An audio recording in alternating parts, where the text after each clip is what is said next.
Legitimately, there's people I know that like will try to say stuff like, "Oh yeah, it's so easy for all these celebrities. Like it's really easy for them to get in shape. Whatnot? All they don't have to put in any work." It's like, no, they have to put in work. They just they do have an advantage of they can hire dietitians and nutritionists and people to make their meals for them and personal trainers and shit like that. But it's not like it doesn't come out of a vacuum. Being skinny, being tall, being or tall, you can't really change about yourself. But having a lot of muscle mass and stuff doesn't come out of a vacuum. It still requires work. So, but like, is it objectively easier for people that have a lot of money that they can you know um pay someone to help them? But yeah, Yeah, what's the code? I can't get the code until I officially go in, unfortunately. You're good. Take your Yeah. time. But no, I hate that when it's like it's just so easy for them. It's easier for them, yes, but I it's will say not it is a big easy. advantage. Yeah, It is definitely. It's like I was just saying. It's like life doesn't care. Like you can be born poor, you can be born rich. Today, there's some kid out there whose birthday just happened. His parents just gifted him your entire life worth. yeah. It's and Sorry. like I've met people like that too that are like they don't understand, especially living in Miami, man. That was like you meet all these entitled pieces of shit that are just like, yeah, my parents are cutting me off. They're only giving me like $2,000 a week for my allowance. I'm like, they're fucking what? What? And that's what you're bitching about? Go fuck yourself. Go all the way fuck yourself. You entitled piece of shit. And the thing is, that doesn't cover the fact that they're paying for their rent because $2,000 Yeah. is not enough for rent in Miami. When people don't understand that of like that is kind of the level of like you've been at least, and I'm not going to say like sheltered because it's not necessarily people's fault. Like Oh, there's a level of like a child is not going to understand the concept of utilities and electric and all like how much that yeah. actually costs. But you'd be But when surprised how you're many like people. when you're Sorry. 25 or 30 and the concept of having to pay taxes is like something you've never done before and you didn't know that was a thing, like when you get your first job and you're like 25 or 30 or whatever because your parents have been taking care of you and you're like, but I work this, and you don't understand what taxes are or you don't understand what an electric bill is or a water bill is. It's like it's not your fault, but also that is a level of like privilege that people need to recognize. 100%. Yeah, and one of the things that are like the biggest indicators of that to me, especially going when you get to college, is how many people don't know how to wash and fold their own laundry. In the military, when I was in the military, I had to teach people how to do their laundry. That's insane. Like, I legitimately had to teach people how to do their laundry, and I had to teach people how to buy groceries. I had to teach a 30-year-old man how to buy his own groceries because he did not understand one budgeting. He grew up privileged his entire life. Like his mom had a bunch of money. I just sent you the invite code. His mom had a bunch of money. He was privileged and sheltered his entire life. And he like when he had to buy groceries for himself for the first time, he asked me to come with him because he didn't understand how to buy groceries. And I had to explain to him, no, he's like, well, what if the bananas are on sale right now? Why don't I just buy all my bananas for the month? Because he really liked bananas. All my bananas for the month, like right now. And I had to explain to him that food goes bad and you can't just buy all this stuff. I was like, oh, you could buy meat and you could put it in the freezer. He's like, well, why don't all this meat's on sale? So why don't we just buy all this meat? It's like, because you have limited freezer space. You don't have an infinite amount of freezer space. And like, I had to explain to a grown adult who was in his 30s how to buy groceries. I had to explain to a 30-year-old man, that same 30-year-old man, how to go about getting like his driver's license, which is something that is understandable if you're younger, but not when you're 30. He didn't even understand the concept of like needing a driver's license.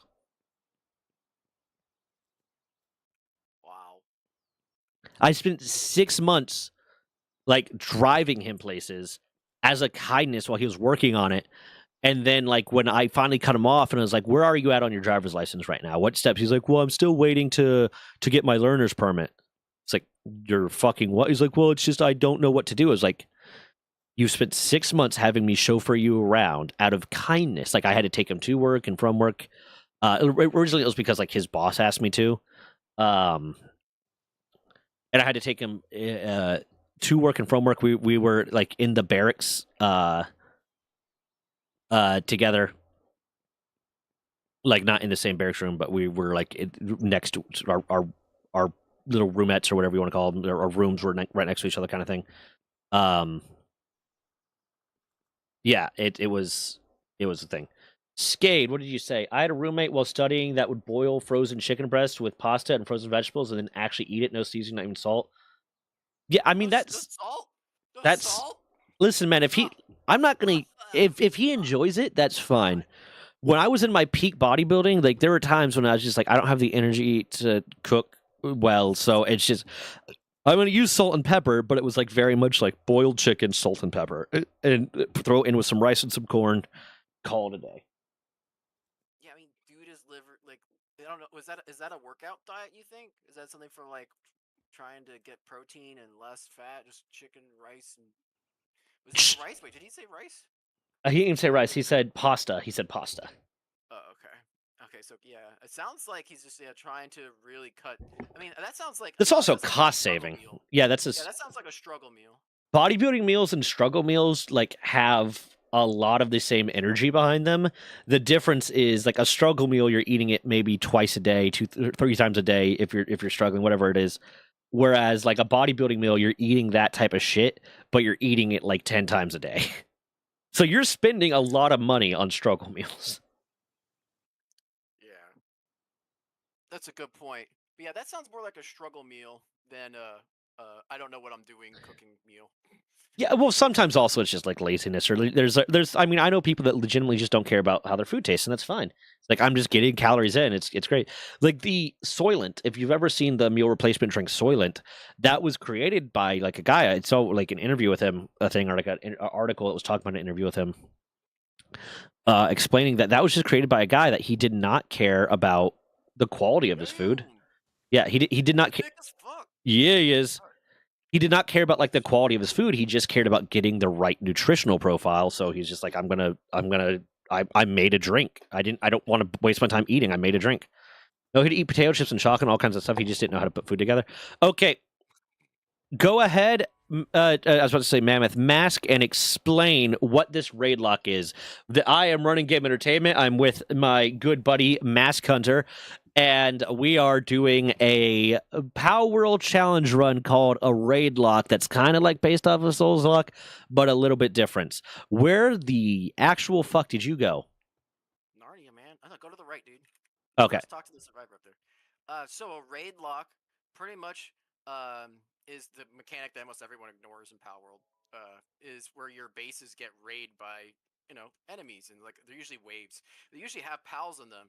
So our job is to catch those pals and then use them to forge our journey. We can only use the pals from the raid lock, and if we die, us as the players, then we lose all the pals in our party, or was in our party at the time, and we cannot use those pals ever again. They get put into a tombstone in the ground, dead forever. Yeah. Like this game couldn't get any darker. We got like slave labor. Now we got just straight up murder. We're getting we're getting attacked by enemies for no reason other than existing. Then we're kidnapping those enemies and using them to fight other people. You know what'd be really funny if we used the people. I'm cool with that. Like we could definitely use the people. They tend to be harder to catch, but join the guild. Let's make a guild. okay. How do I join your guild? Bam. I sent you an invite. Bam. Okay. We got guild. Okay, we're gonna have to start with building a base so that we can get raided. So it might be a little bit before we get our first pals. Yeah, it might be. So we're gonna try to speed a little bit through the base of the pretty much like tech tree. Get that done. This is actually a perfect spot just to put something here. Yeah. Didn't it just come out that these meal replacements like Soylent or Huel had an enormous amount of lead in them? I know it was with whatchamacallit, Prime apparently had a lot of lead in it, and then the Logan Paul like meal, like whatever it was, the oh my god, what the fuck was it? It was the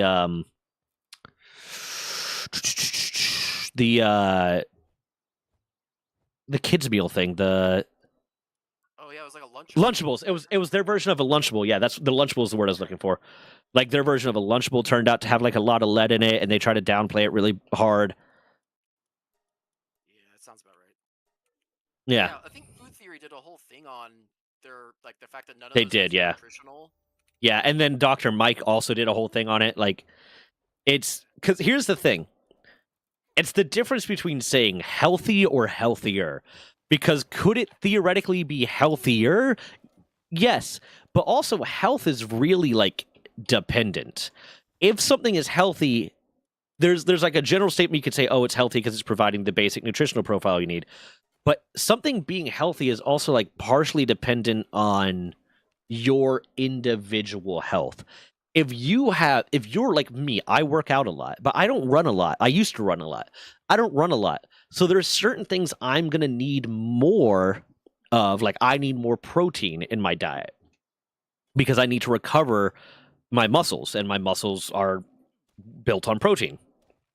So I need more protein in my diet, but I don't necessarily, but like someone who runs a lot might not need as much protein in their diet. They still need probably more protein than the average person, but they won't need as much as I do, but they will need a lot more electrolytes in their diet because they're sweating a lot, because they're like lifting is not going to have the same anaerobic or aerobic effect as actual aerobic exercise.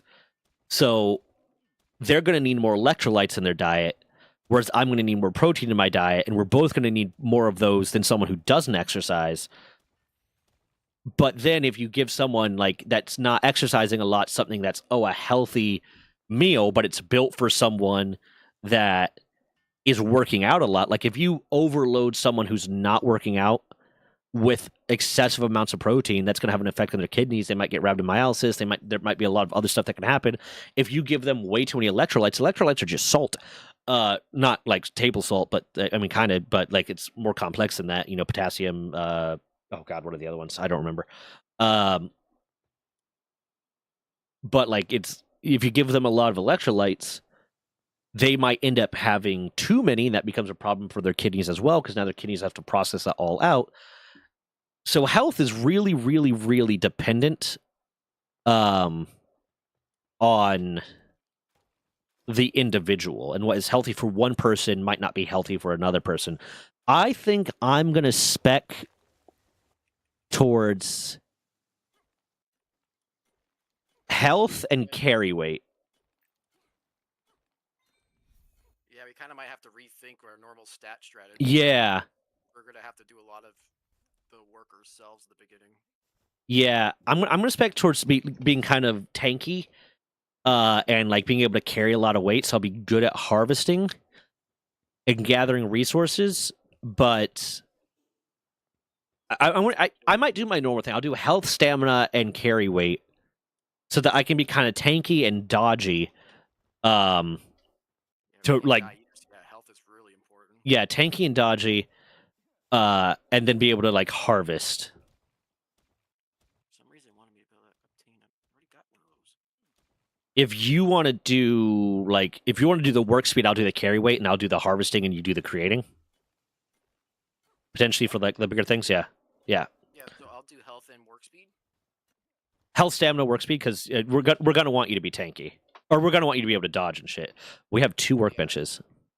Yeah, it forced me to make one for the tutorial. Oh yeah. I sent you an article, Discord, Rains. Okay, sounds good.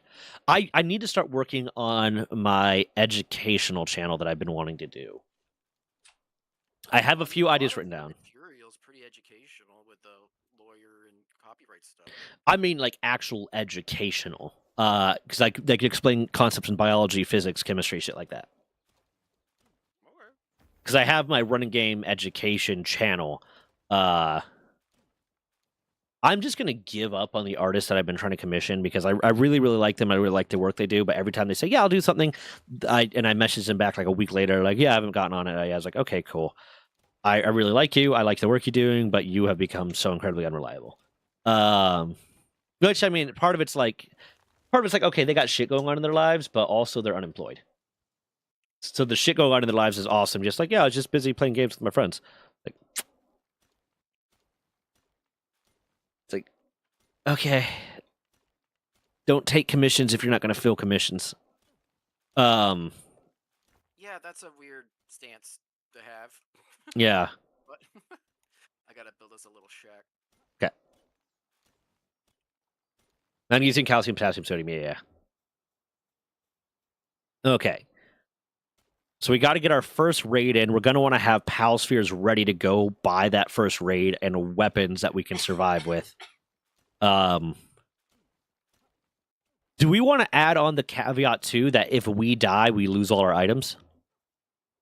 I mean, we can if you want to. That's fine with me. I think that adds an extra level of challenge to it too, because then it's like, okay, if we die, we lose our pals, we lose our items. We have to like kind of rebuild up. Yeah, it's really gonna add a layer of difficulty that the game kind of misses in the early game. I'm wondering how many of these features, because this is still like way early access. I'm wondering how many like stuff that they're just going to see from the people that are playing this, and start adding as just features. Because it's one of those things I always see like with games.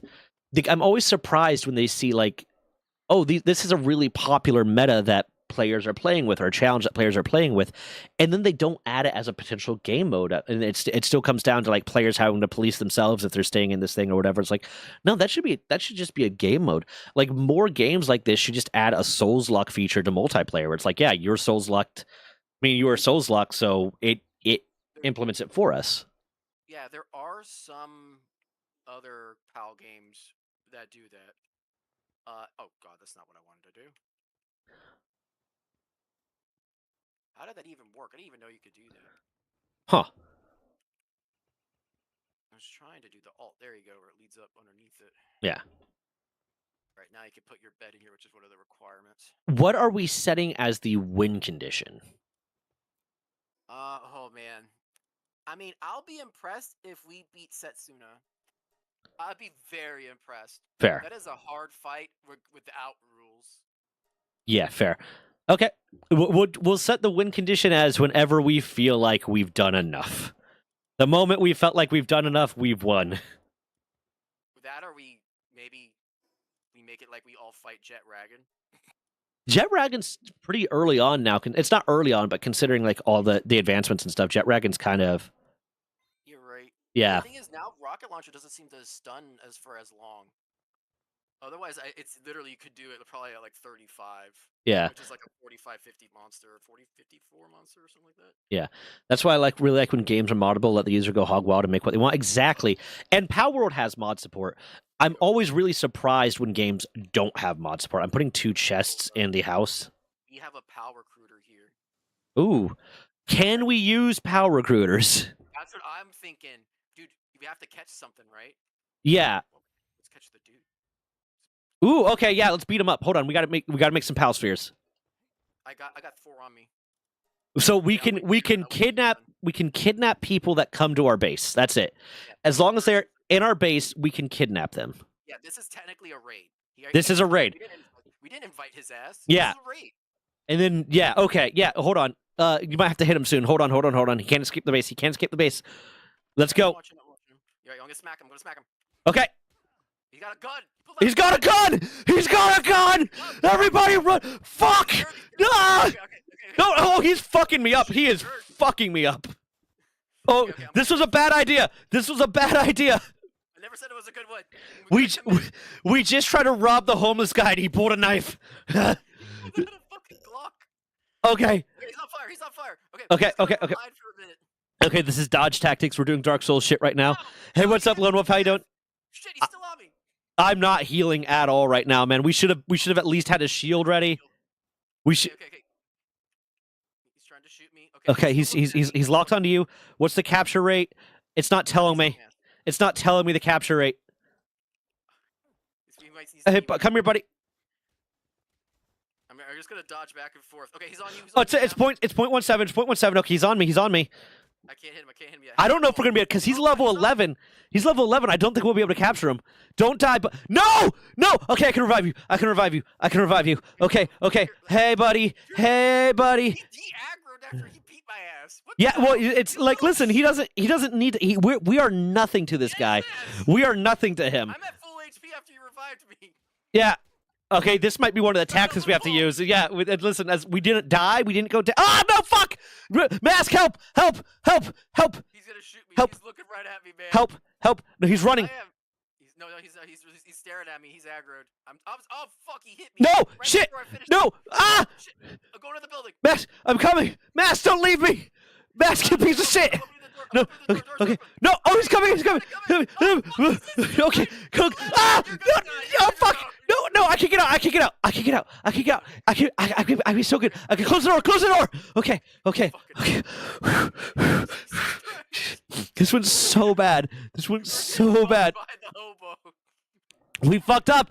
No! He's coming for you. Oh fuck, he's on me. Why is he on me? Because you revived. Yeah. Okay, I hit him in the head. Okay. Please, for the love of God. Okay, I'm gonna try again. The capture chance is so low. Don't waste it. I'm gonna bring him down. I'm gonna bring him down a little bit more. Yeah. We gotta hit him. Go get resources. Go get more resources to make more pal spheres. This is not going in vain. Clock you.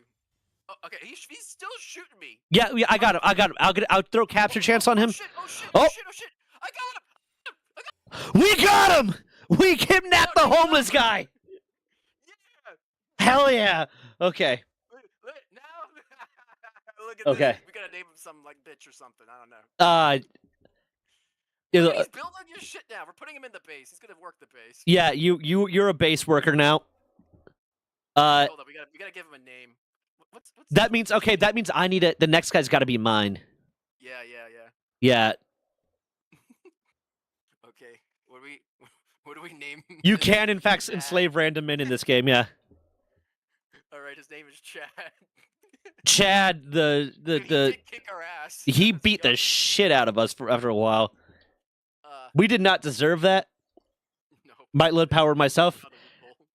Yeah, the chance is a lot lower with the humans. I got some berries, by the way, if you need anything. Yeah, Lone Wolf, we're doing what's called a Raidlocke, so we can only capture things that came to our base, and when they die, once they're gone.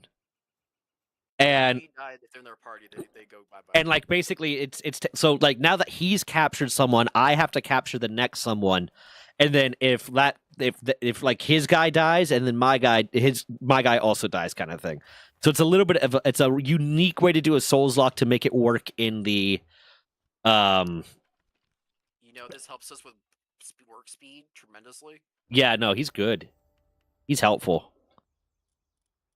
He's also he's our little bitch. He's our little bitch boy. Hey, dude, Chad can water, mine, and do lumber and Can he craft. really? It used to be the humans could only do handiwork. How good is he at him? Look at him. He's over there mining. Look at him. What's his skill level at him? Let's see. I'll tell you.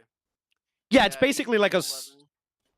it's a Soulslocke, but like it's fitting into the dynamic of Palworld. Because we're trying to figure out a good way to.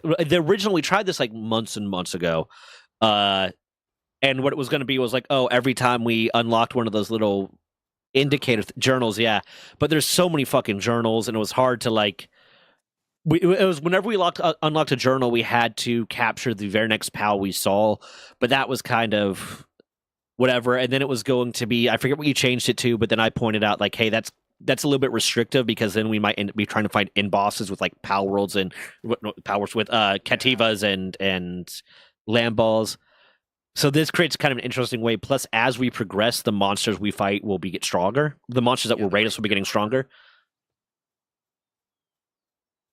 I think this will be a lot more fun than all the other ideas we came up Yeah. with. Because you're right, the journals were fun, but like they added so many of them that it kind of defeats the purpose. It's like, oh, now it's not randomized. You just there's another journal, you get the next thing you see, and it's like, okay, well that's. And I kind of cheesed it too, where I'd get a journal and I'd look down and I would use the map to walk my way to like an alpha boss.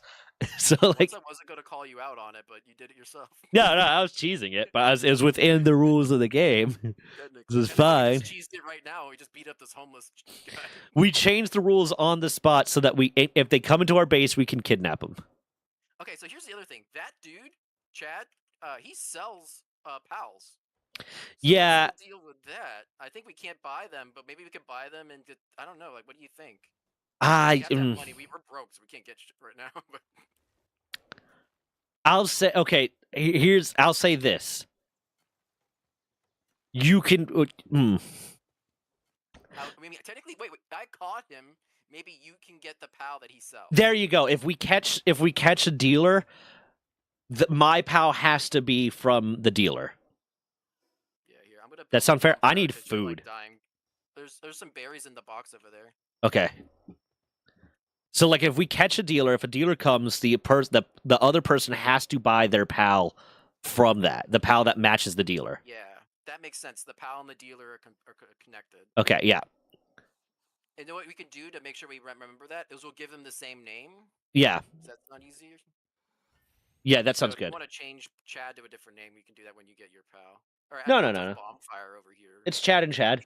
And that's how we'll keep track of it. Because before I had like a list popped up that said what they were linked to, but if we just give them the same name, then we will know that it's that. I'm gonna try to get 2 beds going for us. Yeah, only build one because I might have to build one from the actual quest. Are you not at the quest yet? No, I'm at equip cloth outfit. Hold on, I have to build a primitive workbench again too, even though I already built one. I hope they fix that in the tutorial where it's like Yeah. if it's I already know this built, it bonfire just because like this cold weather is brutal. yeah, we need to get some clothes on. We're naked right now. Des, don't look, I'm naked. Des, Des is Des, like, I've seen everything already. don't What's the look, point? I'm naked. What's the point? You tired?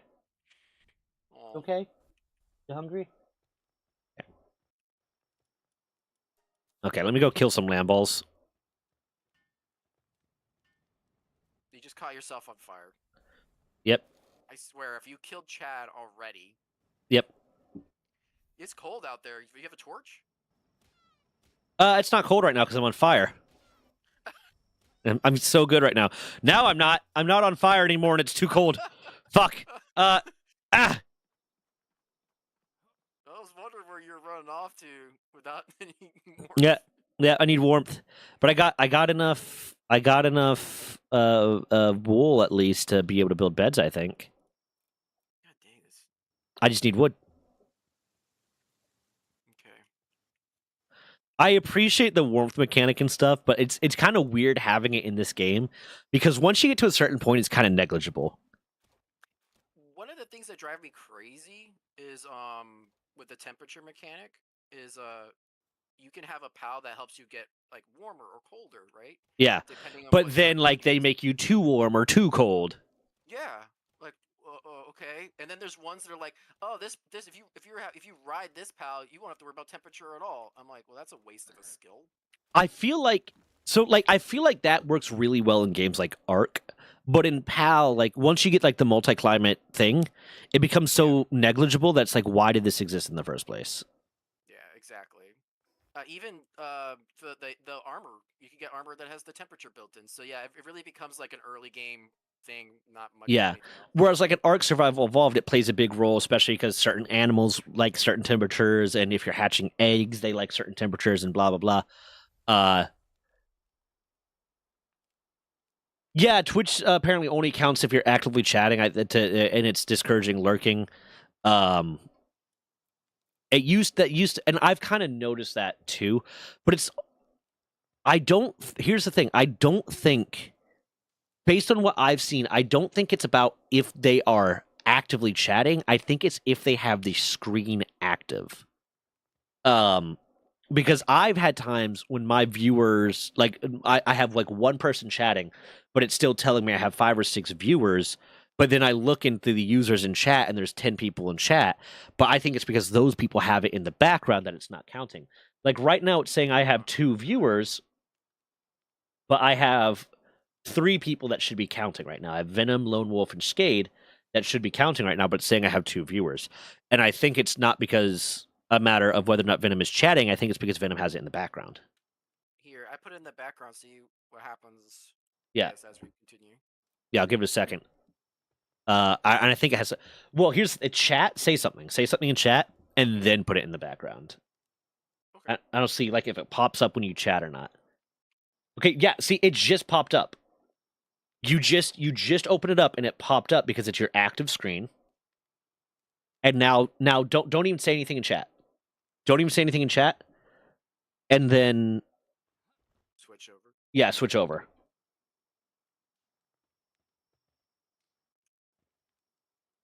And see how long it takes for it to drop.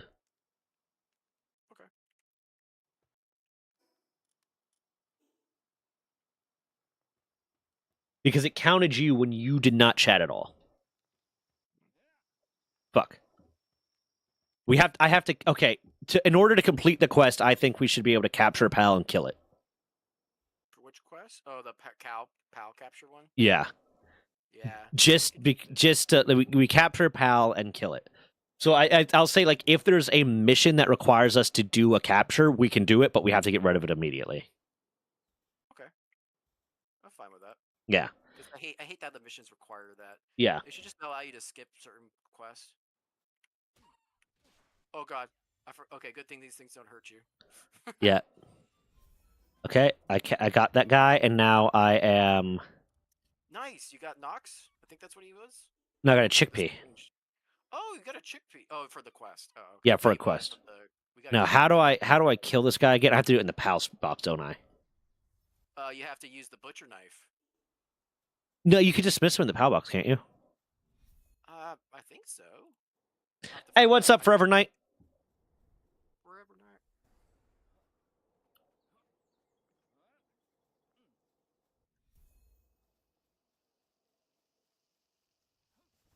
Yeah, right now let's look at it. Let's say, okay, users in chat: Lone Wolf, Mask Hunter, Skade, Venom, and then Forever Knight just chatted, but he's not being listed as a user in chat, but it says I have 5 people watching. Huh. Yeah. So I think what I think is happening is I think it might not have as much to do whether or not Twitch is counting views or not, because they say they don't discount lurkers. I think what it is whether or not they are viewers, they're actively watching, whether or not they have it in the background or whether or not the screen is active. And I think that might be because they're trying to gauge how much ad rev they're getting. Because if you are not viewing the ad, if it's similar to YouTube, if you are not viewing the ad, they don't get ad rev for that. Like the ad that they can check to see whether or not the ad was actually watched. So I think they're trying to discount people that aren't actively watching because they're not being fed the ad in the same way. The ad's not being actively viewed. So it might, and maybe not, maybe it's both, or maybe it's neither. It might just be because they're not actively chatting, but I've had times when my view count has upped without anyone actively chatting.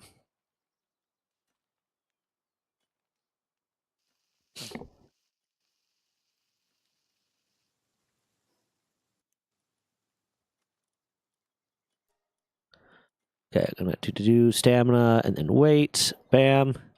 I need to get rid of this guy somehow.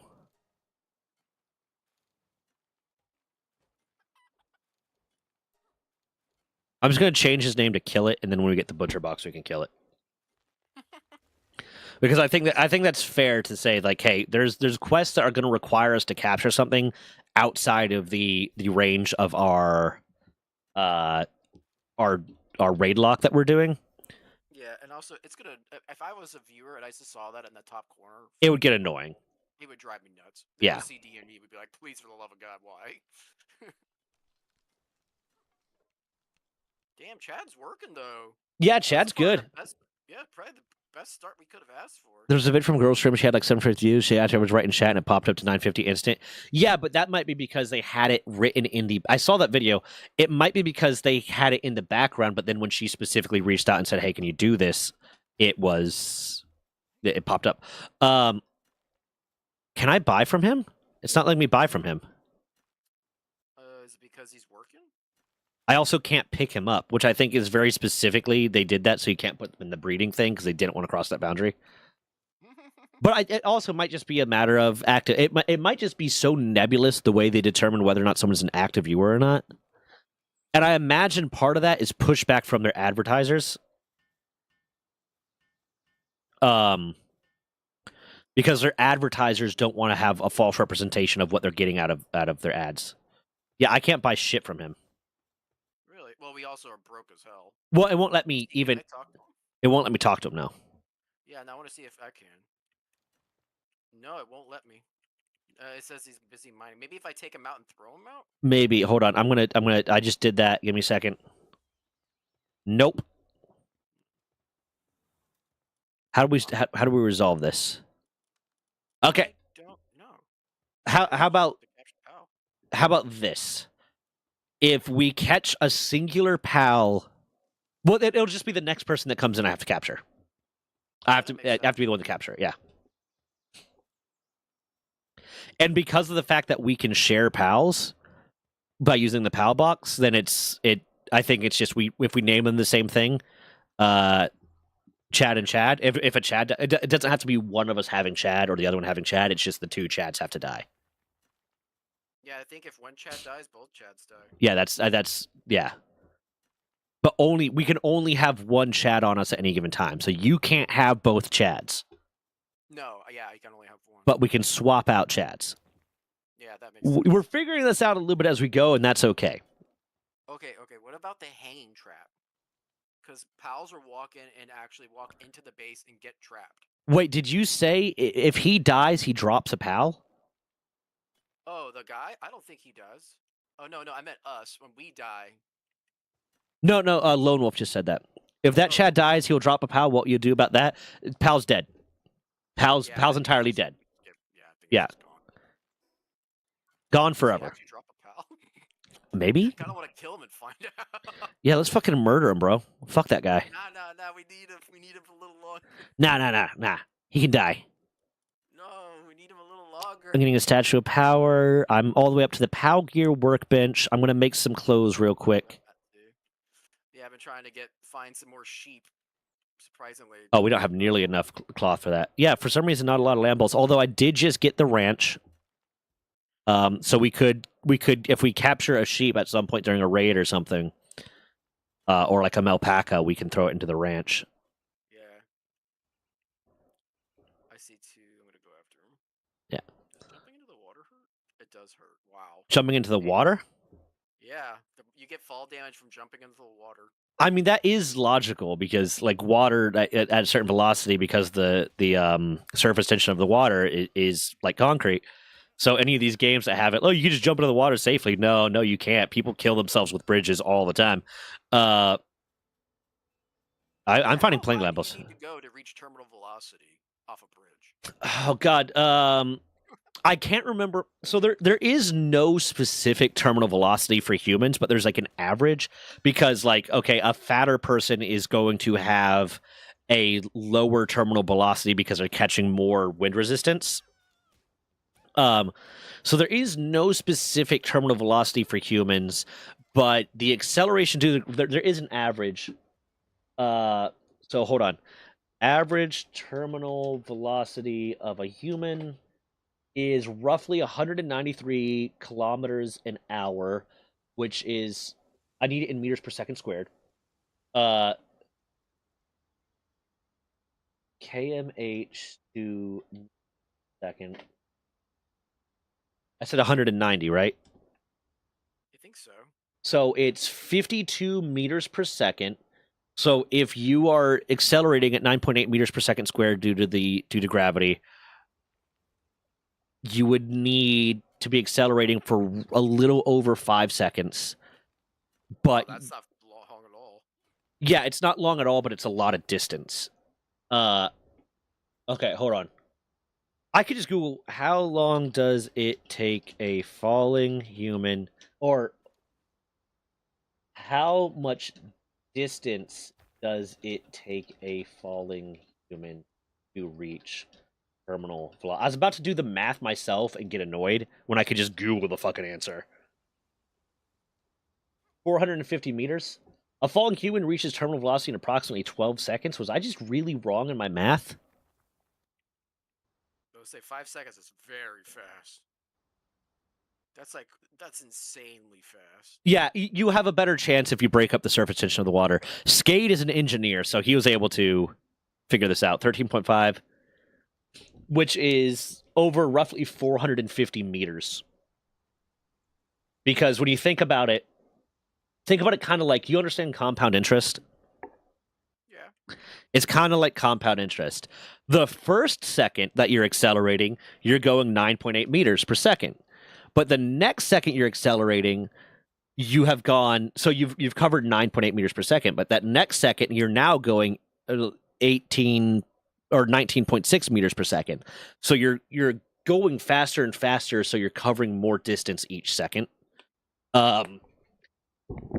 I was I'll put it this way: I got a C plus in physics, so I understand it, but I don't want to do it. Plan to murder someone by dropping them off a bridge. Do you know what the LD50 of fall damage is for humans? LD50 is lethal dose 50, which is a term used in pharmacology to say that 50% of human beings would die if they ingested this much of this substance. So, do you know what the LD50 is for fall damage for humans for height? Like how high it is? Um, well, that's why you just said meters per second. So I'm gonna say what, like 3 stories? Roughly 3 to 4 stories, yeah, is the LD50 for humans. 50% of humans will die if they fall more than like 30 to 40 feet. Yeah, that seems about right to me. Now, there's a lot of stuff you can do to mitigate that. You're more likely to survive if you covered the back of your head and you fall on your back because you're protecting your head from damage, and your spine will take damage, but you won't like break ribs and push them into your lungs and your heart as likely. So there's stuff that you can do to increase your chances of survival, but the average human not doing those things is going to die if they fall more than 30, 40 feet.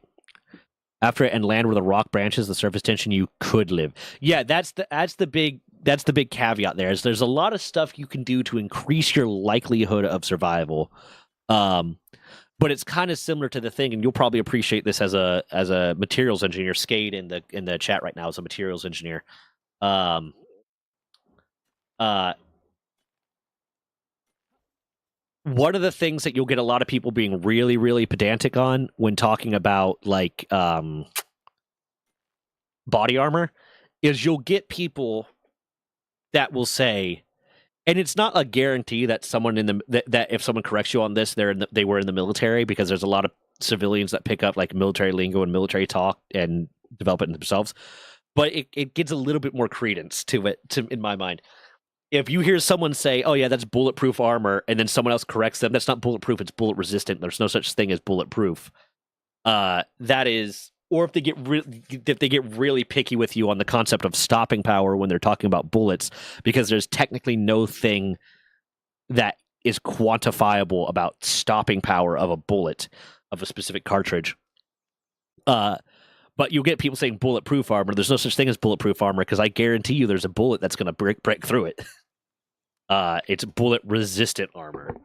So it's like it increases the chance of stopping the bullet, but it does not guarantee that the bullet will stop.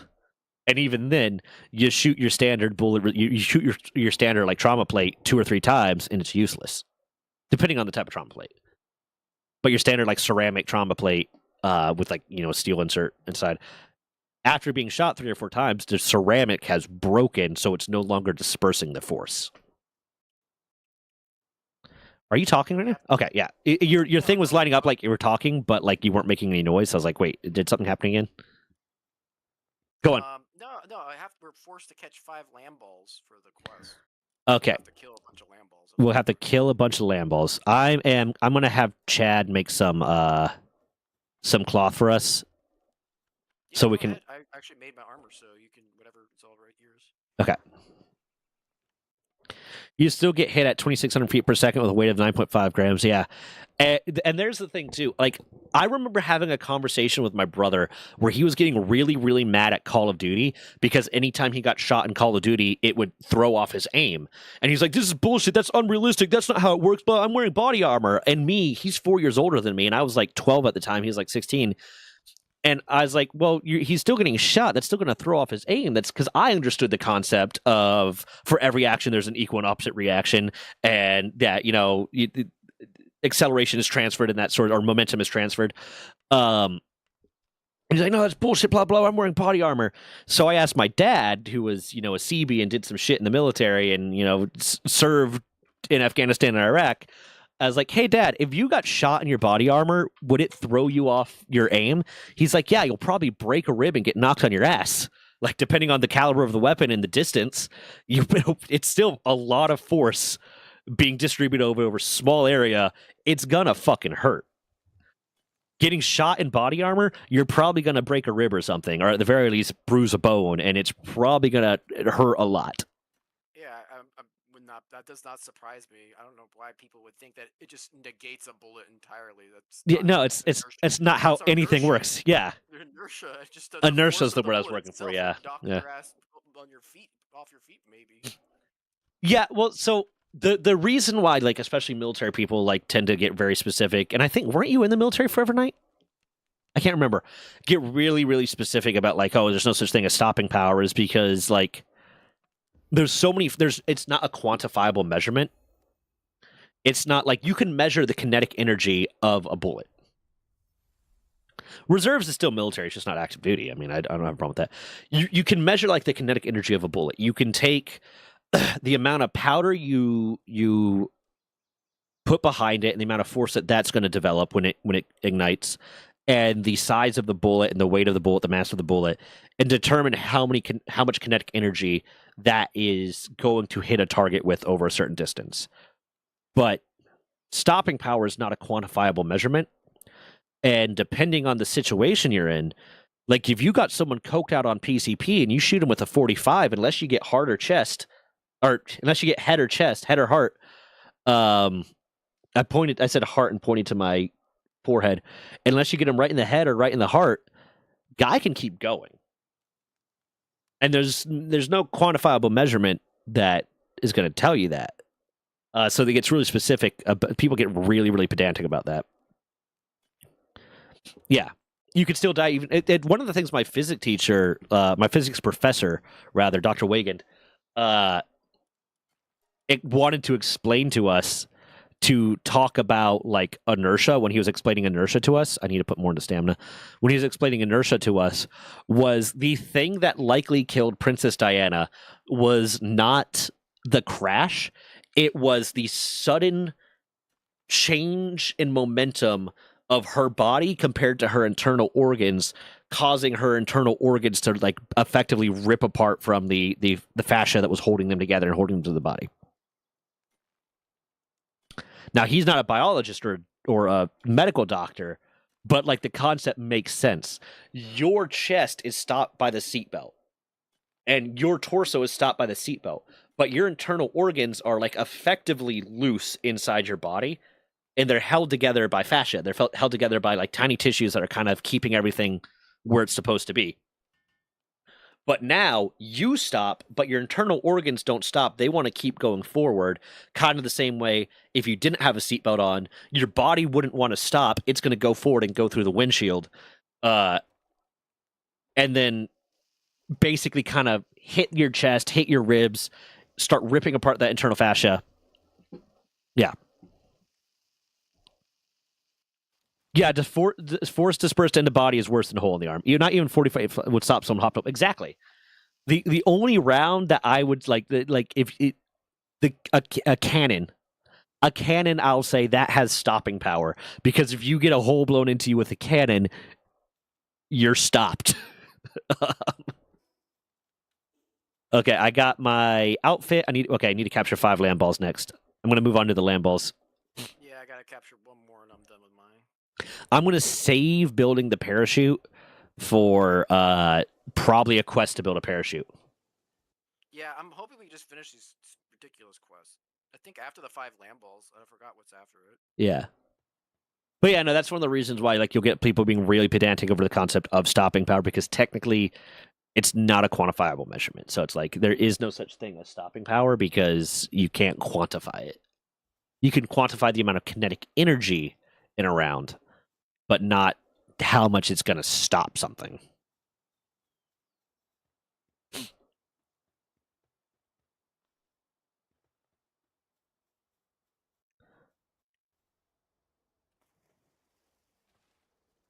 Oh, it's marking on the compass at least where the land balls are. That's nice. Yeah, I know, but it's also kind of like, oh god, I have to do this quest now. Now Yeah. this thing's all over my map. Yeah. But if it's one we captured for a quest, does not we just delete it. Yeah. You fell asleep during the last stream? Am I that boring? Yeah, it's the way ballistic plate versus Kevlar works is different. and different sorts of ballistic plate work different. Like you might have just straight up steel plate, and that's whole thing is you're gonna feel it a lot more. But that's whole thing is, but it might maintain its effectiveness for longer. And by longer, I mean getting shot more, because that's whole thing is this is hard, this is dense, the bullet's not going to go through it. Ceramic plating, this whole thing is it cracks and breaks kind of like a windshield and disperses the force of the round. But after it's been hit 2 or 3 times, it can't do it that anymore. Yeah.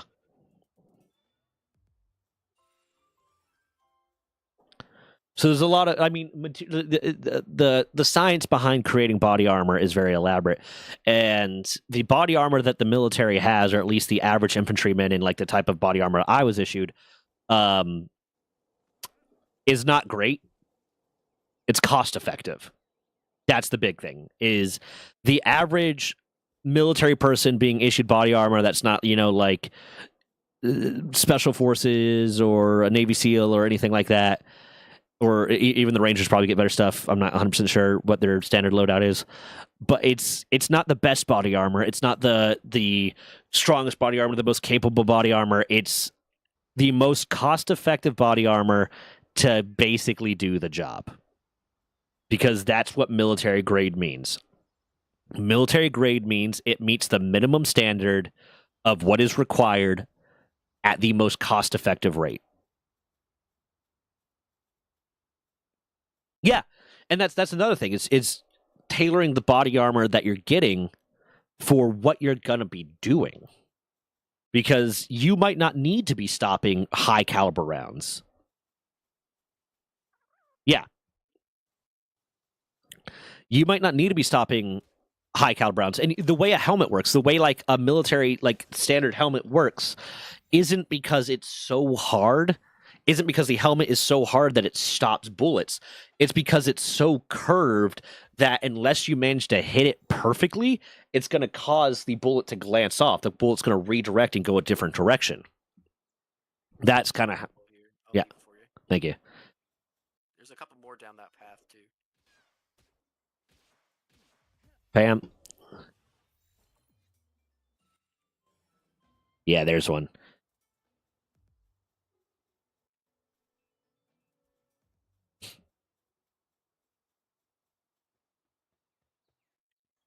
But just remember, kids, military grade does not mean good. It means good enough.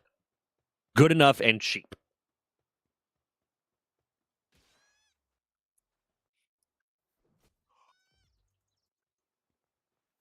So, I think our first raid. I'm kind of wondering when it's going to pop up. I might be able to increase the rate of raids, but I think that might be disingenuous too to what we're doing. Yeah, because then it's going to time us out probably.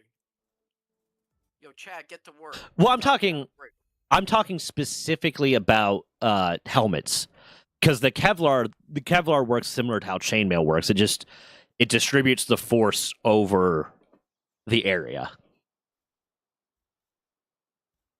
Plate mail is hard and stops something. Chainmail it's also hard, but it works by distributing the force over a larger area.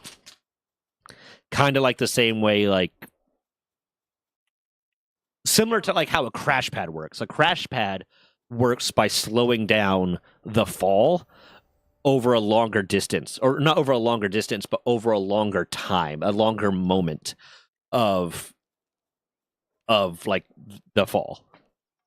Yeah, and most of the time when they were like heavy armor, like chainmail, plate mail stuff, usually there is some sort of gambeson layer. Yeah, well, Sort of cloth layer. that's what we call arming wear, and a lot of that's just because that shit hurts if you don't have arming wear on. Oh yeah. It pinches, it hurts, it's uncomfortable. A whole steel plate stops a bullet, but it pushes in the whole square of the plate. Force is much smaller per. Yeah, and it just kind of hits you hard. Like a full. Yeah, it's not going to distribute it over the plate. It's going to distribute it like in the area. It's going to deform the plate and then boom and hit you.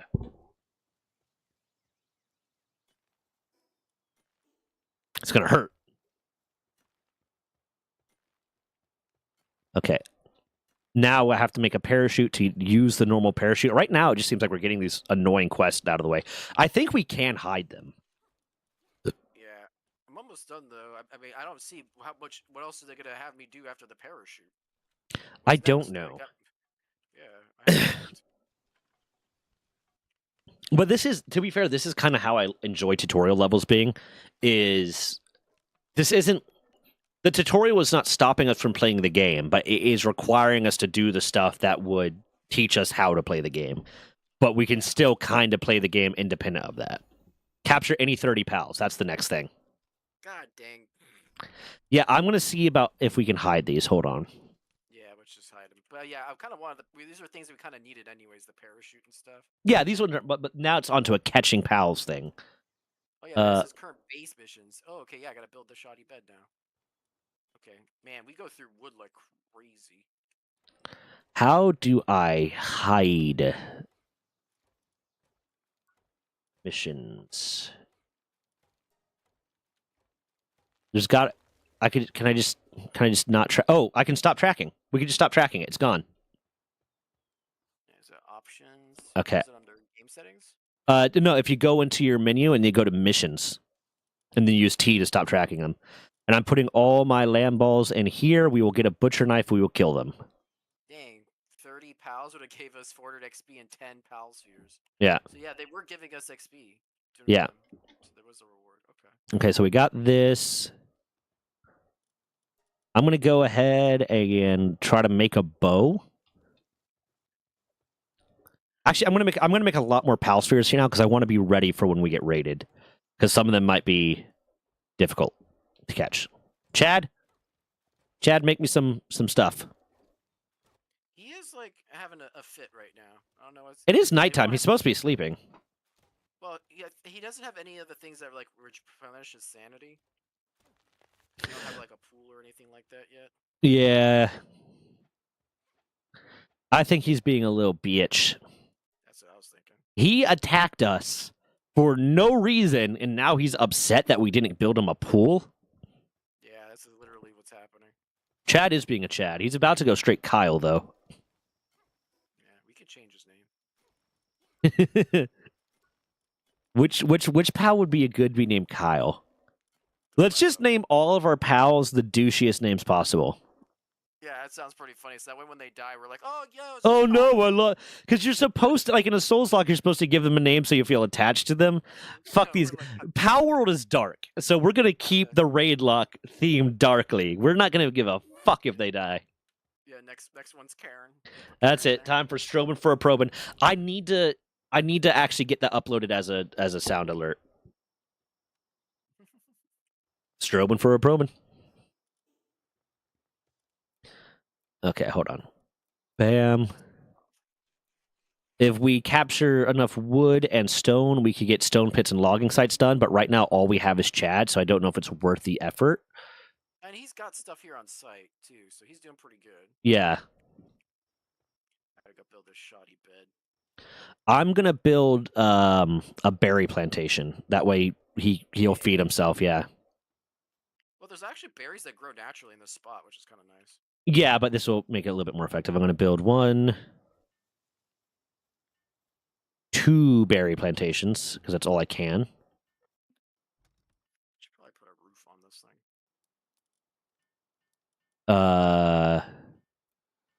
I might build another campfire so we can have like 2 food things going at once if we have to. Yeah, I wonder if the raid. We're gonna find information about the raid. Then is the raid based off the base level or your level? I don't know. Yeah, right. It's kind of interesting. We're gonna learn. We're gonna learn. We're gonna find out the hard way. Yeah. I just know there's gonna be the day it's gonna come, and you'll be like, "Are we ever gonna make it through this Raidlocke shot?" And I'd be like, don't worry, today's the day," and like point out in the distance, and there'll just be a herd of Lavanders. Oh yeah. Yeah. Oh yeah. Get me them lavanders. And then you just like stand up, put your arm out. Don't worry. I'm ready. I'll Take me, queen. I'll take care of this one myself. Don't worry about it. Don't worry, buddy. I got you. No, I got you. on. You okay, love? You want food? You don't want food? Okay.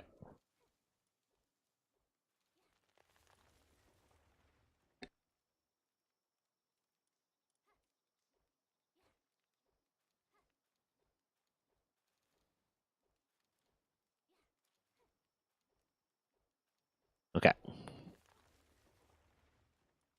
No, pals do not evolve, but I really want them to add an evolution mechanic in. Oh, you want to get sued again? Yeah, Have fuck we it. taught you this lesson enough, old man? Yeah, but then they'd also have to fucking go after Digimon. Yeah, but they call that Digivolve. Yeah, well, So this should could we do this thing? palmorphosis. That's what they'll call it. In Digimon, they digivolve. In Pokemon, they just evolve. They pokevolve or evolve. In Palworld, it'll be palmorphosis. They're not evolving; they're metamorphosizing. They're palmorphosizing. Yu-Gi-Oh's over there. Yeah, You're not gonna what was it? and then Pokemon will try to go after them, and everyone will cite Digimon motherfucker. Also, biology. Eat a dick. And hopefully by then I'll have my prior art database up and running. That's, you know what, the first mechanics I'm going after are the ones directly related to the Palworld Nintendo lawsuit. The next one is going to be every evolution mechanic that's been in a video game. That way Palworld can add palmorphosis. And if I do that pocket pair, you better refer to it as palmorphosis. And I want there to be a character that in Pocket Pair that in Palworld that teaches you about palmorphosis. That's either called Runga or Doctor Johnston. One of the two. You owe me that. Thank you. Just like just make us a conspiracy hermit that's like out in the woods, just like, oh, children, It's listen to the stories of all. it's pal puberty, but they even have it so like throw on there like when your pal's going through pal puberty, you have a few in-game days of them just being the worst. Their sanity is dropped, they gain the glutton trait, they're super fucking lazy, they're the worst possible version of themselves, but then within a few days they're gonna pal adult and they're gonna be better. They're gonna palmorphosis and be better. Yeah, angsty stage. Yeah. Okay, hold on. Okay. I think that'll be great. That'll be glorious. Okay, what else do we need to get right now? I'm gonna make an extra bed that way I can sleep too, so we can sleep through the night. Yeah. If we have to. Now you're gonna come help me, Chad? Oh, okay. I'm putting them right next to each other because we're not gay. We were roommates. I mean, it's okay. It wasn't gay till you brought it up. Now it's kind of gay. I mean, you guys polymerization turning overlay. Yeah, the concept of creatures turning into other creatures has existed for a while. And I don't know who did it first, Digimon or Pokemon, but you know who did it before that? Bacteria. Luca. Yeah. Luca did it first. And if you don't know what Luca is a term in evolutionary science, evolutionary biology, called the last universal common ancestor, which is the theoretical progenitor species that all modern life evolved from. Luca did it first. Try to sue them, Nintendo. Go fuck yourself. Don't you know Luca is just Arceus in disguise? Luca's just Arceus inside. Well, not even Darwin. I think Linnaeus came before Darwin. Linnaeus just didn't have it right. Yeah, Linnaeus came before Darwin because Darwin was the 1800s and Carl Linnaeus was the 1700s. Linnaeus just wasn't correct, but he understood the concept of, and Mendele before that. Yeah, Dmitri Mendele, when was he around? No, Dmitri Mendele was after Linnaeus. So yeah, Linnaeus did it first. And Mendeleev was more about the concept of genetics and recessive and dominant traits. But Linnaeus understood the concept of evolution before Darwin did.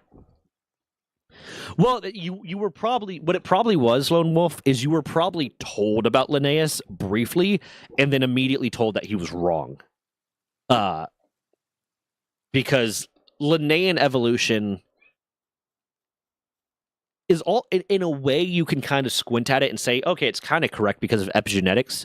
But Linnaean evolution was the belief that, like, it factored in the fact that what you might do during your life would change what your offspring would be like.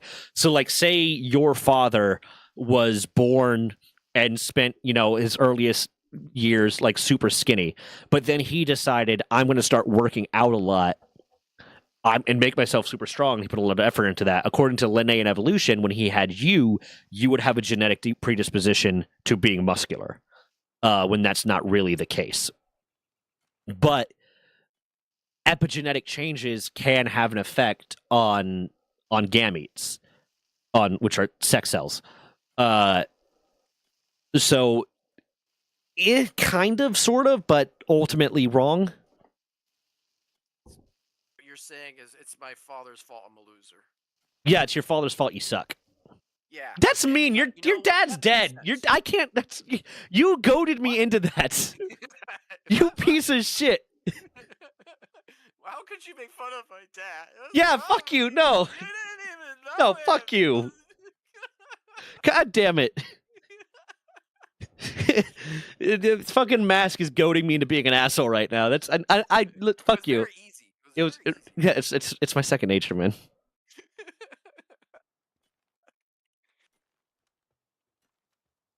All right, which one of these? I'm taking the lamb. No, 15. That's a lot of lamb kebabs. I'll take the chickpeas. We got plenty of food in the food holder thing. Yep, got food in the food hole.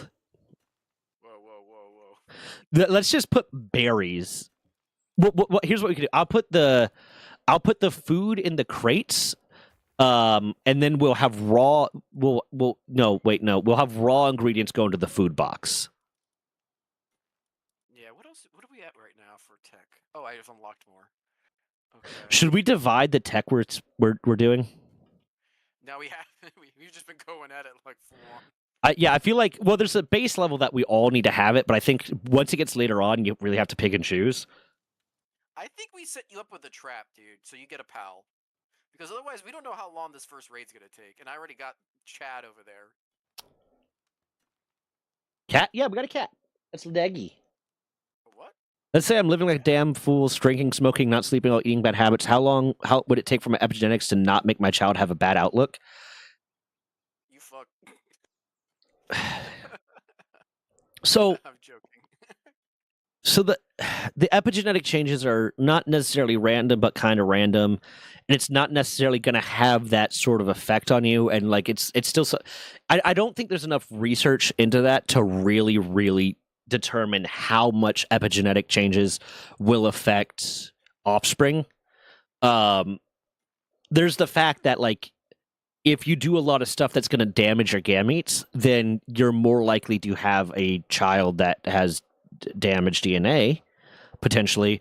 But one of the easy ways to one of the easy things to kind of relate that to, and how you can the things that you do in your life can have an impact on your offspring, is immunity. So like let's say you have a woman, and there is a woman who is pregnant, and she gets a vaccine. She gets a vaccine for a disease. One, autism, right away. RFK Jr. says so. Autism right away. There's absolutely no actual research saying that that's true, that is reputable and peer-reviewed. But let's say, there you go. But one of the other things that's going to happen is the mother is going to an extent, pass on that genetic immunity to the fetus, and the fetus is going to develop that genetic immunity to that virus. But that fetus is also actively developing. If it's a female, it's going to actively develop eggs while it's still a fetus, and those eggs are going to have immunity to that vaccine. So, like, viral immunity can pass along 3 generations in that way. And kind of a similar thing potentially with sperm cells. There's not enough research going into that for me to say definitively. I might, especially when I get my educational channel. Why do we have a lamb ball out? To put him out for the base upgrade. Oh, okay. Then you need to grab him. 4 pals on the base. That's like, okay. stupid. So I might read a few more papers on that, so I can kind of try to explain it better without potentially misrepresenting things when I start my running game education. I actually start doing that. But yeah, there's ways that epigenetics can change the outcome of your child.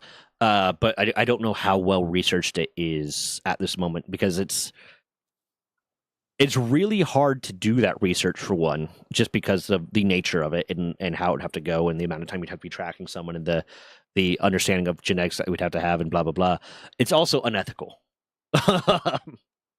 It crosses a line of not being ethical because to truly get an answer, we'd have to basically contain humans into the lives that we wanted them to live and introduce changes that will cause epigenetic changes.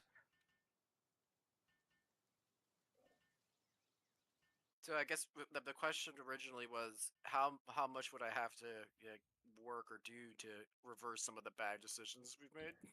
Yeah, and I don't got an answer for you. Um, I guess it also varies on the individual. yeah. Uh, why do we have 3 beds? I had to build straw beds for the upgrade for the Oh my base. fucking god. You think I'm doing this because I want to? Uh, I have to build this now. We don't even need it. a lot of the research studying the cause of autism is very like ambivalent on the cause. And then a lot of the things that get said are making like spurious correlations where it's like, oh, Tylenol started getting used a lot, and then all of a sudden we have all these autistic kids. So Tylenol must be causing autism. No, we got better at diagnosing autism at some point after Tylenol was invented. There's not more or less autistic people because of Tylenol. It's just we started recognizing autism more. Yeah. Well, also that's like Yeah, no, aluminum in products is it's it has health impacts, but whether or not it has those health impacts specifically causing autism, I don't know if there's. I'd have to look into. I don't know if there's any actual peer-reviewed research. Yeah, no, the fact that it clogs your pores with deodorant is not good. It could potentially be carcinogenic. Go on. well, I was gonna say, when I was isekai, I got to choose a bunch of starter packs, and I got the autism starter pack. I wish I got a better autism starter pack. I got neurodivergence, but I don't know.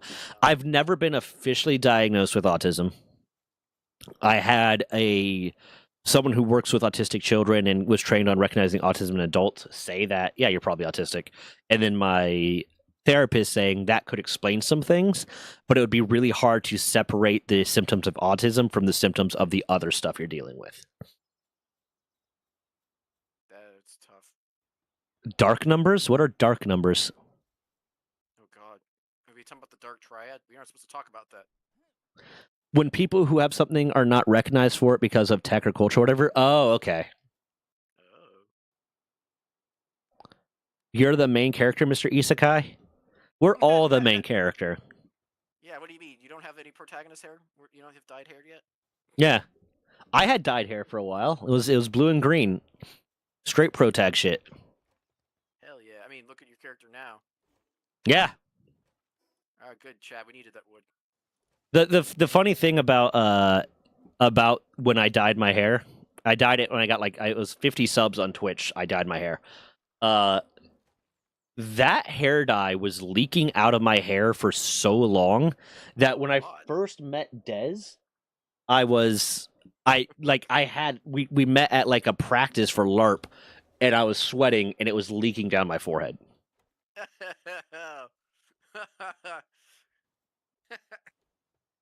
man. What type of dye did you use? It was salon grade dye. Really? Yeah, but it just must not have set well or something. I don't know. I think we used too much is what it was, and we didn't wash it out properly.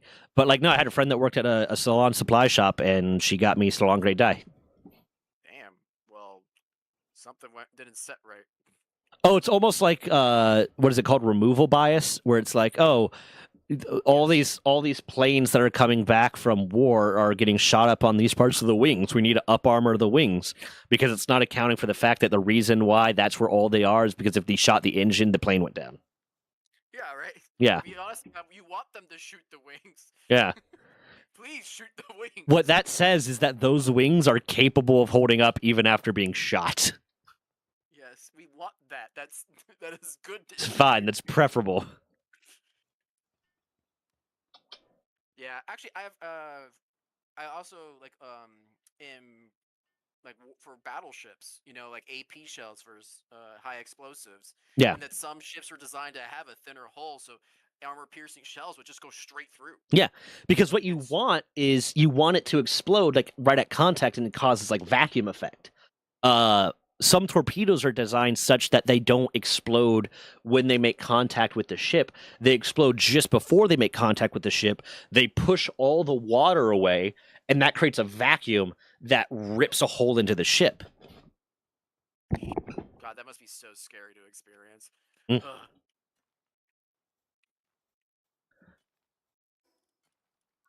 I'm waiting for this first fucking raid, man.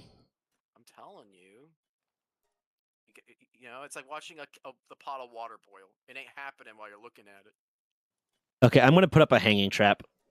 I told you. Yeah, finally. I got one. You want me to? You can just build it. Yeah, yeah. Save you the tech point. I, Here I, you go. I just spent the tech one on it, Oh, but you don't have to build it. It just puts it there for you. yeah. It doesn't work on us. It's kind of disappointing. It's we know in the past more people were, for example, gay, and the recent increase of gays is because they are now coming out. The dark numbers, the gays that were not. Oh, okay, I got what you're saying. Yeah, yeah, yeah. Oh yeah, that makes. No, way yeah. more There's sense. just it's either we didn't understand something, Bless or you. it was something that was so stigmatized that it wasn't discussed. It doesn't mean there's all of a sudden more gay people or trans people or anything like that. It's not a cultural thing causing there to be more gay people and trans people. It's a cultural thing causing them to feel more comfortable admitting it, which is not a bad thing. The water's not turning the frogs gay. It's fine. But my frogs. Turn the Funny fucking or frogs gay. gay. I'm gonna go kill some pingulets so I can get some pal fluids so that we can build a hot spring for our pals. That sounds good. I don't have the. I don't have the level for the Alps ring yet. I got it. Okay.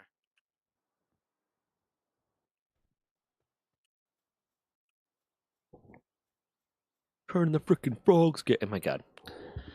And that's part of the problem with like the Dunning Kruger effect too, and the fact that a little bit of knowledge is a dangerous thing, and people that are less informed don't tend to think that they're more informed because they don't understand how complex the topic is.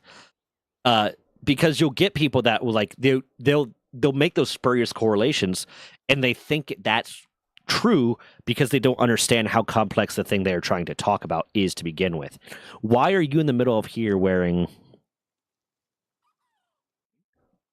He's just wearing a tropic thunder or a tropic or a tundra armor out in the middle of like a relatively warm area.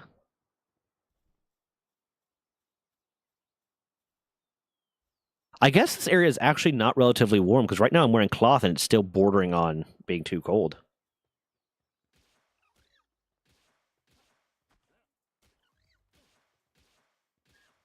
You know the other problem with the fact that we're doing a Raidlocke right now? One of my survival techniques in certain fights, especially against like alpha pals, is to throw a sphere at them and give myself a chance to dodge and recover stamina. Nope. I need to beat the piplet the pingullet to death because I need its fluids. I need its delicious fluids. Give me them. I need a better weapon is what I need. Jesus. Go away, stop it.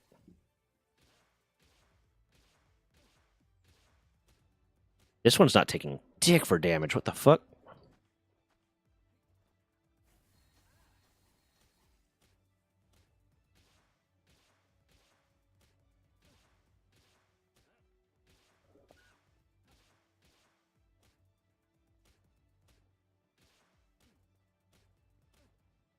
Oh my god.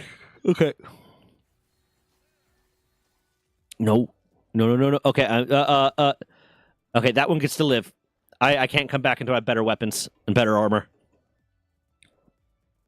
Piplup's about to fuck me up. Or Pinglet. Don't get me saying Pokemon names. Oh, it's because my weapon's damaged. That's why it wasn't doing anything. Oh, that makes so much sense.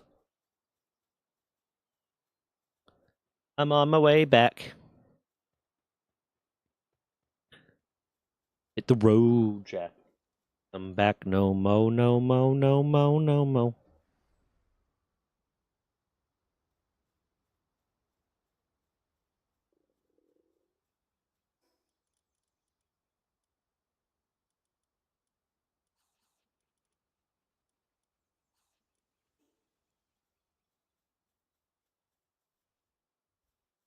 I started playing Pokemon in Gen 2. So I started with Crystal. That was my first Pokemon game. And then I played Ruby as my second one. Um, so I would say, honestly, my favorite Gen was 2. By the time Gen 3 came out, everything started to seem super derivative. I like to actually, yeah, Totodile I'd say was my favorite starter. Of the Gen 2 starters. If you're talking about my favorite starter overall, I like Charizard a lot when I was younger because Dragon by Bulbasaur because I like Blastoise a lot now.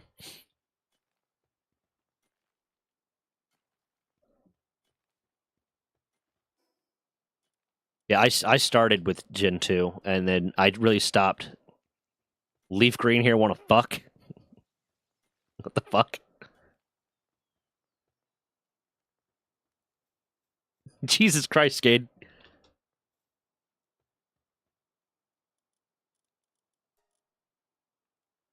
That was a wild statement to make out of nowhere, man. Okay, let's see. I can make a bat or I can make a spear. Attack 50 versus attack 35. I'm gonna go with the attack 50. You want a bat? I can make you a bat. Matt, where'd you go, Mask? What the fuck? Did he drop? Hold on. Oh no, his power went out.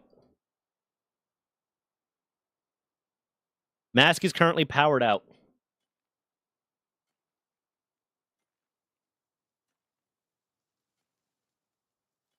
Okay. I'm gonna keep harvesting wood while he's coming back. Gotcha. Skate, apologize. You've made Lone Wolf uncomfortable.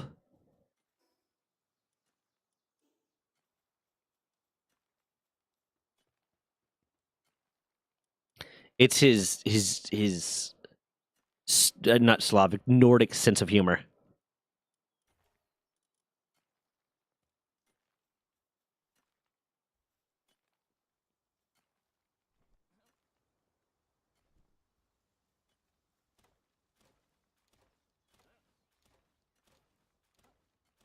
Hit the road, Jack. Don't you come back? No. No, no. Yeah, it was a really, really fucking random. It was, I was very confused.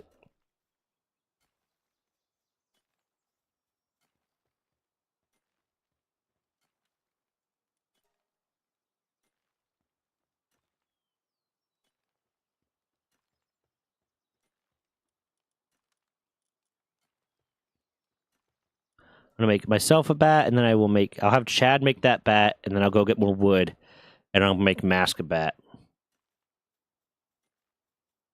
Beta testing a mod? Ooh, what mod?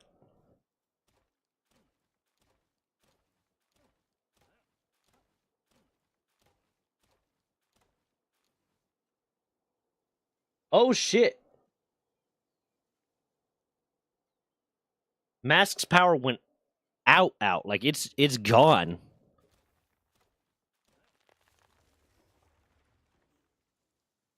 Okay, well in that case, I'll give it a few minutes. And if it stays out, then I'll switch to something else so as to not like advance too far beyond him.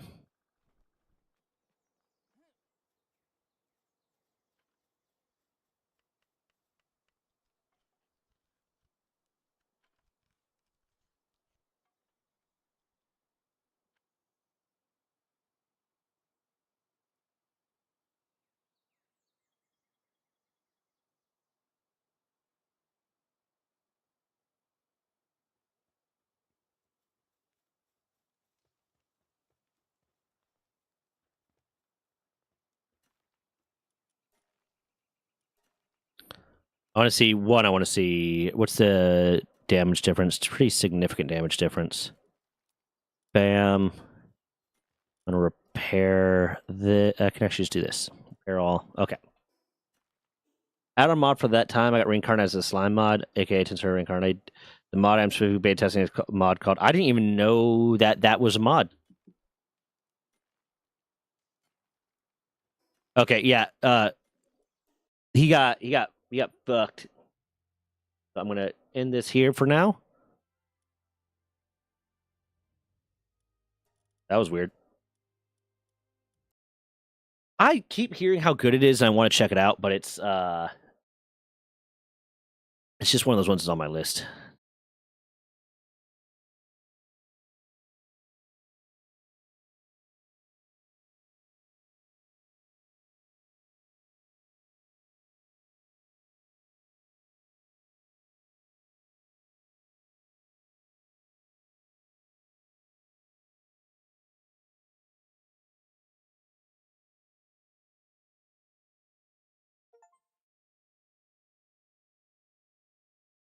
Run. I need to go through my clips again.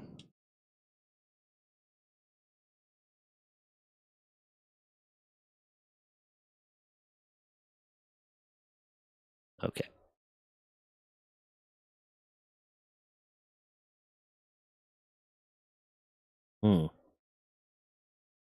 Be right back.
What should we play, chat? I don't know if I want to get onto the Minecraft server right now, just in case. Like, I don't want to be in the middle of working on something, and then Mask is back.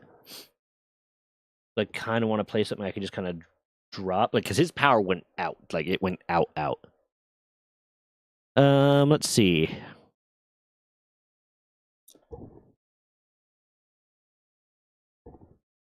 What to do. I don't have it yet. I don't have it downloaded yet.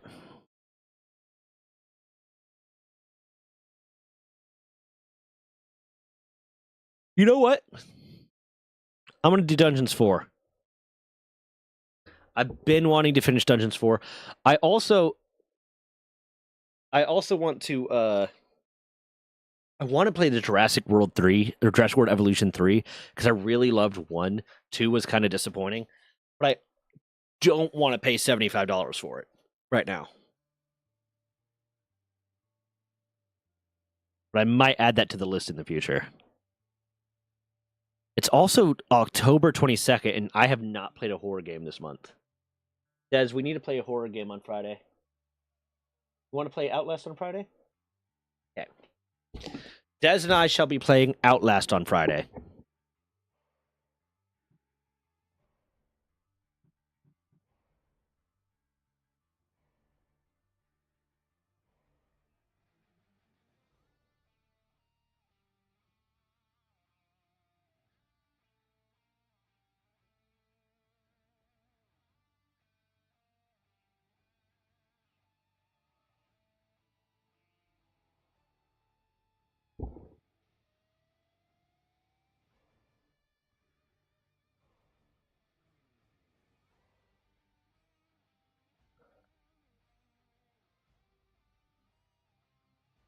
Right? It is the 22nd. It's fucking insane.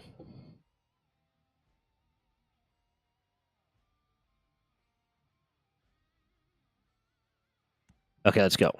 I'm on this one.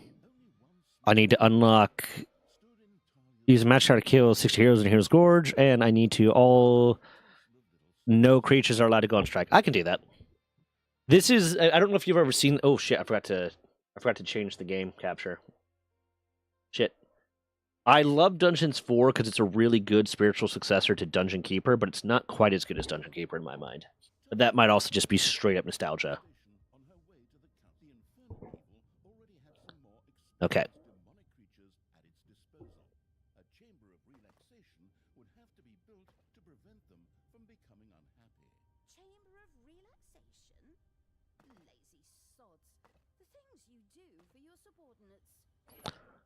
Bam.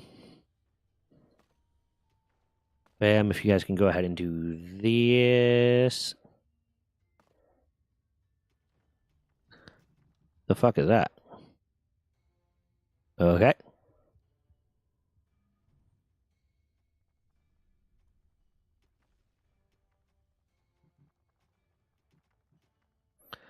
Also, oh yeah, that's a new one that said.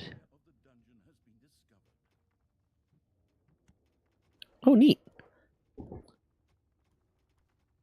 I need to update the channel point stuff. And I've been saying that for so long, but I need to just sit down one day and update the channel point stuff and the stuff you can do with the channel points. If I ever wanted a superpower, it would be to create a whole new day in the middle of whatever week it is. No one would know it would be just another day for me when I wanted it. Like just a day where like time effectively stops for everything but you. That would be pretty great. If I had to pick an anime superpower, it would be like...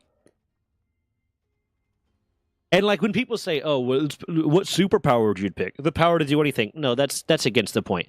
But if I had to pick like an anime power that's not like incredibly busted, like just change the world, I would probably pick like Shadow Clone Jutsu from Naruto, because just being able to like, hey, I'm gonna have someone else go do some stuff that needs to get done while I do it, and then I experience like when it's over, I know all the knowledge, so it's like I'm not lost. That would be great.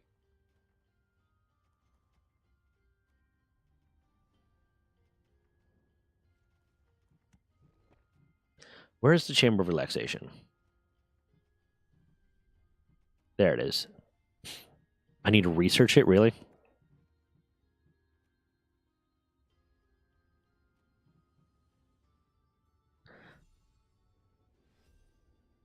Okay, let me make the Chamber of Relaxation before they get pissy with me.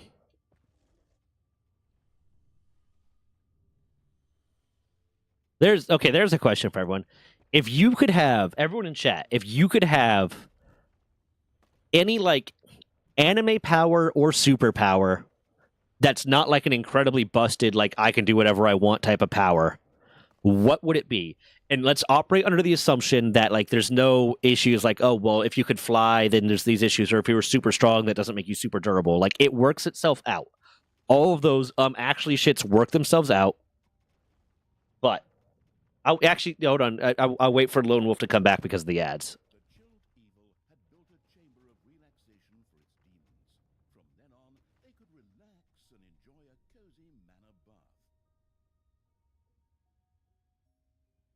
Once the ads are over, I'll re-ask the question. That way, anyone that's stuck in ads can hear it.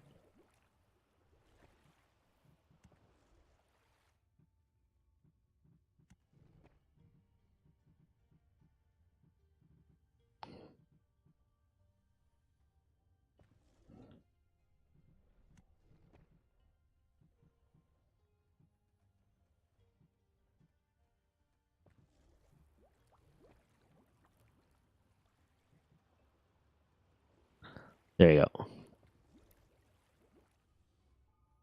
Now I need to make sure that I'm producing enough food so these guys don't go on strike, because they're not allowed to go on strike. So I'm going to make this super big. I need to start having doors built. I need to research doors. Seriously, you're not going to give me that to start?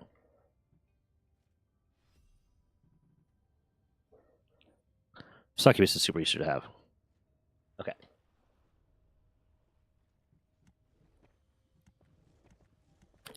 I need to start just like not talking when ads are on.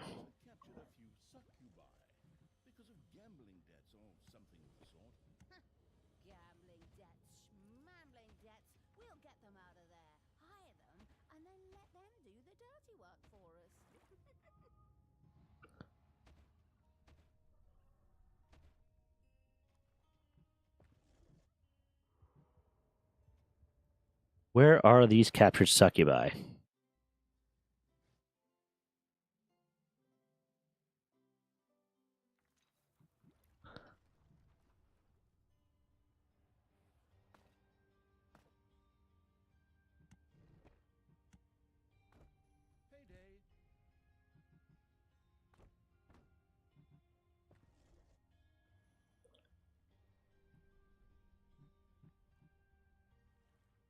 I need to bring water bottles in here. I'll be right back. I don't have any water.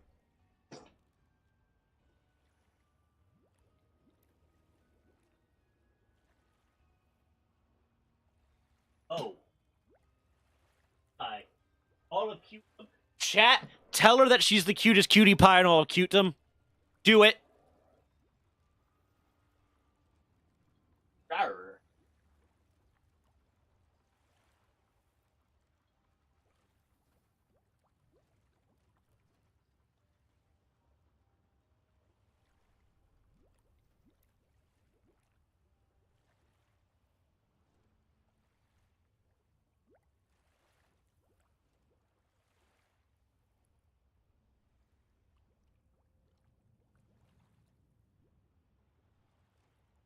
Who?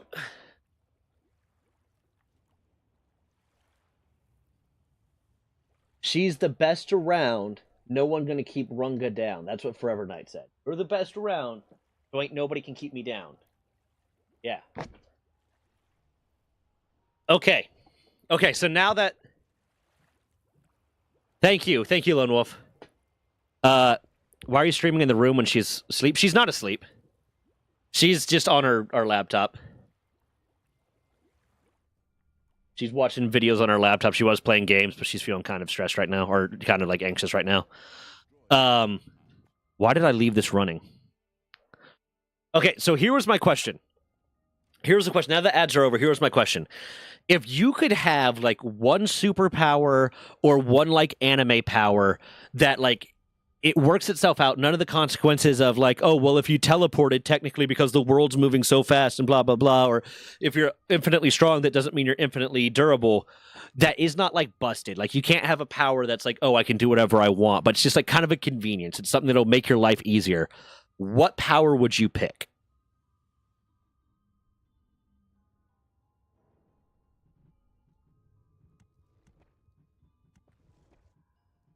The first succubus joined the ever-expanding evil's army.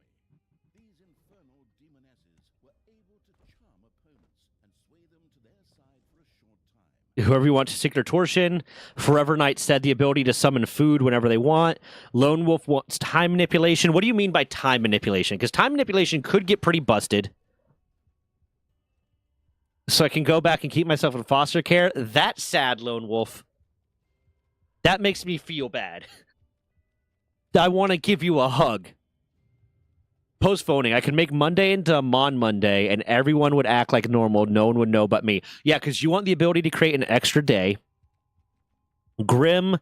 Clack my hand to summon a servant that is unquestionably loyal to me. So, like, you would want, like, the D&D power of, like, what is it? Invisible Servant? You'd want that one. I would want Unseen Servant. Yeah. I would want Shadow Clone Jutsu from Naruto. I would want the ability to summon copies of myself, even if it's just one or two copies of myself that would, act the way I want them to, do what I want them to, and that when I unsummon them, I would have their memories and have their experiences and the skills that they learned. That's what I would want. That would be so incredibly helpful.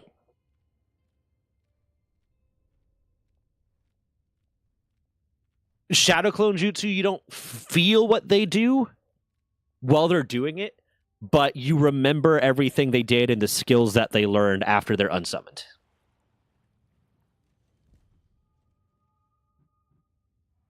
Well, it's not you don't feel like if they got hurt. One, they unsummon pretty quickly when they get hurt, but like you don't feel the pain, but you remember what they had or what they did.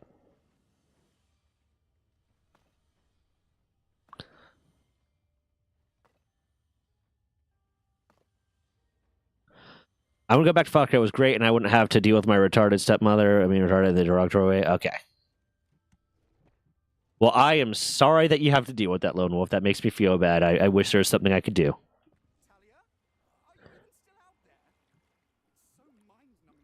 Oh yeah, no, man. Like if I had like a non-sentient servant that was just gonna do whatever I wanted, then yeah, it's gonna be doing a lot of shit.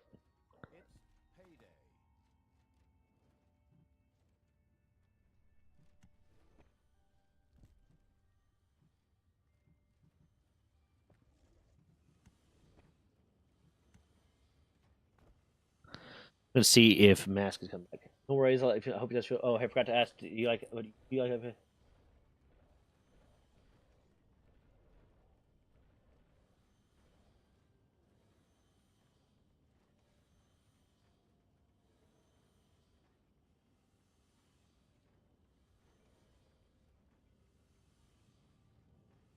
Hold on. We might be switching back to Palworld.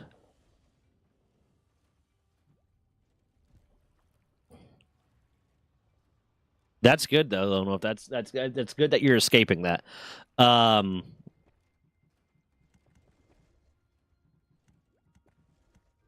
hold on. Hold on. What was I about to do? To do. But yeah, no. Like if I had shadow clones, one, if you had, I mean, shadow clones are inherently limited by the amount of chakra you had. But like, I'm going to assume like, okay, I have enough to summon 2 shadow clones. One, going to college and taking multiple classes at the same time to really make it more efficient, and then learning all that shit to get your degree that much faster. Hell yeah. But then, like, even outside of that, you can just have them all get a different job. Bam. Back in the day, I picked sort of contra-medieval weapons that can't be destroyed with the side effect I can only gave 2 summoned at a time. Yeah, that's like the very like edgy response, I guess. But it's like it's not helpful in the real world on a daily basis. It's like, yeah, that would be a super cool thing to be able to do, but like, it's kind of like the same concept of when you're a kid, you think quicksand's going to be a much bigger problem than it is. So you think things that would help you deal with quicksand would be vital, but then in the real world, who has ever dealt with quicksand in real life? Like, if I would have aged out of the foster care, I would have gotten a full ride scholarship. Yeah, no, that kind of sucks that you kind of got screwed out of that and put into a worse situation. I would beat you by never showing up the day we were supposed to fight. I feel like, and maybe this is just ignorance, I feel like I would rather be a middle class person in a first world country than a dictator of a third world country. And also, like, summoning medieval weapons to go take over a third world country, they're going to shoot you. And you still have to win those fights. Like, and one of the things I like to kind of say when people are like, oh, I know what I can do, is like, yeah, but you don't know what the other person can do. Like, you'll get people being like, I know, I can hold my own in a fight, but you don't know what the other guy can do. Then how would that help you? I'm not sure how that would help you.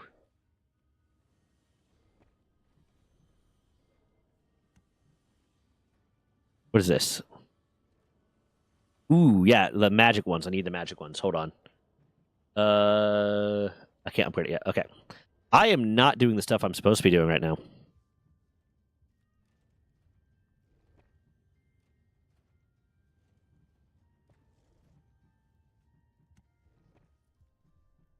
I'm gonna get a call. Hold on.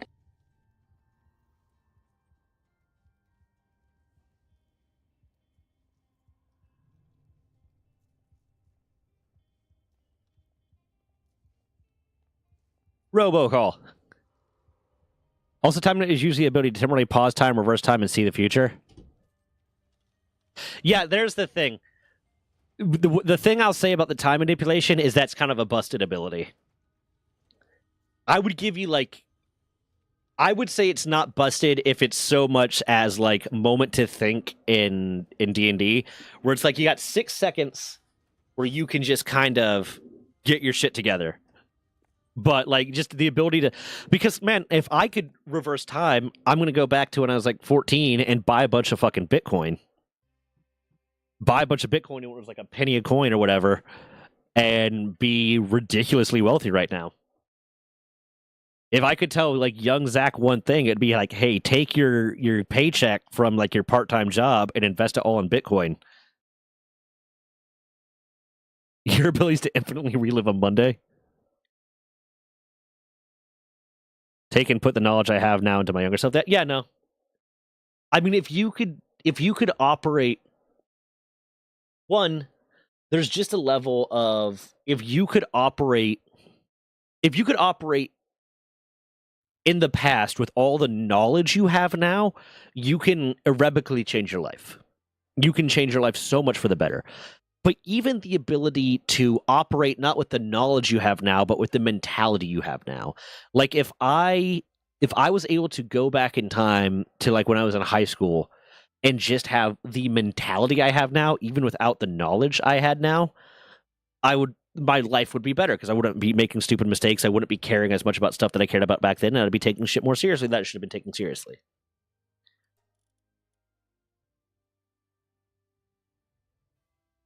Welcome back, Mask. Okay, we're gonna ask Mask this question. Hold on. Oh God, what did I miss? If you could pick one anime, D&D, or just general superpower with all the like complications worked out, like if you teleport, it's not going to be like, oh well, the world's moving so fast that now you teleported somewhere wrong. But like not a busted one, like one that's just like a life convenience kind of thing. What power would you pick? Not a busted one. I mean, Not a busted one. the ability to clean things within 5 seconds. So prestidigitation. You'd want prestidigitation. That's actually what one of my buddies said. If he had to pick a power from D&D just for life convenience, what he would pick is prestidigitation. Just get shit done quick. You just let magic do the work. Yep. Wait, having a 24-hour save state would be sick. Like you could make a save state that lasts 24 hours, and if you die, it auto triggers, kind of like that Rick and Morty episode. Yeah, no, that would be pretty cool. The ability to like just have an auto save feature. We didn't lose the save, did we? No, I got it. I got it. Oh, thank God. No, I'm talking about in real life. The ability to autosave in real life, kind of like that Rick and Morty episode, would be so useful, even if it is just like a 24-hour autosave, because you could approach situations, one, the number of times that I would do the, like, you're in the middle of Skyrim, you quick save, and then you fucking kill everyone, and then you come back and everything's fine, just to, like, I'd be a much chiller person, and no one would know why. No one would know why I'm so much calmer. It's like, because I just killed you all, like, 37 times, and now we're just redoing this. I feel like that might be a busted power, though. There's an argument there for it being busted. Yeah, that's kind of busted, yeah. It's kind of like the same thing of like, oh, if you could, when people ask like, if you could go back to like high school with all the knowledge you have now, would you do it? And like the general response is, yeah, I'll invest in Bitcoin. That's exactly what I just said. Oh, I'll invest in Bitcoin. It's like, okay, yeah, it gets really busted if you think about it too hard. It's literally insider trading. Yeah. For your life. Yeah. Same mentality, just way more knowledge. No rewind. It's just when I go to bed and it's Thursday, it becomes third Thursday. Yeah. If you want, yeah, you just get an extra day.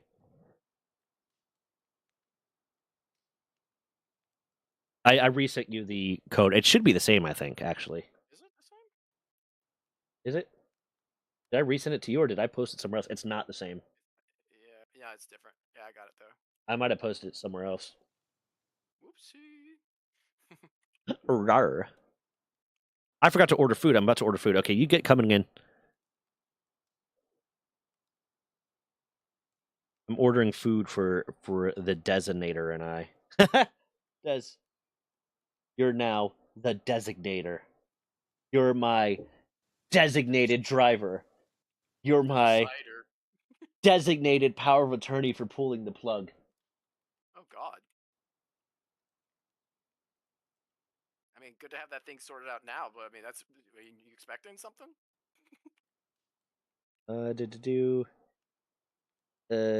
Uber Eats and or Chinese food.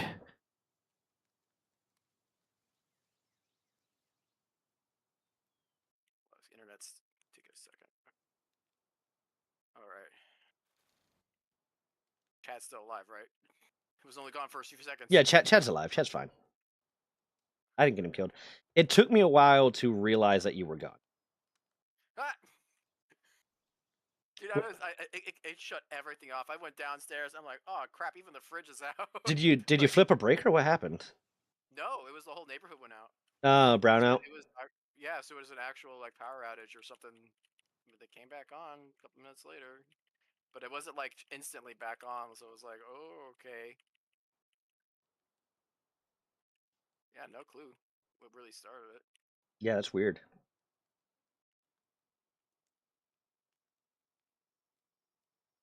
We have to harvest these berries ourselves. We have a. Oh, does he not do gathering? He doesn't do gathering. He does water That's mining, stuck lumber, up. and handiwork. That little arrogant piece of shit, like just going all like thinks he's better than us. Yeah, we can't trust Chad. Chad's a Not dick. after what he pulled at the beginning. He thinks he's better than us. He beat our ass, you know. I'll say this. I liked Chaz. I like Chaz from like our Star Wars choreography, our lightsaber choreography group. Oh, yeah. But the one thing that just kind of rubbed me the wrong way with him, like when I first met him, I was like, oh, he's going to be one of those. Is he was like, well, I took kendo when I was younger, so I'm going to get this right away. I was like, this is different. This is not this. This is choreography, and I'm sure you'll be good at it. But assuming you already know, because I was trying to teach him a maneuver. I was like, I'd been going there for a while, and I was trying to teach him like a specific maneuver. I couldn't remember exactly what it was, and he's like, I took kendo. I know what I'm doing. It's like, no, you don't, because you are wrong right now, and I'm trying to explain that to you. Dude, does that give you a level of instinct that might help you learn these things faster? Sure. But right now, you are wrong. Like, it's like saying, you know, I excelled in language arts, so that means I know Japanese and French already. It's like, no. But, I mean, he's got a point. He knows kendo. He can, you know, commit tax evasion and other things. Like, why can't he? You go Wesley Snipes with this? Is that what the reference is? You're referencing Wesley Snipes? Sure. That's a reach, man. That's a.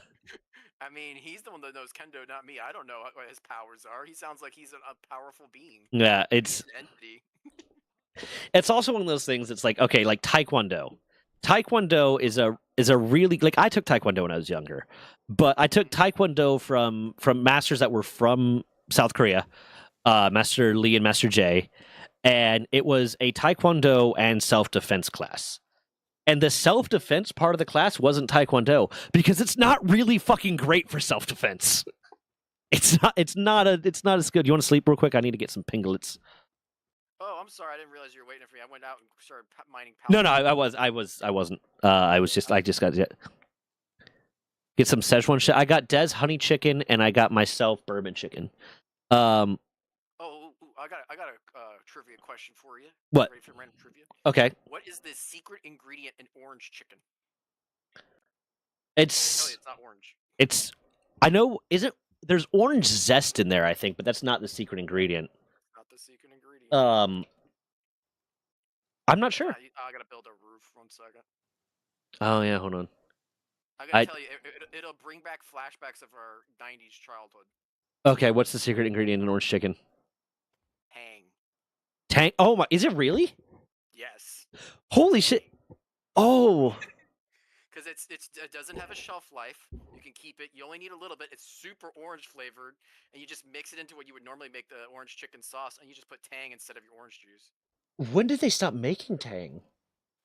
Dude, back in the '90s. You remember that monkey that went to space commercials? Yeah. They're like wondering why we have ADHD now. Look at that. Look at the toys from the '90s. Look at the advertisement back from that era. It's like sock and boppers, moon shoes. Do you remember like the Gushers ad that would run, and they would eat the Gushers, and their head would turn into a fucking Gusher? How did that not horrify us? How did that not like scare the shit out of us to never fucking want to eat Gushers? Because I saw that and thought, oh, those Gushers look pretty good. You okay, love? I saw that and thought those Gushers were pretty good, but that is objectively like that's just body horror being marketed at children. Yeah, and that was before like the Capri Sun, you know, respect the pouch crap. Oh, thank you, love. This is what's this one's name? This one's not Meatball. This is what? This is Stan. He's a elder mimic from Vita Carnus. Yeah, no, that was like our ads for kids or like for kid products when we were young were just fucking horrifying or the most nonsensical things in the world. And yeah, like look, I can microwave leftovers, so clearly I can cook. I'll cook over Ramsay. Yeah, it's that like level of like. I'm not going to say people that think that way are narcissists because narcissist is like a very specific thing, and I think the term narcissist is overused a lot. But they exhibit narcissistic tendencies. If you think that just because you're slightly good at something that you have the skill level of an expert that has practiced it forever, that is you are demonstrating like it's either the Dunning-Kruger effect of you do not realize how complex the actual thing is because you don't understand it well enough to realize how complex the thing is, or you have like you're exhibiting narcissistic tendencies. Yeah, I mean, I've run a failed university and hotel, but I'm qualified to be president. I love you. Give me a kiss.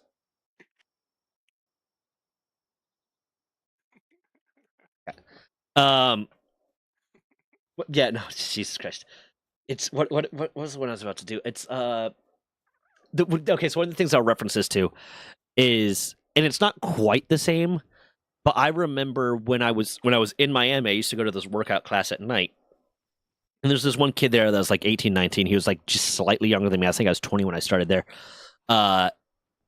He's like 18, 19 years old, and he found out that I was in the military, and then just started talking about like, how good. Well, it was like I think I'd be really good at it. I think I'd do really well in the military. One, he's not understanding what the concept of the military is. The military is just not shooting guns, but his is not just shooting guns. But he's like, yeah, I think I'd be really good in the military because I think I'd be a really good shot. I think I'm a really good shot. Like, I was like, oh, why do you think that? Have you fired a gun before? He's like, no, but like in Call of Duty, and the mechanics in Call of Duty are very realistic. Like they model the guns really well. In Call of Duty, I'm a really good shot. It's like you realize it's more complicated. Like shooting a gun takes a lot more skill than just what you're seeing in Call of Duty. Like it's really easy in Call of Duty because you're playing as a very, very well trained, warfighter. He's like, no, but I think I'd pick it up pretty quickly. I think it'd be real simple. And, it's just, I think I'd get it. I was like, okay, cool. Hold up that baton, because there's like the teacher also taught like Krav Maga, so he had like these fake knives and batons and shit. I was like, hold up the baton and shoulder it like you're shouldering a rifle. He's like, what do you mean by that? It's like, okay, so you already don't know what you're doing. Why am I'm not supposed to be capturing these? I forgot that I'm not supposed to be capturing these. I just captured We gotta kill him now. Yeah, I will. I completely forgot what we're doing. But I said, shoulder that baton you have like it's a rifle. He's like, what do you mean? I was like, okay, just tight. And I explained to him how to shoulder it. It's like, okay, point at something, and when you want to fire, say bang. And he goes, okay, he points at something, and he says bang, and I punch him in the shoulder really hard because the kickback of a rifle. And he's like, what was that? He's like, that's the kickback. Shoot something again. He's like, goes bang. I punch him in the shoulder again. He's like, did that throw off your aim a little bit? He's like, oh, yeah. It was like, yeah, because rifles kick, because you're not feeling everything like you are when you're playing like you would in real life when you're playing a video game. You're like, blah, blah, blah. It's like, yeah, how steady were you able to hold that? Were you able to keep? It's yeah. It's that level of like not understanding how something, the full mechanics of how something works, that make people think it's easy. It's like people that would say, like, I know people say, I'd probably be really good at parkour. It's like, I'm pretty agile. It's like, it's different. It's not the same. Yeah. It's not the same. Yeah, exactly. And it's to go back to your point with the guns, that is kind of ridiculous to think. Because one of the things that blows my mind is whenever the shooting games are, for some reason they always have AK-47s, and they're like able to control the recoil on it. I'm like, have you ever seen someone shoot an AK? Yeah. There's so much recoil on those suckers. Or like a Desert Eagle. Holy Yeah. crap. It's like there's so much. And you can train for that, and you can prepare for that, and you can account for that, but you're not going to be able to put like an AK-47 or an M16 or an M4 or something like that into full auto and then keep like a tight grouping on a target. Not the average person. Like some people, there might be some people that are really good, special operators, Green Berets, SEALs, shit like that. That might be able to kind of handle that and control the recoil, especially if they have a front grip on, they have all this different stuff. But the average person, no, it's going to go crazy. It's gonna go all over the place. When I went through combat school, they specifically told us like we're gonna have you shoot in full auto one time just so you know what it feels like, and then you're never gonna shoot in full auto again. There's no reason to shoot in full auto. Unless you are specifically trained and really really skilled. There's no way you're gonna effectively use full auto. And then we had one chief that was in combat school with us that we started calling Chief Spray and Pray. Because almost every single time we were on the firing line when we were using our M4s, she would accidentally slip it into full auto because it goes single shot and then full auto. So she'd push too hard on the selector and slip it into full auto, pull the trigger, it would go full auto, and then because she panicked while it was in full auto, she would, clench her fist and clench her hand and pull tight and empty the entire magazine because she had no fucking clue what she was doing. This was the same chief. Whiskey throttled the gun? Yeah. This was the same chief that chewed me out in front of the entire fucking formation because I did not shine my boots the night before when we were going to the firing range in Gulfport, Mississippi in August when it was raining all the time and miserable. And the boots were going to get muddy immediately anyways. That night before I cleaned the mud off, but I didn't shine my boots, and she chewed me out in front of like the entire formation for not shining my boots and not setting a good example. And then that was like the first day that we were using, because it went first aid. We learned first aid the first week. We learned M9 specific the next week, and then we introduced the M4s the following week. And this was the week that we got the M4s, and this was when she became Chief Spray and Pray. That day was the day that she became Chief Spray and Pray, was the same day that she chewed me out for not shining my fucking boots. Ooh. Bunch of Pengolds are attacking an F-Kadir, so I'm helping them beat it up. That's the way to get resources. I know, it's some leather. You ever see that Warvet? He's outstanding. Oh, yeah. The one that used to be the sniper. Are you talking about the sniper or the pilot? Because I think there's two that I'm aware of. I think one of them used to be a pilot, and one of them was a sniper. And he's still got kind of the instincts for it, but it is different. It is very, very different. Like playing an FPS game versus shooting a gun. Yeah. Oh, I was asking you if you like FPS games because there's a game I thought you might enjoy. Don't feel like you have to be obligated to play it or anything. But it's called Witchlight. And so it is a kind of gothic style FPS roguelike.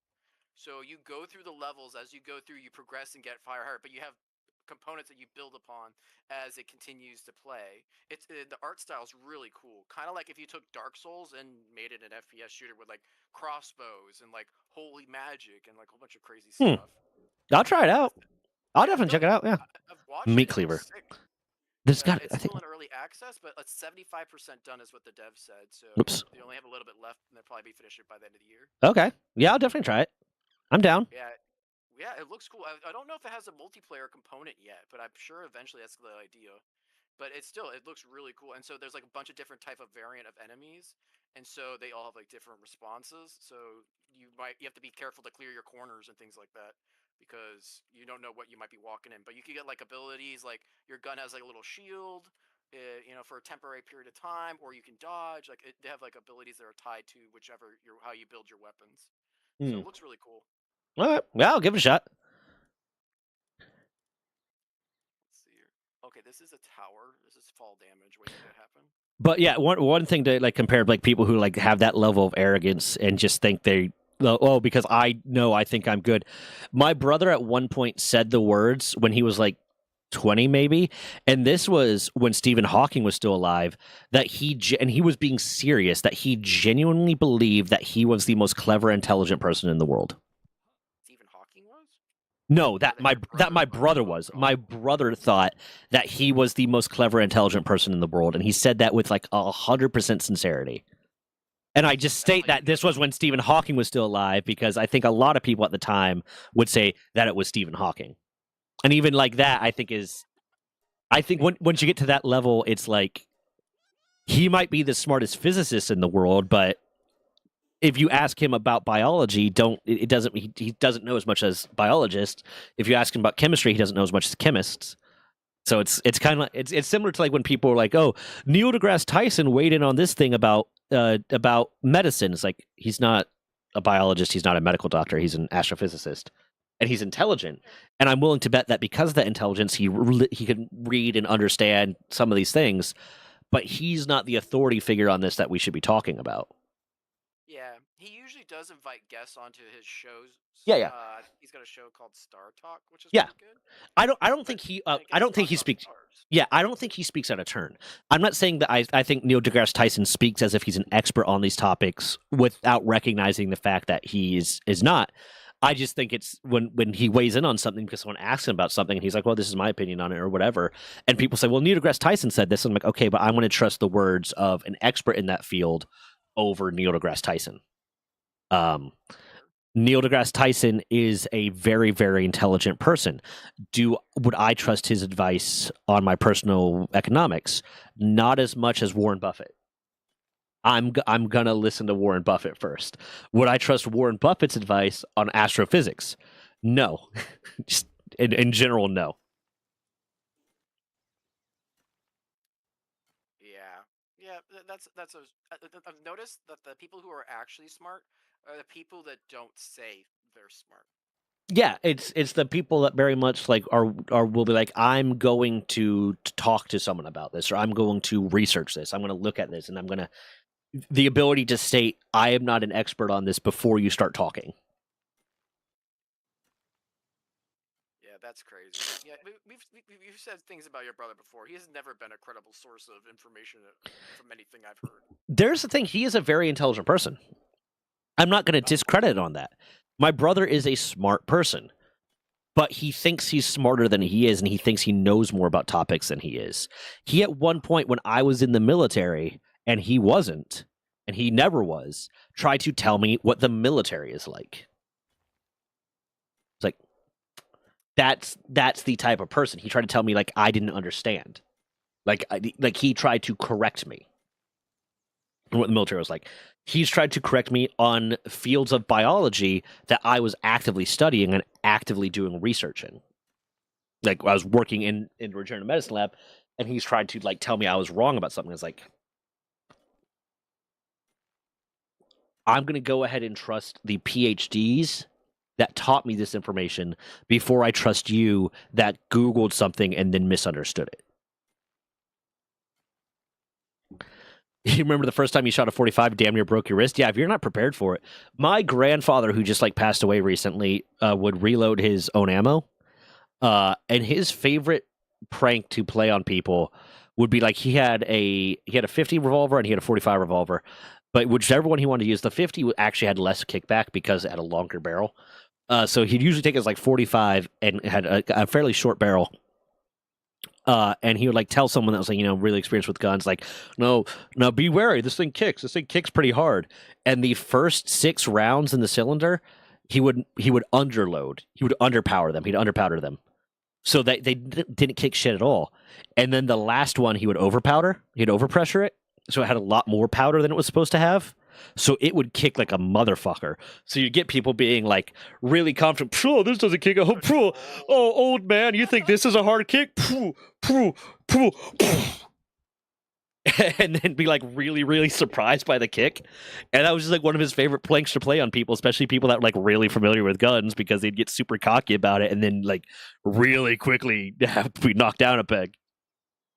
That's hilarious. That is a troll maneuver. Oh, it's 100% a troll maneuver. I think I'm gonna take Chad out to power level him. Okay. Well, Chad's higher level than we are. Exactly. Well, yeah, that's right. He can't. Well, then it'll Oh, that's right. It'll auto level him to our level. Yeah. We have a hanging trap up. I'm waiting for a raid. I'm waiting for something for me to get a pal. Usually the walking trap gets. I mean, I haven't used it recently, so maybe they've changed the rate. It is. I bought a bunch of leather. I made it all the way to the village over there. I'm doing Nice. a quest. Apparently, some lady hands out quest. Oh yeah, that's a new thing. You can get quests from people that are about like, hey, turn in this pal or do this or do that, and yeah. Yeah, there's a lady over there by the grounds past the where the mammoth rest lay. Okay. And she's like, "Hey, can you deliver this food to a guard and then come back?" So I'm going to head back now to tell her I delivered it. We got a logging pit up. I think I saw you did. Oh yeah, I got both up, stoning and log up. And we got the crusher. Behind the statue over there. I guess right now it's just a matter of like gathering resources until we can do something else. We need to build the hot springs. Oh yes. I have 8 pal fluid. We need 2 more. Okay, I'll go gather some pal fluids. I got a bat. I'll beat some penguins to death. Yeah. And any land balls you see, kill on sight. Yeah. All of them. Yeah, they're just the fucking worst. Really, they did 9/11. They did. Motherfucker! Pete Davidson's father died in 9/11. Not another dead father. God damn it. Oh! Wait, hold on. No. We have a wandering merchant coming. I'm gonna need you here with me. We have a wandering merchant. It's gonna be Chad and Chad. Yes. He's coming. Right, He's coming. Like a rom-com about him. Yeah. Chad and Chad living together because they're best friends. Chad and Chad sleep in the same bed for comfort. Chad and Chad hanging out because they're not gay. They said no homo, so it's not gay. Fuck with their socks on because it's not gay. Oh, fuck, man. You keep your socks on. Shit's cold, man. Oh, he's level 1, dude. We could kick his ass. He up here on the ridge with bats. Just like, The hey, way you said it, come here, Chad. My name's Greg. Nah, motherfucker, it's Chad. You gotta make sure we don't kill him because he's level 1. Yeah, hold on. I'll handle this. You got it? I got it. Your catch. Yeah, I got it. Okay. If we lure him to the trap, that'd be hilarious. Will he get in the trap? It might work on him. I don't know if it works on people. Also, just how casually he's walking up this hill kind of pisses me off. Yeah, it really is. Like he has no worries. Come to the trap, Chad. Chad. Okay, come over. Okay, I don't think he's gonna go for it. Oh, you piece of shit. But don't kill him. Right. Get in the ball. Oh fuck! The other Chad's trying to kill him. I'm gonna pull him back out. Don't kill him, Chad. Chad, no. I got him. I pulled the other Chad away. It's just you now. Mano y mano. The next one we can name Kennethy, but we'll name a garbage one Kennethy because my brother's name is Kenneth. So we'll name the garbage one Kennethy. Yeah, I'm gonna go kill some pingolets with Chad in my. I need to rename him Chad with Chad in my inventory. That way he can get some levels. That way he doesn't get himself fucked up. Yeah, you're right. He only level 1. But we got Chad and Chad. Timing. Perfect timing. Yeah, nah, man. Okay, destroy the. I guess you could leave the hanging trap up, and we just kill things that fall into it. Nope, can't trade with him.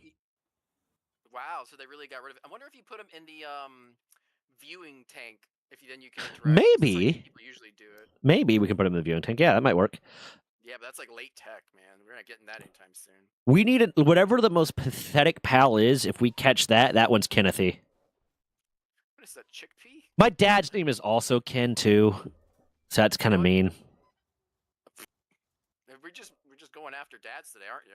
Yeah, I mean my dad's dad just died, so I am. You know. Sorry to hear about that. yeah. It's like a funny guy. Is that the prank guy, or is that the different? That's the prank guy. Yeah. Oh damn. I mean the well, he was also a little bit racist, so you know. But he was like, people that are older are kind of like. he was 83. He was 83. Yeah, so he was kind of super racist. Yeah. But I mean he was 83. A few years ago he had lung cancer. He had prostate cancer when he died. He was missing half his lungs. At one point he got his gallbladder removed and they fucked it up, so he had sepsis for a while. Like the dude survived a lot longer than he should have.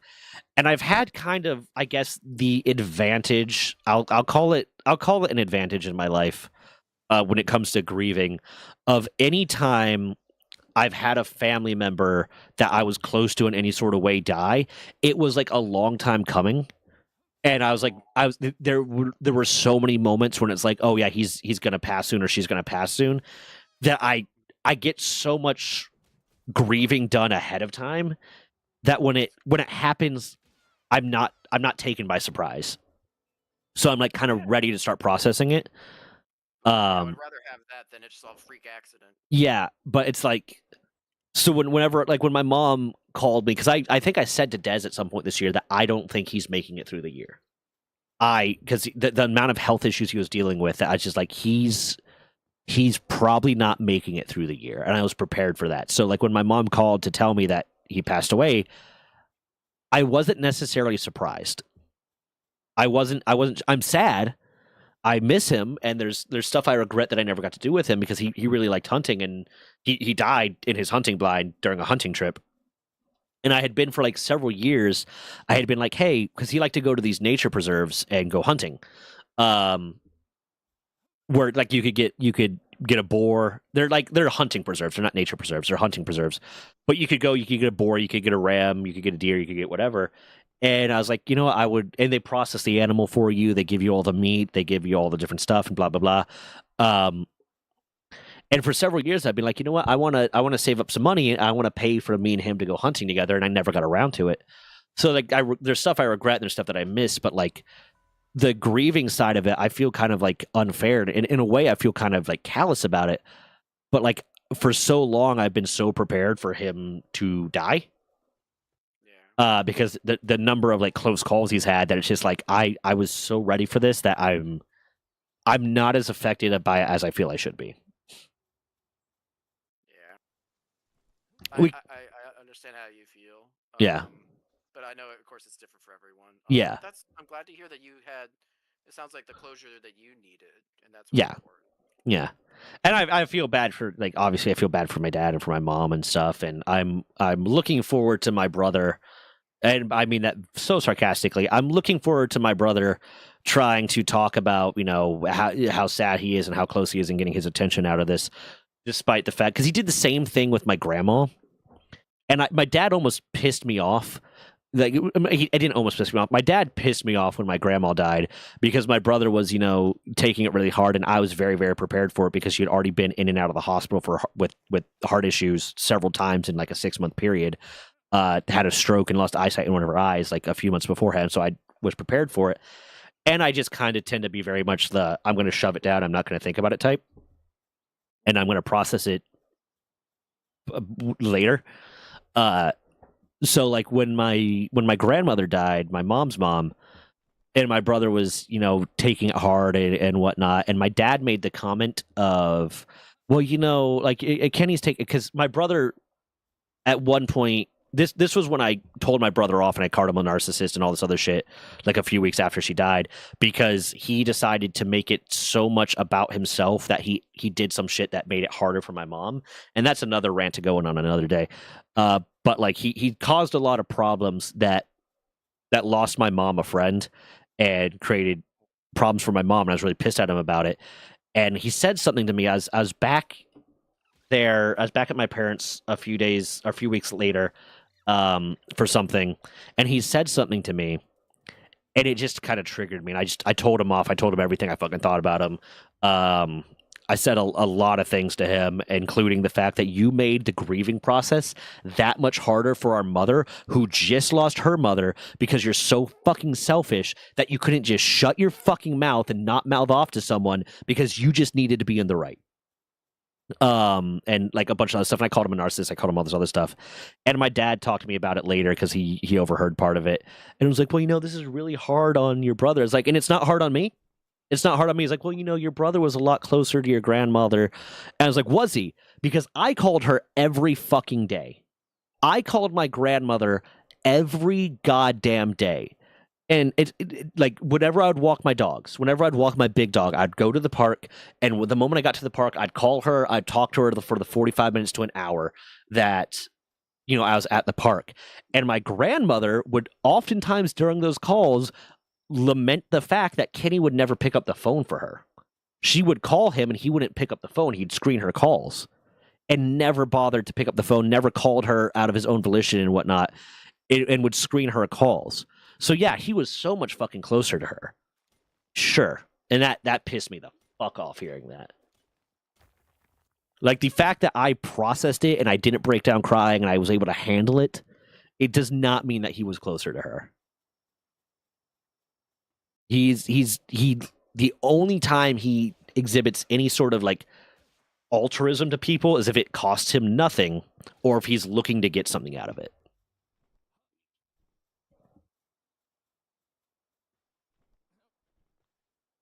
Yeah.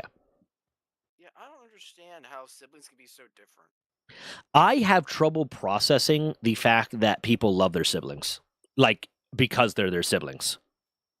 My brother fiance Cossack. struggles really hard too. Yeah. Her siblings suck. Yeah. It's one of the things I resent about my brother is the fact that I will never be able to understand the concept of a sibling bond and a sibling relationship because every romantic partner I've had has been very close to their siblings, has loved their siblings inherently, and that's my brother, that's my sister, that's whatever. And I don't get that. I don't understand that because I cannot think of a single time in my life that my brother has acted like a brother towards me. When I was younger, I looked up to my brother. I loved my brother. Like as he was my idol. He's my older brother. And then as I grew up and matured, I realized what a piece of shit he was. And now I cannot process. I don't understand that. And that has led to conflicts in my relationships before when like I've had relationships that siblings were like taking advantage of them.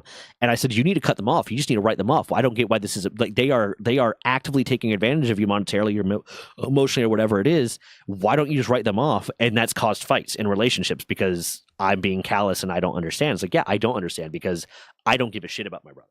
I give no shits about my brother.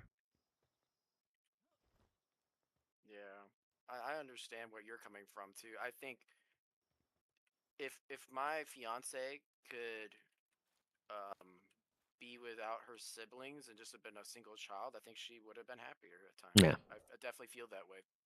And that's the real truth. That's what it comes down to is would I have been better off without you? And Yeah. yeah, if you keep acting like an asshole, yeah. And that's kind of the way I feel about certain people. Just like you don't make other people's lives easier. You torment other people. You make people's lives miserable. Why would anyone want to be around you? I fully believe that the world would be a better place, even if it's just marginally better place, but a better place without my brother in it. And the only sad thing to me about the thought of him dying is that I know it would devastate my parents. Like, my fiance, she's a twin even, and so her twin sister met this guy, got knocked up, ran to the courthouse, got married, moved across the country to where he lives in Italy, Uh-huh. and had this baby. And they just delivered this baby recently. Uh-huh. And she's just like over here, like betwixt herself of like, well, I mean, she's done the twin sister's literally done everything she's could to be excommunicate herself from the family at this point. She literally moved to another country. It's not even you can't drive, you can't visit. You have to plan a trip, and her family, her mom and her dad and her brother went over to go see her because the baby was due, Mm-hmm. and they said um, they said that the place where they were living was not great, and it was not a pleasant visit. And I'm trying to be as PC about that as possible. I do not want to. I don't Yeah. think that no one from them is going to hear any of that I'm saying, but still, it was not a good time, to put it lightly. Yeah. What I'm doing with the pals, real quick, just so you know, is you can drop them if you go to your party and you press R, and Yeah, then and then just over get rid of. over time they will expire. Yeah. So ones that we weren't supposed to have, I'm just doing that. Yeah. No, hold on, I'll be right back. The food just got delivered. Getting that Tang chicken. Yeah, I was surprised to find that out about the orange chicken. All right, let's see here. I'm actually on quite a bit of a roll at the moment.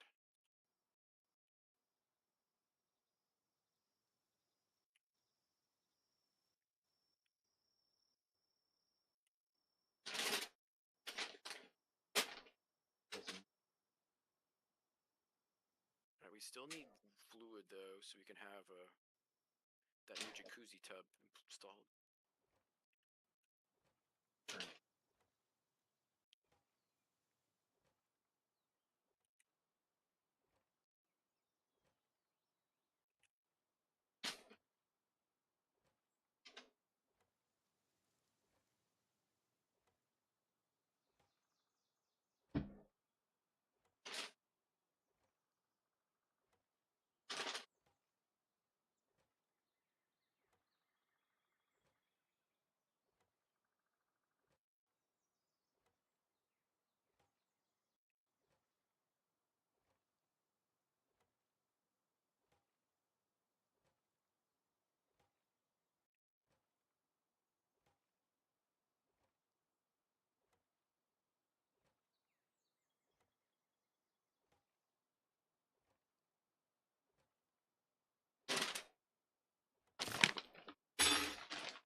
Oh.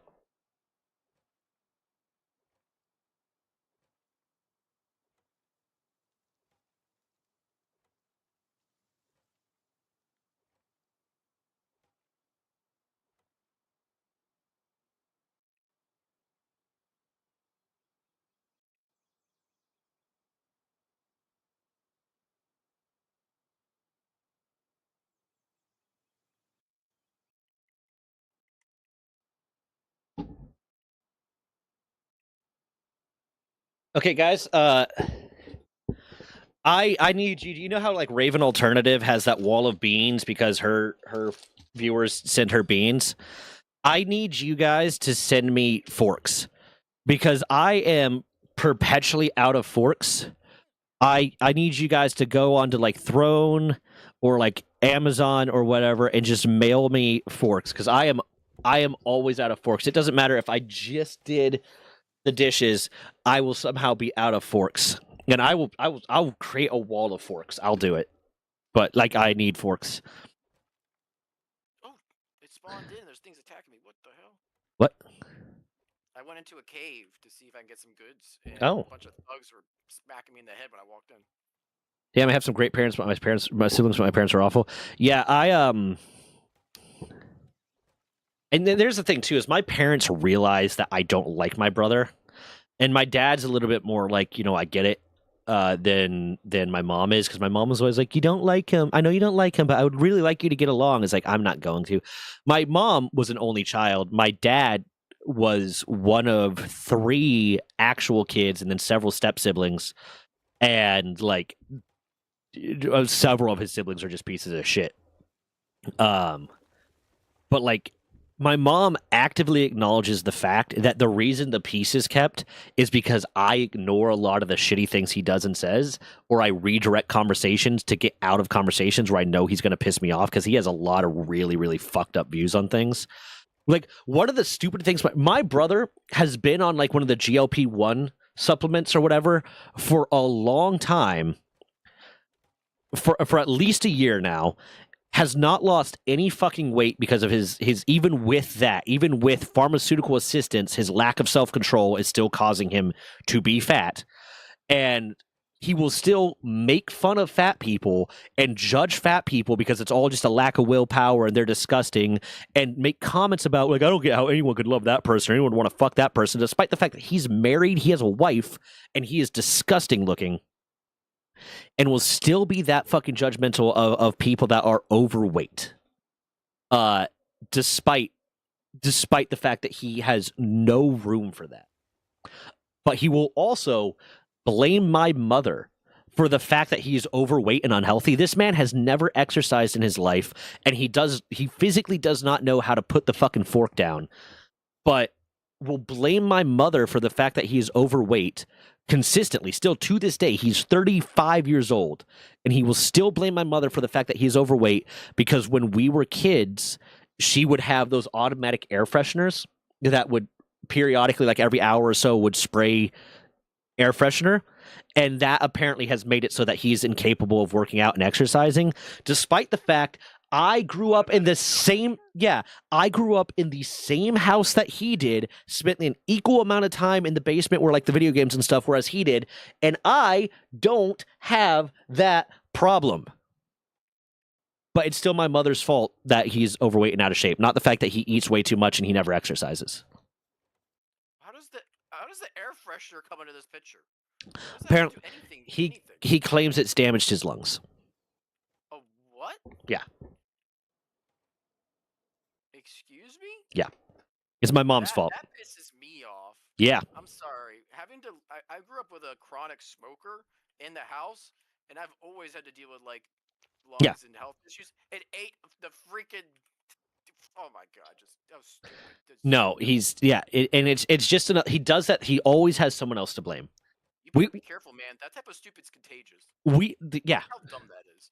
We were watching the last time I was near him because I had to be up for our cabin work party. We were watching King of the Hill.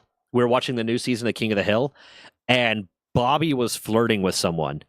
And my brother made the comment, I don't get why anyone would want to fuck him. Like 100% seriously.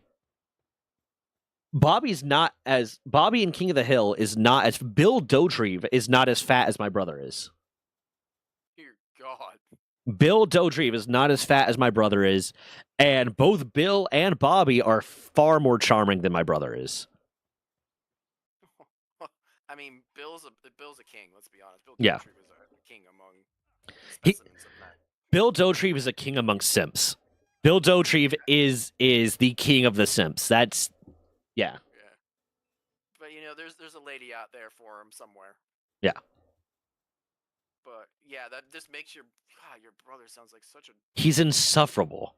I've legitimately talked to my therapist about the fact that I've realized that my anxiety and just my levels of anger go up when within a 2-week period before I know I'm going to be around him. Because I'm getting preparatorily angry and anxious about it. Not because I'm intimidated or scared by him at all. I could fucking bury him no problem. But because I know he's going to say some shit that's going to be really fucked up or it's going to piss me off. He has made fun of assault victims. He's made fun of SA victims before and said it's not a big deal. Oh my god. So it's just a little bit of sex. He's made comments like that. 1 second. As a fucking adult. I gotta also eye bleach my brain after this. Yeah. Is awful. All right, I'll be right back. I just have a delivery that came. Okay.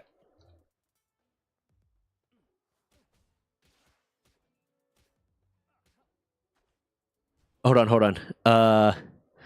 But hey, I need to read these. Send me some titles for the Palworld Not Scared video if I had the money. Yeah, you still didn't have. I did buy forks. I just didn't buy good forks, so they got damaged pretty quick, or I don't know I don't even know where some of them are, because there's some of them that I've had to thrown out because a tong has broken off, or they got so bent that they're bad. But I don't even know where some of them go because it's I've thrown out 2 or 3 forks, but you still didn't buy forks. Jesus Christ, I'm a big guy and I don't blame anyone. I just like food. Yeah, and it's perfectly fine. I don't have a problem with people being heavy set. Live your best life, whatever makes you happy, as long as you're not making other people's problems and as long as you're not being a fucking hypocrite.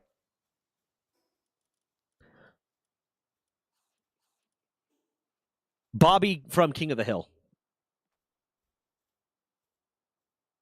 I'd fuck Boomhauer. I'm not even gay. That's right. You might be a little gay. Let me see.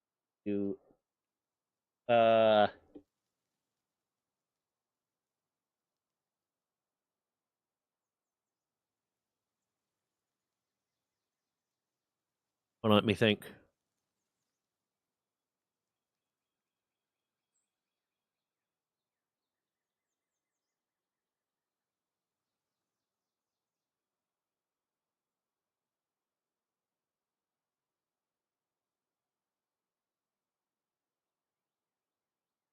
Or community right, back.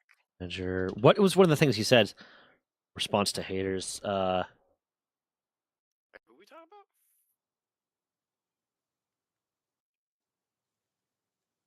Muted? What is no, hold on, I'm reading something. What was one of the things he said?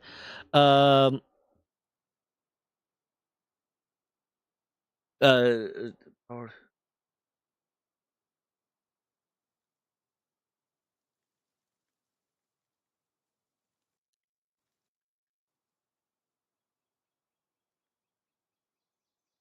Please see something easy.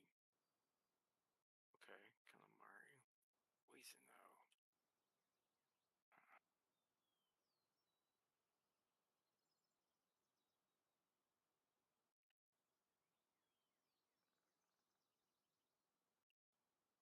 Might have to hit and do a kite and run, hit and run this.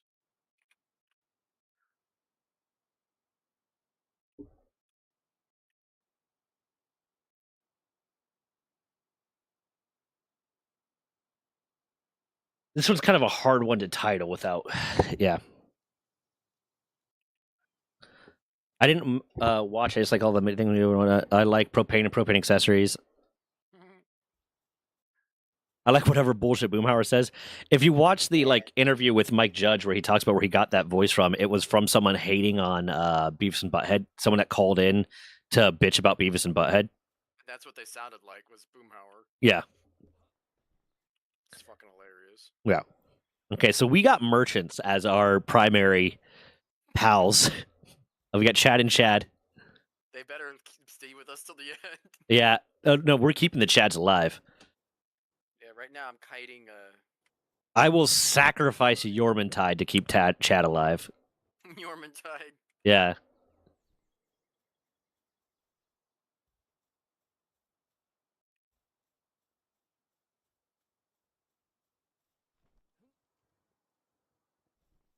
Another way you could potentially do like a Palworld Nuzlocke is only hatch eggs that you find in nature. Yeah, That's I saw one egg so far. yeah. That if we decided to do a different run of this for some reason, if we're like, you know what, let's do a second one, it could be only hatching eggs we find. That would be cool. Those are the only pals we can get. I do like the idea of an egg lock. Egglock, that's definitely a way we can do this. The funny part is all the all the Pokemon players that do Nuzlocks are probably like, wait, you're doing a Palworld Nuzlocke. Nintendo's gonna sue me for stealing the idea that their community came up with. Yeah, but to be honest, the best monster taming storyline game I gotta say is probably Cassette Beast. The best monster taming, like where you like the pals and whatever you want to call them. The one that has built-in Cassette Beast has built-in Nuzlocke. Yeah. You can do. Another really good one is Koromon. Is Mm, fantastic. I heard of yeah. They're all turn-based. I remember you saying you're not a big fan of. Not a huge fan of turn-based. Yeah, because that's why you didn't keep playing the new Digimon. Time Stranger, no, yeah. I'm not a huge fan of turn-based. I also did full random egg only. Ooh, that's another Nuzlocke that could potentially be done. Is only catching alphas. Yeah, right now I'm fighting one. Yeah. If do you need help? So far I'm doing good. I'm kiting him. So Well, I've just been pacing my battle. I mean like only catching alphas where it's like the pre-spawned alphas. Oh, the boss. Yeah. Like yeah, we cave, yeah. So basically we'd have to only catch them. We'd have to gear ourselves up enough to take them on by ourselves and then catch like the first alpha, which I think is Chillet, and then like only use those ones and see if we could beat the game. Yeah, there's Chillet, and what else is the other direction? I know there's the King Lamb, but I don't think that's a little 20-something. So King Paka. There's the Pen King too. Yeah, Pen King. Pen King's great for base work, but man, they increased the amount of food that sucker eats. Yeah. Pen King is one of the best like early base workers you can get, for sure. Yeah, 100%. He does mining, he does watering, he does handiwork, he does carrying. He does what Chad doesn't do, carry stuff. He's just in every way possible better than Chad. I'm hoping like our first raid is a Nightwing raid, because I want flying. If I just run away from you and you get far away from the spawn, does that desync you? That's the other thing. I like how this is still early access a little bit because there is some cheese that you can pull off. Oh yeah. It's almost sad when they get rid of the cheese in the game. Like the fact that they patched out in Repo that you used to be able to like heal yourself by just spamming E while holding a heal thing, and they fix that. It's like, why? Why? That was fun. Yeah, I like the cheese. Like the one of the new games that's come out that's been popular is Gone Fishing. Mm. And it's like a group fishing horror game. But there's a lot of jank in it, so it's just fun when the jank happens. It's like another thing to have to consider. Yeah. Yeah, they patched that, Skade. That does not work anymore. Okay, technology, bam. Let's see. I'm getting the 3-shot bow. I'm gonna get us. How about I can focus on the weapons and the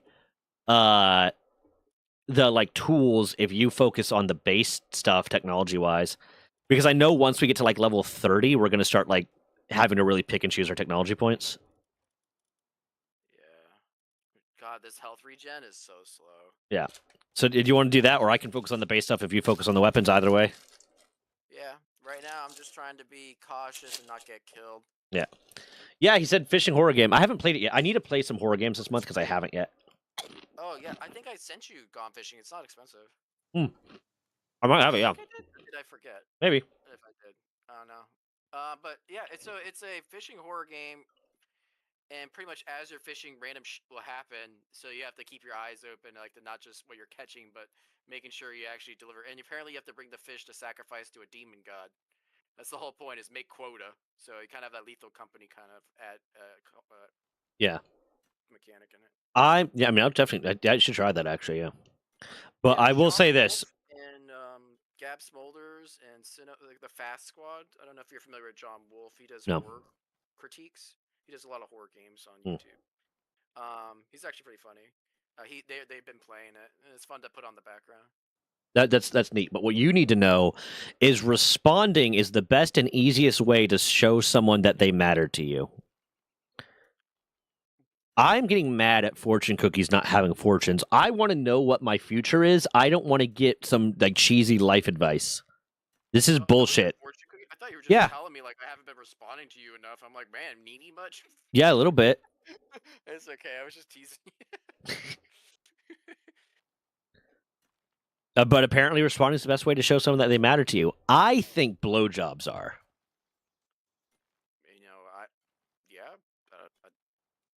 Not very many people. She's not acknowledging that I exist right now. She's looking entirely away.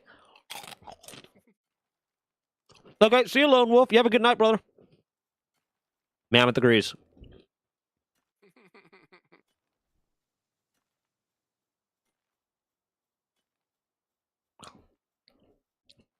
It's so hard trying to figure out what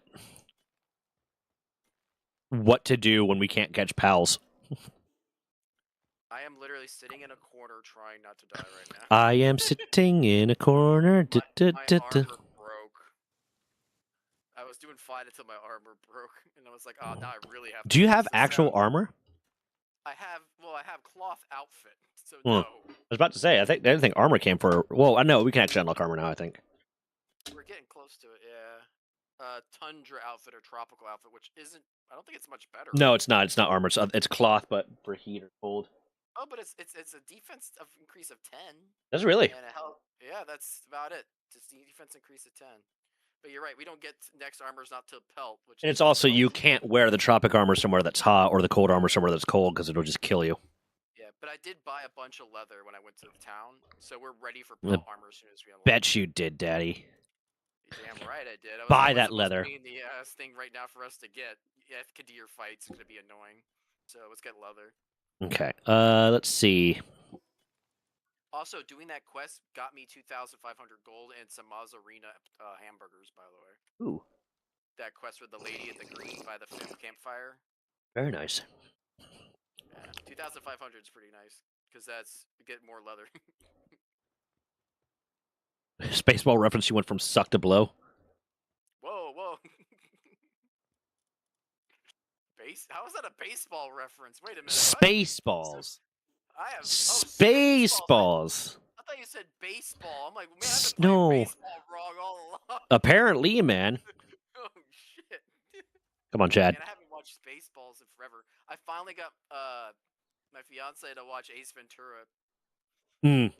She had What was never it? seen I and White Chicks. She had never seen White Chicks. I introduced Des to Scary Movie, but then I realized I introduced her to the first Scary Movie, which was not nearly as good. I should have gone to like 2 or 3 right away. I still think like 2 is the best. 3's got like the best visual gags, I think, but like 2, I think comedy wise is the best. Grab, it's my strong hand. Yeah. Yeah, there's some good gags in it. I'll say that.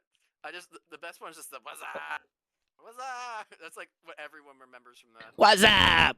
Well, that's not even from Scary Movie. That's from like a Wendy's ad, I think. No. Yeah. I swear they did it. They did it, but that's where they originally came from, the Wendy's ad, and they put it. Yeah, in the that's movie. what they were parodying. Was the Wendy's ad? I think. That makes sense. Yeah. Hold on. Let me. Where did the what's up come from? What's up? It was a Budweiser campaign. What? It was a Budweiser campaign called based on a 1998 short film called True. The ad's concept originated in the short film True, which depicted Stone and his friends greeting each other with open mouth "was ups" and the response "True." So yeah, it was not Scary Movie, and it technically wasn't Budweiser. It was some short film. Wow. Okay, I got a 3-shot bow. I'm making some arrows, and then I'm gonna make you a 3-shot bow and put it in a thing. I have one. Oh, I just ran out of arrows. Should have made more. yeah. We've been chugging through wood. You okay, love? Ice pick headache? Wrong. Damn it, is Des doing okay?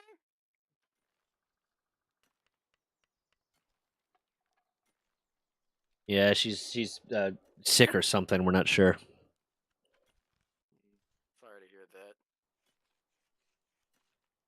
Yeah.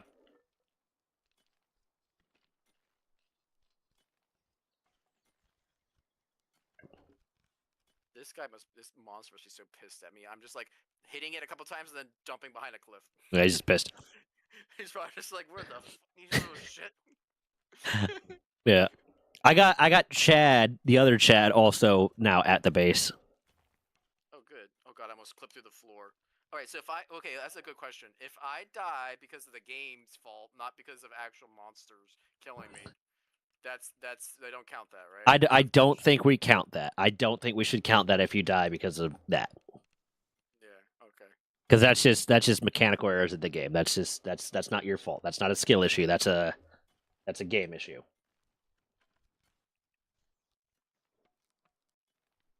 Keep trying to do the same move. Okay, that one move is so fast. It's hard to dodge. The other one, a lot easier to dodge. I'm gonna try to see if once I get all these arrows, if I could take on Chillet. If you want to, we could do it together. That might be better. Yeah. Because I vastly underestimated this level 10 Killamari. I'm waiting for my shield to come back. It takes a while for the shield to come back. I feel like it was faster. Yeah, it might be based on the shield. Which one you have? Yeah, we have the very first one. You got a point.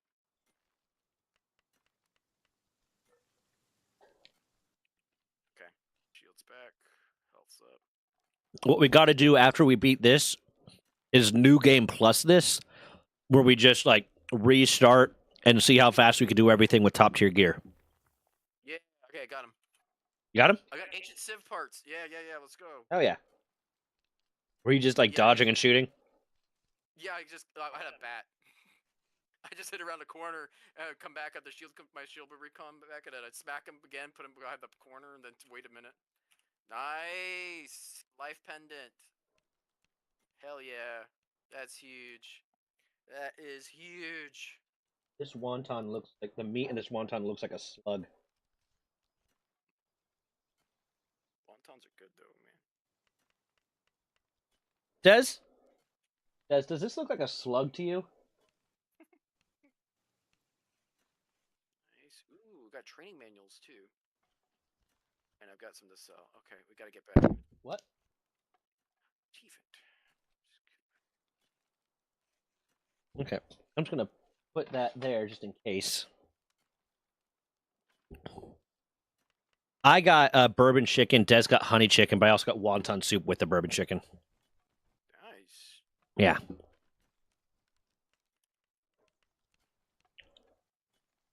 All right, I'm heading back so I can repair my armor. I even unlocked a tech point from doing that. That's Nice. Hell yeah. yeah, it's to gain to level 2. Metal pickaxe, high quality workbench. But we can't even get. Oh, we did get unlock the furnace. We need to build that.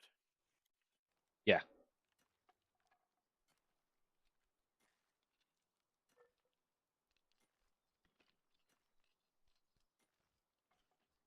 The level of raiders is influenced by the base level.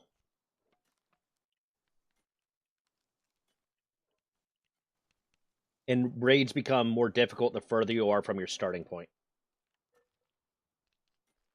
From the starting point? Mm-hmm. So wait, raids are influenced by your base levels, what you said. So Base level and distance from the starting point, yeah. So you might need to move. Huh. Yeah. That's funny. I did not think that. Because I've had multiple different types of raids come at me from. Are we at a level where we can build a second base yet? No. We need to build a primitive furnace. Because when we are, I can move off and find somewhere far away to get started. I need to go kill some foxes. I just killed one. How many do you need? We need 3 flame organs. I don't know if I have 3, but I'll deposit. I'll depot my stuff. Damn, dude. You know, take a breath between your bites. Damn. Yeah, that was a burp. I like Eric Andre well enough, but I have like my general thought on like pranks and pranks as comedy is if both people like if everyone involved in the prank can't. Are you okay, love? If everyone involved in the prank can't laugh about it at the end, then it's not funny. And I feel like some of Eric Andre's comedy is very much like it's too mean, I guess you could say. Like it's not something where everyone's laughing at the end of it.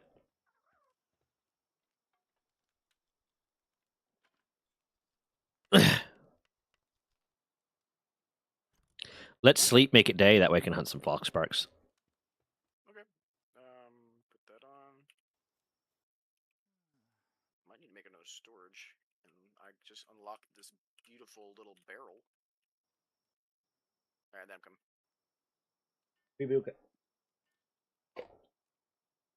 Oh, Yeah, why do we have a bunch of chickens on our property? I don't know. I'm gonna go kill them before we go to sleep.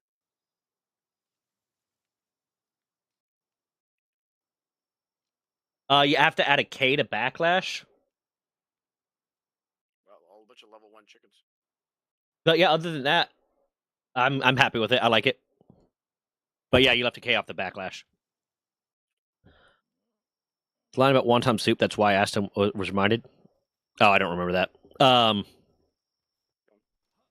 Yeah, but no, with the like Nintendo Game Freak Pocket Pair or Nintendo Game Freak the Pokemon Company hierarchy video, I did a lot of research and there's still a lot to do, so I'm gonna put that one off for now until I could get more research done. So let's just plan on hopefully Kurt gets back to us like tomorrow, and then we could post the interview video on Friday and have it released maybe a day early for members or something. I went to bed, so. Okay. Need to come in. While we're sleeping, I'm going to check on Des real quick. Okay.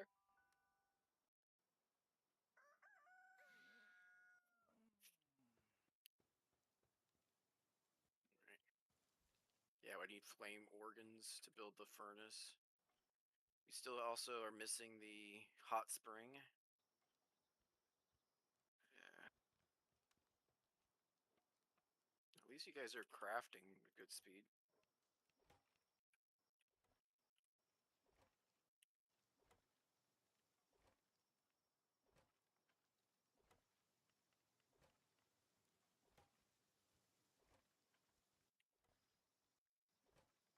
Alright, Chad, you come to me for a second. I got some XP things you can have. Wonderful. You're up to level now.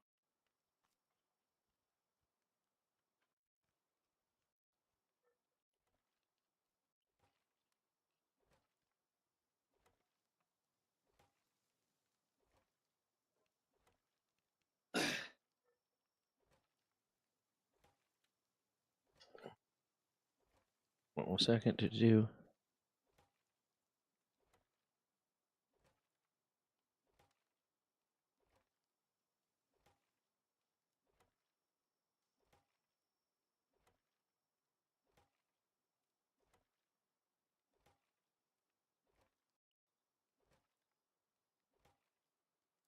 Does this Chad actually do stuff? Or they're exactly the same? Ugh. No one here picks anything up.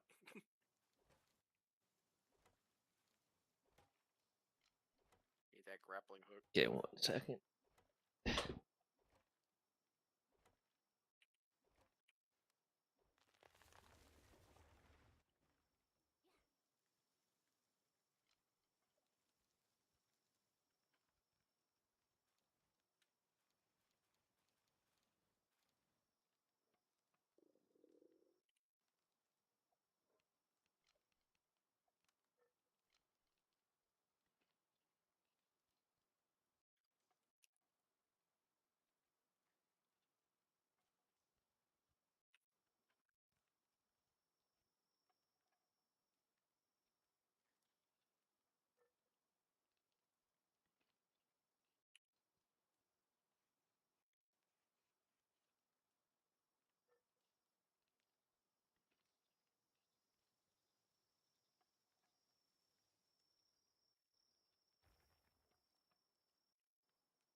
So we're too close to the starting area for the raids to start? Huh. Interesting.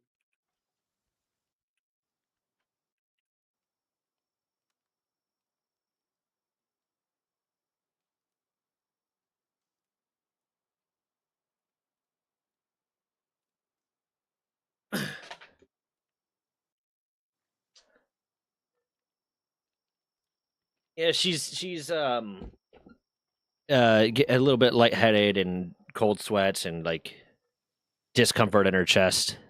But Damn, is she sick? yeah, she's also just coming off her birth control, so that might be it. Because we need to get the prescription renewed, so that might be it. But something, but want to keep an eye on her. Doesn't That want to makes go to sense. urgent care. Lame. Guys, you decide you Is want to go, let she? me know, okay? What? No, it's just. I'm sorry. My brain spit out some before I even thought of it. It was that she's probably already taken medicine, right?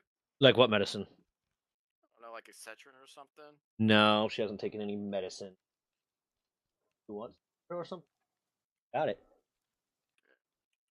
Let me do the analytics stuff for this. I set them to build a bunch of arrows, by the way, Hell yeah. so you should be set. Dodge and shoot. I think we should go after Chill It. Yeah, chill it and Fox Sparks. I think Chill It is level 12. Yeah. Also, I got an XP scroll when I did that cave, and I power leveled your other Chad. Hell yeah. So yeah. Those XP scrolls become super useless higher. Yeah, they kind of do. But right now, it literally put them exactly the same level as the other one. So it was perfect.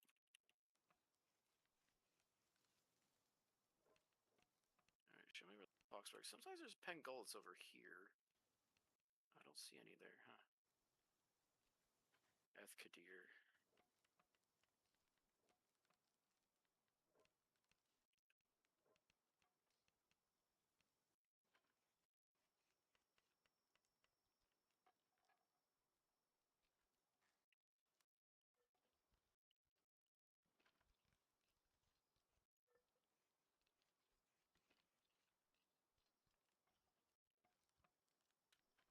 There's Foxbarks.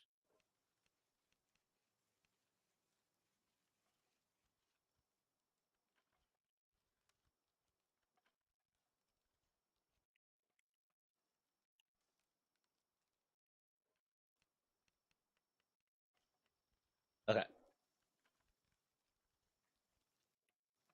It is set and ready to go. It's out to members right now and will be available to.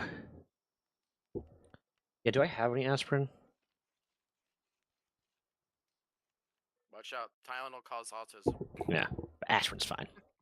Aspirin's fine.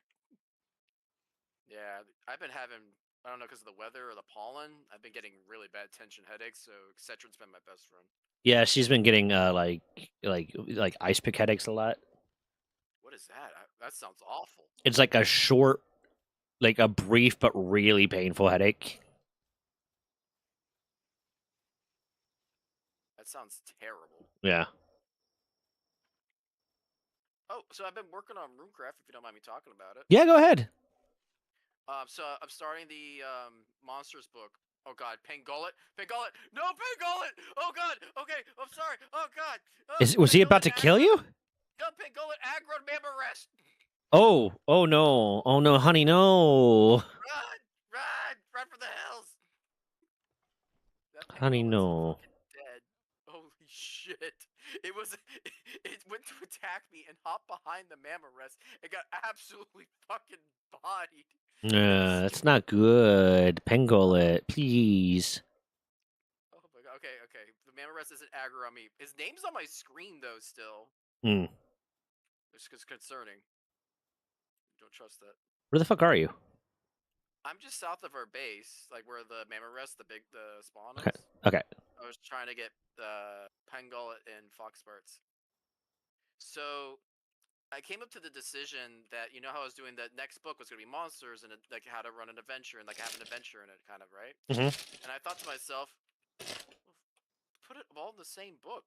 So I'm going to put it in the same book. So I'm going to have it where it's got dual covers, like reverse covers. Mm-hmm. So instead of having a back cover, it'll be flipped upside down. Okay. So if you turn the book around, you have the monster adventure part of it, and if you go the other way, you have the core rule book. So you just have both. That's pretty cool, yeah. Yeah, I was like, why have I not seen this happen more often? I'm like, oh, that's because it requires effort. It requires effort and it lessens the sales. Yeah, instead of selling 2 books, you're selling 1. Yeah. So I have to increase the But it's price like the on monster book, but, manual is like, kind of a necessary thing for baseline entry. yeah, but that's so dumb. Yeah. Like, I mean, also, I'm not going to include every single monster. I'm going to include the monsters that are needed for running the adventure, which is enough to get started. Yeah. Yeah, get this fucker. Welcome up. No, I think that's good. I think that's a good way to do it. Yeah, and so the adventure, I don't know if I told you yet, is going to be. I think I talked a little bit about it, like a spaceship kind of themed pyramid adventure. Hmm. Kind of bizarre thing to say, like sci-fi pyramid, but also kind of mostly fantasy based. Yeah. No, I look forward to playing it. Yeah, I'm excited. I've already got quite a bit of the art done, which is usually the thing that takes the longest. So now it's just me to really do all the legwork again. So just like, just when I thought I was taking a break. Yeah. Well, let me know when you're ready, and we'll do a one shot of it. Hell yeah, dude! When it's ready to, when it's out released, we'll do the one shot, and that way people can run it themselves. Yeah. Okay, probably not do what I was thinking of doing. Don't do that. What? I don't know if you get. Yeah, I did take a little fall damage. This thing launches up, and I was thinking of going north to that tree, and I didn't have enough stamina. Yeah, you're gonna have to. I don't know, man. This is dicey. I've been investing a little bit into stamina. I had just enough. Yeah, I'm right below on the other side beside you. This climb might be a Yeah, pain. hell yeah, pyramids and space stuff. Is it part of the story? What do you mean part of the story? Oh, of the lore of the world? Yeah, it'll be a lore like world building for the of RuneCraft. So there'll be like also like curses, like magical diseases involved in it too. So really cool. I'm really stoked. After that, I'm thinking maybe the next one will be like I'll go gothic horror because that seems to be very popular. Yeah. Your own Curse of Strahd. Yeah, more or less. Try to emulate the flagship best I can, but without being D&D esque. Oh, hey, do you want one of these skill fruits? You came all the way up here to even take one. Just put Power them in the thing. bomb, Put them in the thing. iceberg. Oh, but which Chad? We could. I think we could teach Chad these. Maybe. Put it if we're not going to, then just put them in the chest and we'll use them later. Okay.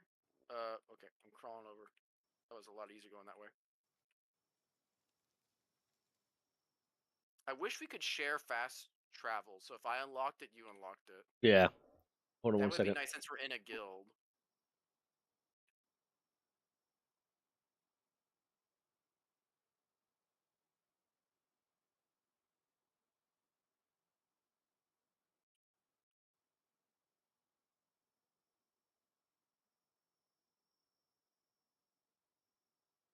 Three-shot bow is where it's at. So much easier.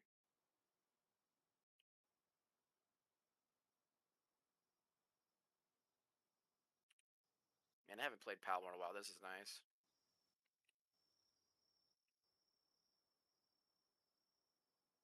Yeah, enjoy me some Palworld. Oh shit, I am at 1 health because I forgot to eat. You dare die. I will not die. I shan't die. I got to a point where like on the server it was like, okay, it's getting to the grindy point. It's like I'm just gonna leave it here. I'm gonna keep the server up for videos and for people who are playing on it. Yeah, I every so often will log in to check on my bases and kind of see where the next step would be to progress. Yeah.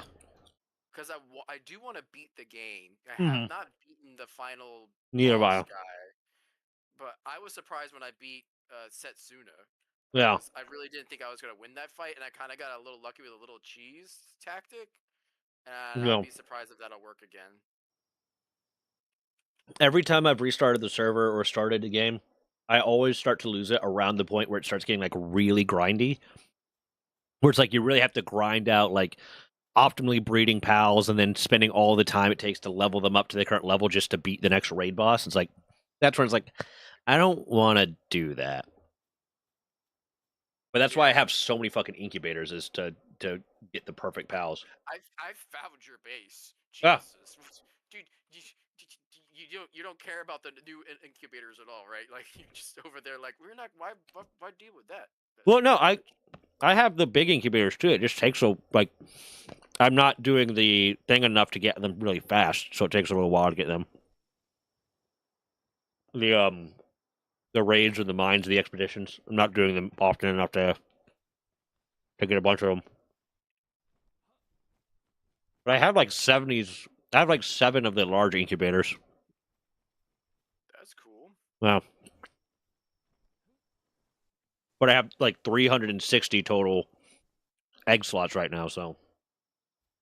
Yeah, I saw the amount of incubators. And I'm like, oh my god, just filling these and emptying them was take you the whole time. Yeah, it takes a while. All right, I taught our Chad some moves. Okay. Got some You good want to come fights. back and grab your Chad? I'll grab my Chad. I taught yours Ignis Breath. It can breathe fire now. Okay.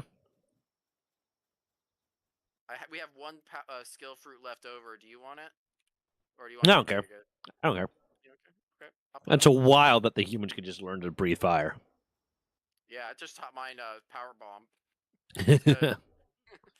I don't know if that's the rescue version or the.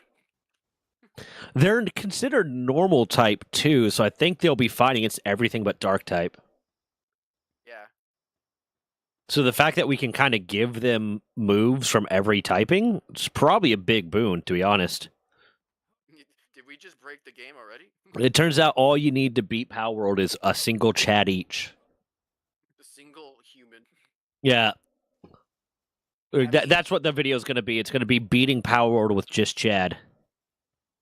Just Chad. Just I feel like we Chad. just grab him by the legs and just smack him with it. I got my strength up so high that I'm beating people with Chad.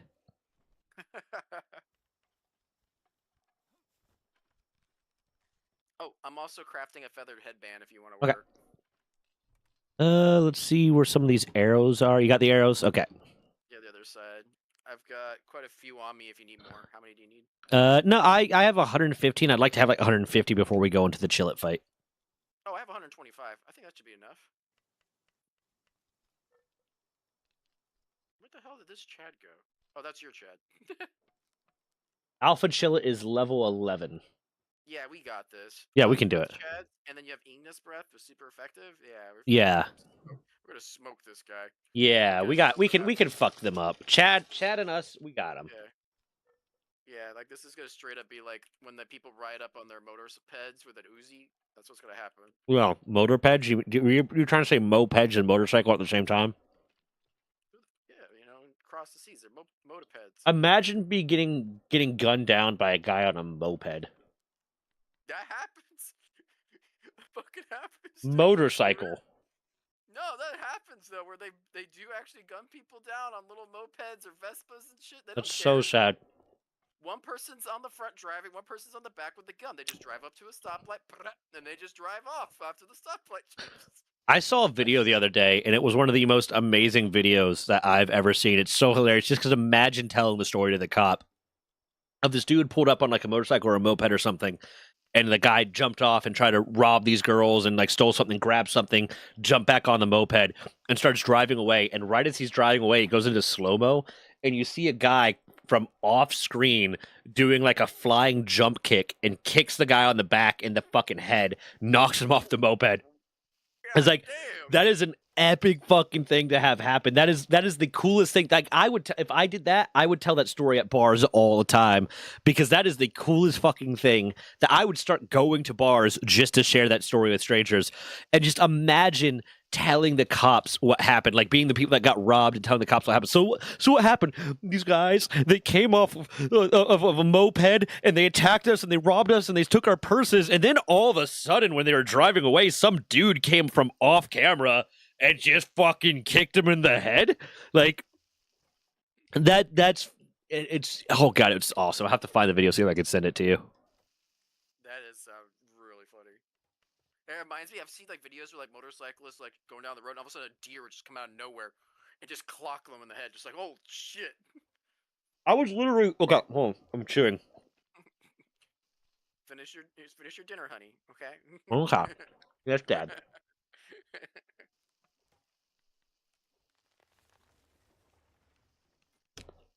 I was literally driving up to the mountains one time, and I was like on this really curvy road. It was like late at night. I was in my truck, my old truck, and just out of nowhere, like there's a cliff going up on one side, and then a sheer cliff drop on the other side, and out of nowhere, like on my left side's the cliff drop. Out of nowhere, a deer just comes out, runs into the side of my truck, gets up, and runs down the mountain. Like it didn't run in front of my truck. It ran it up a hill into the side of my truck, got up and ran down the mountain. Oh shit. Yeah, it put like a slight dent into like the side, because it was like like almost right at the door. It put like the slightest dent right there, but you would almost not be able to tell that it happened. Like you'd almost not be able to tell that it's just like out of fucking nowhere. Like I slammed the truck and tried to figure out what happened, made sure everything was okay. Everything was fine. It was just tried to kill itself with my truck, I guess. Okay, Man. let's go to Chill It. Let's go fuck Chill It up. A second here.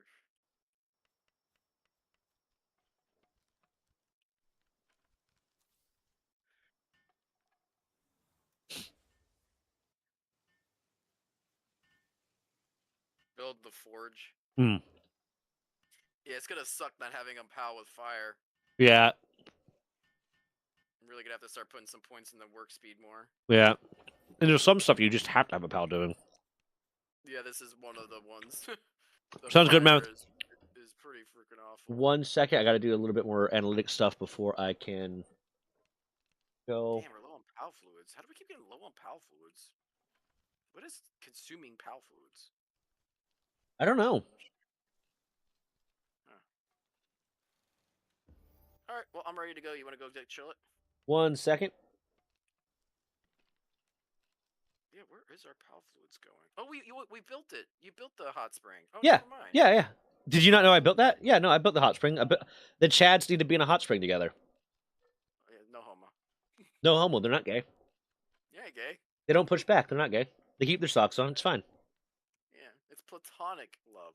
You can fuck a dude and still be straight as long as you say no homo. Yeah, right. That's the rules. Yeah, I mean, me and Sean do it all the time. Wait, who's Sean? You. No, you must be talking about a different Sean. No. What? No. Are you so homophobic that you block out our lovemaking? I guess I was. Are you really so homophobic that you block out our man-on-man straight sex that we have with each other? I cannot believe this, dude. I don't remember most of that. This is fucking wild. Oh, hey, our base upgraded. Look at that. Wow, let's change the subject.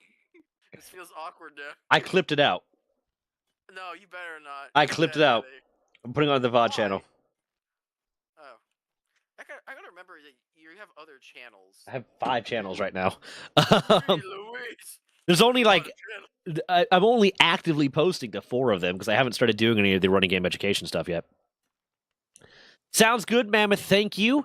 And yeah, at some point we need to go through the video and cut out some of the shorts from the interview because like I think every change of topic, like the answer to that would make for a decent like 3-minute short or under, potentially just to draw people to the actual interview. I think that might be a good way to go about it, but that's gonna take some time, and I can help with that too. Don't have the fast travel near chill it. I'm not homophobic. I'm homophobic. My friends scare me. My friends scare me. That's hilarious. It's sad because it's true. Yeah. Hold on 1 second. I need to do one last analytics thing. Bam.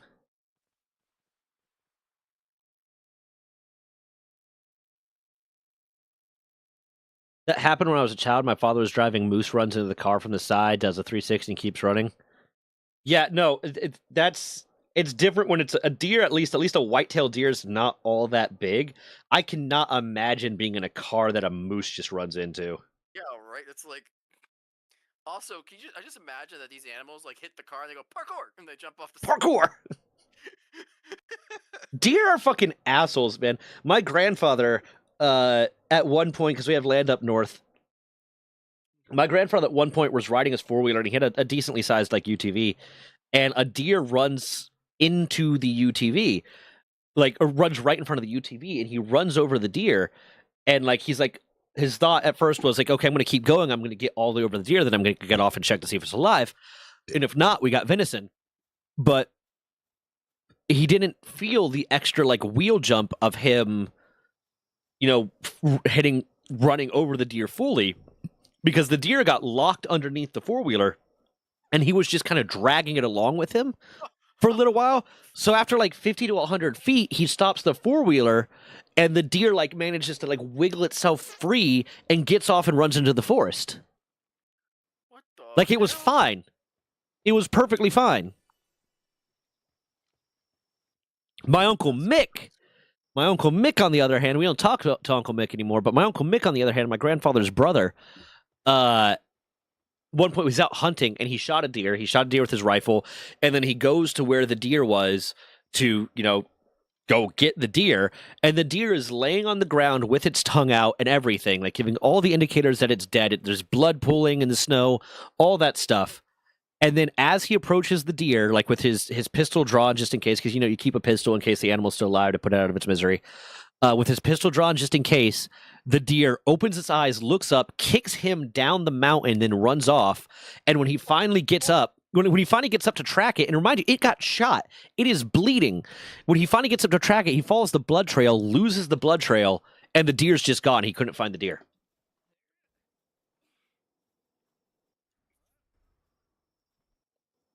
I mean, I'm gonna be honest, man. That deer had the last fucking laugh. No, sometimes I think some animals that deer was a forest trickster. That's what it was. That deer was just fucking with him. That's all it was.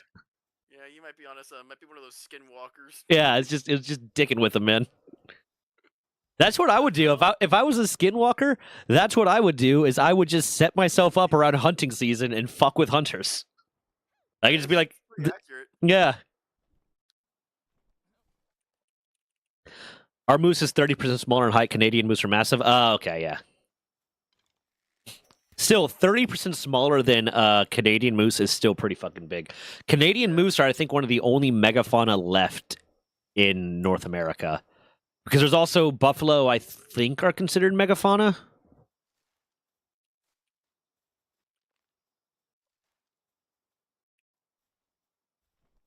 Just kill these T-fins, get some pal fluid.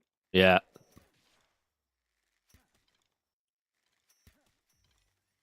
How are you shooting your 3 shots horizontally? I'm not. In my screen, it looks horizontal. That's because you're homophobic and everything. If it's not straight to you, you don't even notice. We've been over this. But I did notice it. It's not... Okay. You're blocking out Not homophobic. our not gay man-on-man sex. You are a homophobe. It didn't happen. If you don't have sex with me, it's because you're a homophobe. I've had someone say something along the lines of that to me. Oh god, I had a girl say that to me too. Yeah. It's like, it's not my fault you don't like me. You're gay. I'm like, I'm not. What? No, It's like, I had what I had was I had someone call me a homophobe because I said I didn't want to have sex with men. Because I said I was not attracted to men. They called me a homophobe. It's like that fucking what?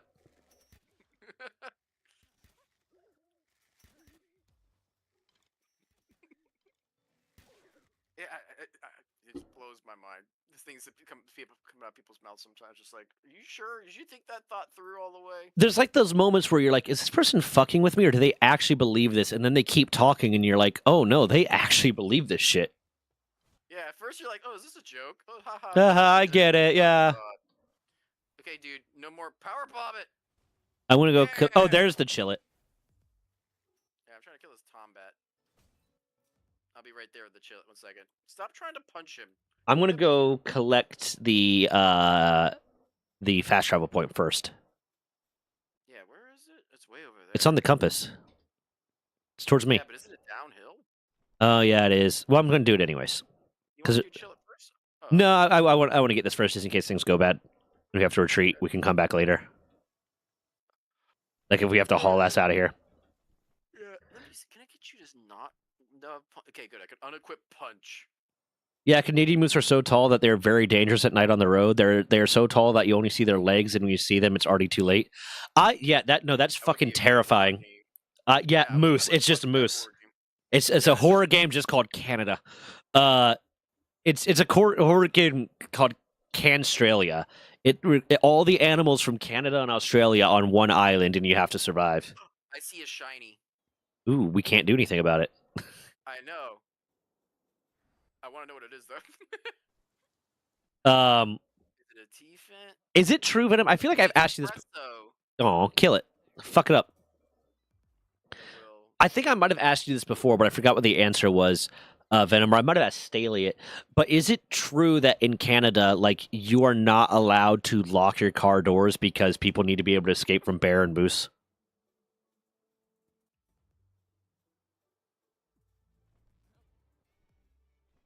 Where are you? Oh, there you are. I'm down by the spawn point. I'm surprised you didn't see the shiny guy. No. He's glowing. Your homophobia is making you black. This is the body of a killer, Bella. This is a body of a killer, Bella. Alright, should I... Oh, no. Chad killed it with a Hadouken. Good. Welcome. Yeah. Chat's like, we can't have that. They don't count. That's not a real monster. It is taking away your chance to break the rules. He really is doing freaking Hadoukens, man. I don't know if you've seen them, watch them attack. It's a straight up Hadouken. I'm just sad they don't pull out the gun. Like, when you capture humans, they don't use their gun. I want the gun.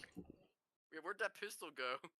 I will say it does work on certain ones, but not all of them, apparently. So, like, the adventurers that actually have guns, I think it does work for them. Unless they took that out of the game, too. You know, the scariest concept in the world to me is grizzly bears and growler bears, because it's the crossbreed between polar bears and brown bears, or polar bears and grizzly bears. Dude, bears freak me out in general. Well, mainly grizzly bears, but yeah, that sounds awful. That sounds like exactly what I don't want to think about. You got the two most dangerous bear breeds in the world breeding together. The lung capacity of a polar bear with the raw aggression of a grizzly bear.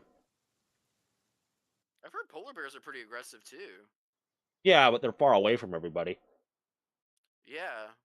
I think part of the reason why people are freaking out because of their environment. They're no longer far away from everybody. Yeah, they're coming closer because they're like, hey, well, you got rid of our house. We're going to come live at your house. That's the real argument to make to people that want to deny fucking any climate change stuff, is like, listen, don't do it because it's good for your grandkids or it's good for the world. Do it so you don't get eaten by a pizzly. Jesus. We got to give it a better name. Pizzly's not as intimidating as it should be. That sounds kind of like a joke. Yeah, it does. Dude, my man just Hadouken. He's a chat. I've never fought with a person before as my pal. This is very weird. So it's okay. So it's just like a northern Canada thing where it's not a law, but it's kind of a cultural thing of, yeah, leave your car doors unlocked in case someone needs to escape a bear.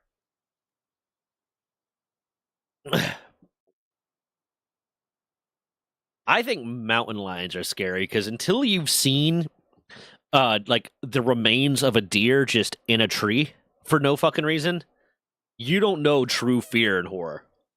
It makes you really like kind of understand where some of this folklore and these cryptids come from, because mountain lions will just like carry their prey into a tree and leave it there to snack on later. So you'll just see like the remains in a fucking tree. I mean, I hear you, but at the same time, like, I've also been stalked. We go hiking in New Mexico, and we were stalked by a mountain lion. Yeah. I think this will watch you for like a week. Yeah, no, I was stalked by a mountain lion once when I was younger. Yeah, it just watches your ass for a while and sees what you're doing, and you're just like, are you gonna just... I was on a there's no badass story here. I was on a 4-wheeler and I was able to get away because I was on a very fast and loud moving thing. But like, I the 4-wheeler was like turned off. It was the middle of the night. We're up at the mountains. And long story short of it, up in the mountains in the middle of the night at this high side of the mountain, and the 4-wheelers are turned off. And my brother had fucked off, and I was just waiting to see where he landed, kind of thing. And I have mine turned off so I can listen and I can see. And I just hear a snap behind me, and I look over and I see like just the faintest bit of the mountain lion and its yellow eyes looking out at me. I was like, nope, turned it on and got the fuck out of there. The sounds they make are very disturbing. Sounds like women screaming, yeah. Yeah, it's like someone getting skinned out in the wilderness. It's like, what the fuck is that? 33rd Street in Miami. 33rd Street in Miami, I think, is what it was, that had the that park that was right next to that cow pasture. Are you talking about like Parrot Jungle? No. There's I think I might be 100% wrong. It's where the military base is in Doral. Oh god, Doral. Okay, I don't know Doral that well. Yeah, 33rd. Did you kill it already? No. The fucking go. Did he know we were coming and left? Maybe. But no, 33rd Street It's down there. Okay, hold on one second. Let me tell the story first. 33rd Street, I think it is, in Doral, Florida, which is a suburb of Miami. There is a park, and there's a park with a big running track on it, and it's where we did our PRTs in the Navy for the Navy guys that were stationed out there. And right next to it is a cow pasture. And I was just one morning running along that park to get my run in, and I'm at the part that's closest to the cow pasture, and I hear a sound that sounds like a woman screaming, and I stop. And then I hear it again, and I start running towards it because like there's someone hurt, there's someone in need of help. It sounds like someone just got stabbed, like a woman just got stabbed and was screaming. So I run, and as I'm running closer, I see like out of the fog in the distance this big thing, and I realize it's a cow, and then I see it do the cow motion of moo, but instead of moo, it was the sound of a woman screaming. There is a breed of cow that sounds like a woman screaming, and it was a horrifying thing, especially because it was like a Silent Hill-like scene of it just coming out of the fog and just looking at me and fucking screaming. It was terrifying. Should put that in the next Resident Evil game. Yeah, just cows. There's an entire a horror game, but it's based off of like the origins of these myths, so it's like nowhere near as scary. Like you have to hunt a banshee, but it turns out it's just a barn owl. Why is your Chad just standing there? Oh, you might have him on attack. Oh yeah, hold on. There you go. Oh, we're fucking this guy up. Oh yeah, I was saying like he's only level 11. He's doing the Hadouken. Oh yeah, the Chads are doing great. The Chads are badass. Really did. All right, I got leather, precious pelt, and ancient parts. I got ancient technology point and a Chillet bounty token. Nice. To say if you can see a yeah. Imagine Winnebagos from Wendigos come from a folklore from being on shrooms and seeing a deer skull in the tree swinging in the wind as if it's moving. Yeah. Well, I mean, I think so. The original origin of Wendigo, it did not look like the modern look of Wendigos, the way they're portrayed of having the deer skulls and stuff, is not like the original look. The original look was just like an emaciated human being with their like lips chewed off and stuff because they eat their own lips and like bite marks taken out of them because they're eating themselves. That's just super hungry, and it was believed to kind of like the anthropologists and stuff will say, oh, it was meant to discourage cannibalism during like particularly like meek winters and stuff. Two Mamorets fighting each other over here if you want to watch. By like saying that if you eat someone, you're going to turn into a Wendigo.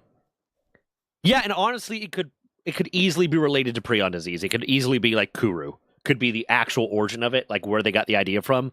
Could easily be like them trying to explain Kuru.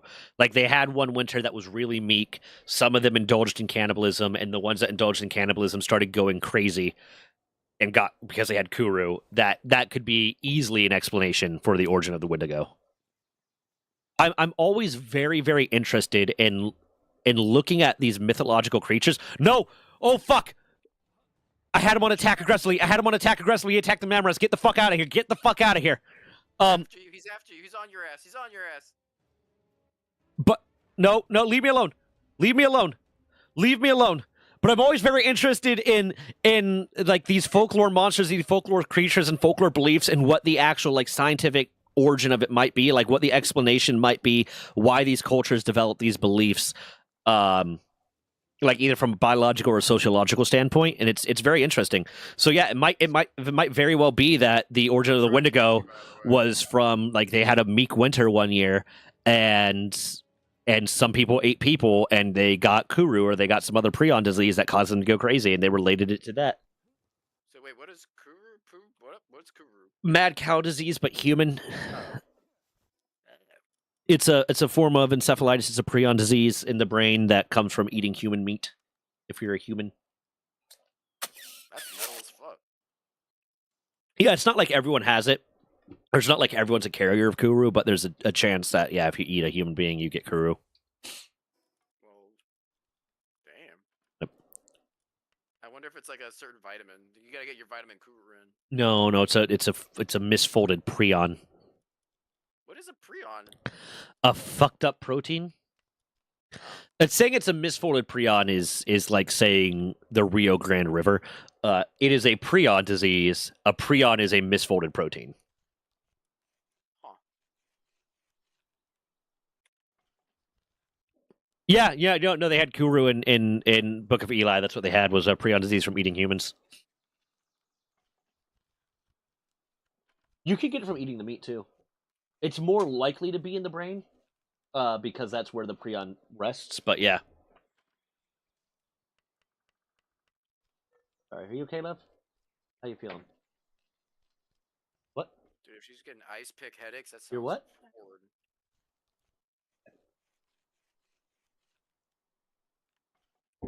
Yeah.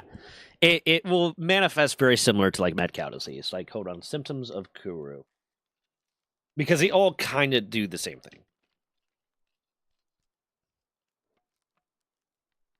Because effectively, what it does is it is a misfolded protein that gets in your body and starts acting like an enzyme and causing other proteins to misfold. Yeah, early symptoms of Kuru. Oh no, you only get it from infected human brain tissue. There's another one you can get from non-brain tissue. Early symptoms include an unsteady gait, tremors, difficulty walking, slurred speech, and muscle weakness. Later symptoms are severe tremors, loss of coordination, difficulty swallowing, dementia, emotional instability, like uncontrollable laughter and crying, joint pain, and headache. Basically, imagine your brain starts breaking. Imagine you have a degenerative brain We're disease. getting raided! Yes! Yes! Yes! We're gonna get our fuck on! We're gonna get our fuck on! With a whole bunch of love Anders is what I'm saying. Yeah, there's a bunch of love and what? If the raid. Yeah, come back. I'm at the base. I'm nowhere near fast travel. Get your ass back here. I'm trying to. I have to run across this, and I have limited stamina. Okay. It was what? Yes, you are. You would tell me if you wanted. Okay. He's like, I'm going. They're on their way, but I think it's syndicate members, so we're gonna have more Chads basically. We'll name them Kevin. Okay, I'm coming. I should be able to make it in time. I have pal spheres being made right now to help. One of them has separated themselves from the rest of them. They're only level 5. Oh yeah. This is gonna be easy. It is the first raid. Oh my goodness, it took long enough. I'm not gonna have chat out just so I don't accidentally kill these guys. Yeah, as long as you don't die, we're good. But yeah, if we have Chad in them out, they're gonna body them. Yeah. Right, I got the fast travel. Okay, we got some of them are stuck. I'll say, like, if it's a raid and they don't make it to the base, we can still capture them because sometimes they get stuck. Yeah, But I mean, if only the raid ones, raid ones can we capture. Yeah, we can't capture pals that just happen to be around it because these ones are stuck on a tree. Right, are they all just syndicates? Yeah, they're all syndicate. Oh my goodness, yes. I killed one on accident. I'm sorry. No, don't kill him. Well, it's. Oh, and there were exactly 4 too, so it would have been perfect. We're gonna have an extra left over. Oh damn, that guy got sniped. You got double teamed. Okay, good. Okay, we got Kevin, because I caught the first one too. We got Kevin and Kyle. This guy's not going on the ball. Oh, who feels to say? Stay Get in the fucking ball, or you will die, Kyle. Oh, here, I'll hit him in the head. Get a crit. Keep throwing it before I can hit them in the head. Okay. I think you got him though. Yeah. Yeah, you got him. We got Kyle. All right, first raid. Yeah, we got our first raid, and we got more people. They're like, we're gonna go get those fuckers. Why are we working for them now? This isn't gonna be like a Palworld Raidlocke. This is gonna be the extra challenge of beating Palworld with only humans. Unfortunately, it's starting to be. Yeah. Okay, hold on. Let's We should have kept one alive and see if the trap would have worked. Oh, hey, there's still one down there. Is there? Oh, that goes out to 4. You go get him. Yeah, I'm gonna go. Yeah, there's one red exclamation mark down there. Okay, we got Kevin. And we got another Kevin. I thought it was gonna be Kennethy or some weird name you thought of. Oh yeah, Kenothi. Okay, we got Kevin, and then we got Kenothi. Oh, he's dead. He's just. Oh, that's the one I killed. Okay, the second one, the lame one's gonna be Kenothi, and we'll need to capture another one. Do any of them have any abilities like, like Punch? strategist? One of them's a logging foreman, insulated body, and suntan lover. One of them's a philanthropist, so he's really good at fucking, even though you can't assign them to breeding farms. And one of them has nothing. One of them's useless. The logging foreman one sounds good, actually. Get I'll- people to chop trees down faster sounds nice. I'll take the fuck one. I'll take the one that fucks. Okay. Yeah. Well, we have finally had our first raid. About damn time. Yeah, we'll need to capture another Kennethy. Yeah, I'm gonna put these asses to work. We need to deploy 8 pals to work at the base. How many do we have so far? We have 1, 2, 3, 4, 5, and then you have. I just put my one in there. So we have 5 lamb balls and whatever you have in your inventory. 1, 2, 3, 4, 5, 6, You 7, should 8. have Let's 2 in yours. Yeah, let's put everyone out real quick just so we can accomplish this thing. yeah, but we need to build a high quality workbench and a medicine bench. Oh, that's right. Yeah, I don't have the medicine one yet. I have high quality look. Okay, I'm gonna take. Which Chad was my Chad? My Chad was the Ignis Breath Chad. I'm gonna leave Chad here. I'm gonna go power level my fuck Kevin. In fact, I'm gonna rename him to Kevin parentheses fuck.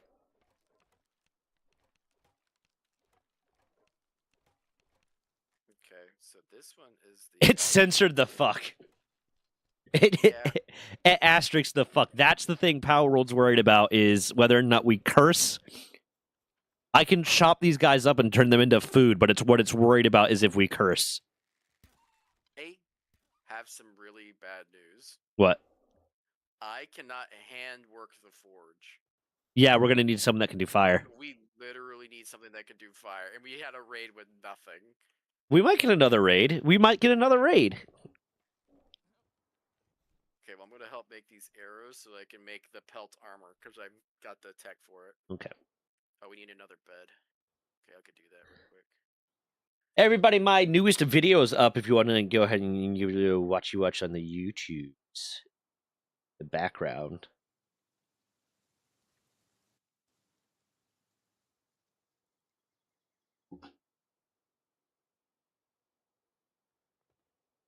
What else?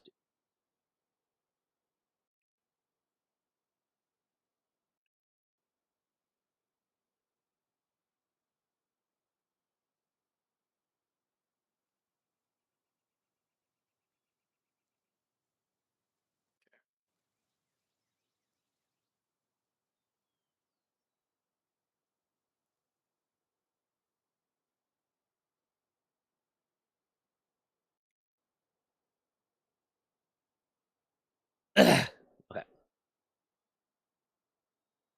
Well, I have to admit, we at least have production and the mining and chopping trees. Yeah, we got a lot of good stuff. We got a lot of good stuff. If I were captured as a slave like this, I would hope I have more than punch, right? Also, they come with guns, but then they won't use them when you want them to. Which is just sad.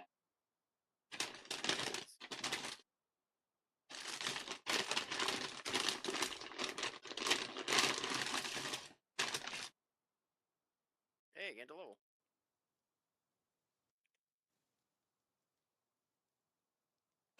Human power generator sounds good. Yeah, that'd be something we're gonna have to use. Okay.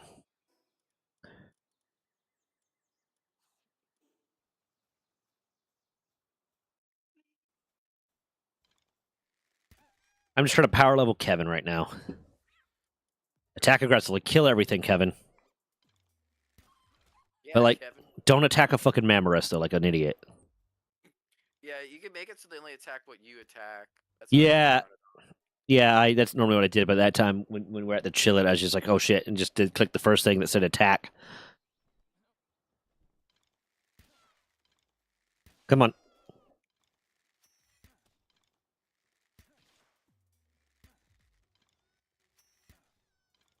You fucking cat. There you go. He'll run forward with his gun up and then just punch people.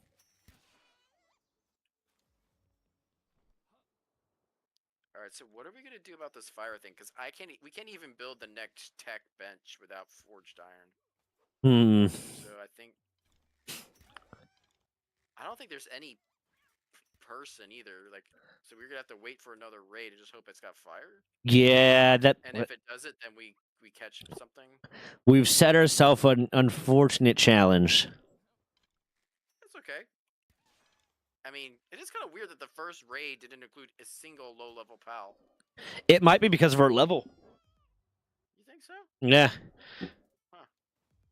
And unfortunately, in order to get the thing to potentially build a second base so that we can have it farther away and get harder raids, we're going to need to. Yeah. Ooh. We can find those rare like books of like kindling, so we could if we find that, we could give a human kindling. I think they have to have the ability to give them, but I don't know. I don't know if there's a maybe it's different with humans. Maybe. I've never tried that. I have to try that on the server Yeah. outside of this to see. That's an interesting experiment, though. Can you Yeah. teach something that doesn't have kindling? I usually I'm not able to teach something that doesn't have the first at least an ability point into that to upgrade the skill. Yeah. We'll see. Mushi mushi. Mushi mushi. I think that just means thank you. You said it. Do you know was it golden dorado, which is a fish? It's just gold in Spanish, so it's gold. That's lovely. You want random fact of the day? I've got them all. My random fact of the day: did you know wombats poop cubes? Yes, I told my cousin they make mine. That's how Minecraft was made, and he lost his shit. Oh well, did you know I'm gonna fuck your mother? Whoa! Yeah. What do you think about that one? What do you get against wombat I got engineers? I got a problem with you knowing the fact that I told you. That's pretty commonly known at this point. Like it's a pretty commonly repeated fun fact for people. You have like logical facts about copyright law, this other stuff, and your other law. I know all the weird shit. No, I know a lot of weird shit too. It's just right now I'm specializing because the channel. Because of the channel. I'm specializing in shit. These ma'am arrests are starting to be terrifying. Yeah, no, because they're gonna just wreck our shit one day. They literally could just come over there and just put their foot down, and everything would be gone. Yeah. Come on, Kevin. We're going into a dungeon. Oh no, it's sealed off. Oh. Don't mind that, Kevin. We're in public. Kevin, we're here to fight people. So yeah, I removed the punch from the list of moves for them to use, and it still punches. It's because it's just his base move. I guess so. Well, actually, I think if you whatever your pal knows now, it'll cycle through every single move it knows, more or less. And then if you have it equipped, it just means it'll use those moves more often.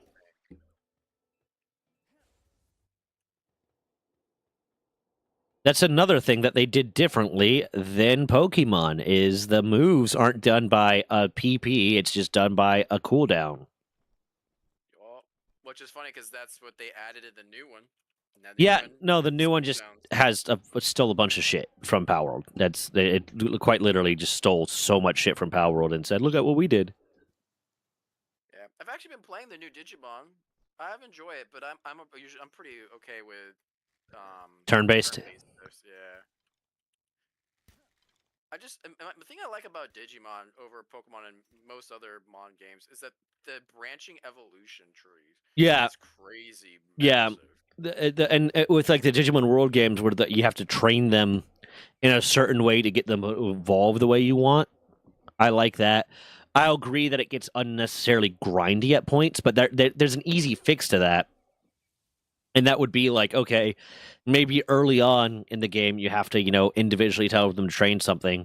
But then like later on when you unlock an advanced gym, be able to say, I want you to spend the next 5 hours training this or the next 6 hours training this kind of thing. And that gets rid of some of that grindiness. And I don't know why they haven't done that yet.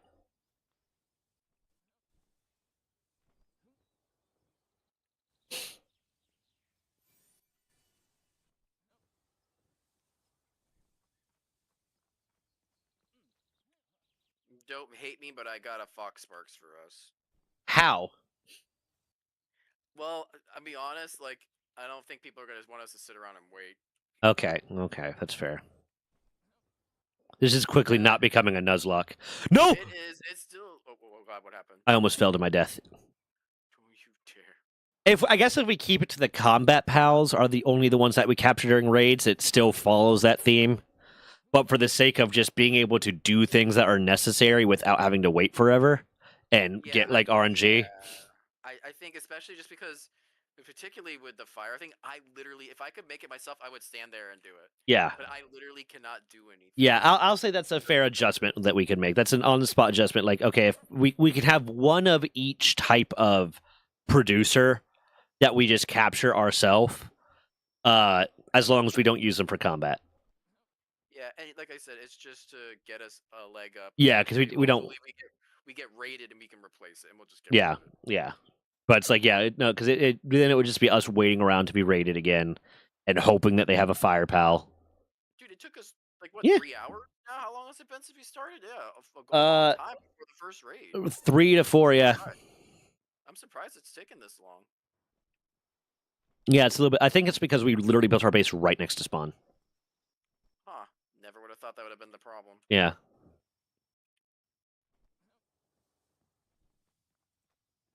I didn't realize that made such a difference, but I guess each area is kind of like item or level like. Yeah. What do you call it? Well, even said the way it said was like your spawn. So like if you chose to spawn somewhere else, it might based off of that, but it might just be because they assume that people are going to build further and further away from spawn as they get further and further in the game. So they're going to throw them more challenges. I guess so. That must be it because yeah, it took a lot longer than I anticipated for. Yeah, no, that was a while. But I got my Kevin. Kevin. Oh man, we gotta name one of these Ed, and Eddie. Ed, and Eddie. Yeah. Some of the jokes in that show were so good. Some of them are so dark. Ralph is hilarious. Yeah. You trifle with the son of a shepherd? Yeah. Ed boy. There were some dark motives in there for sure. Yeah, no, it got weird. A veteran hunter wants me to defeat 5 bosses. I can do that.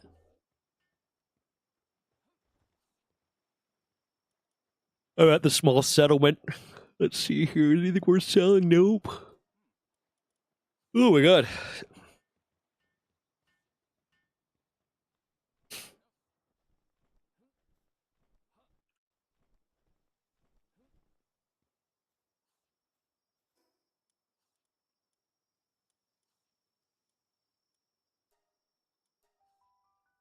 Okay, teleporting back.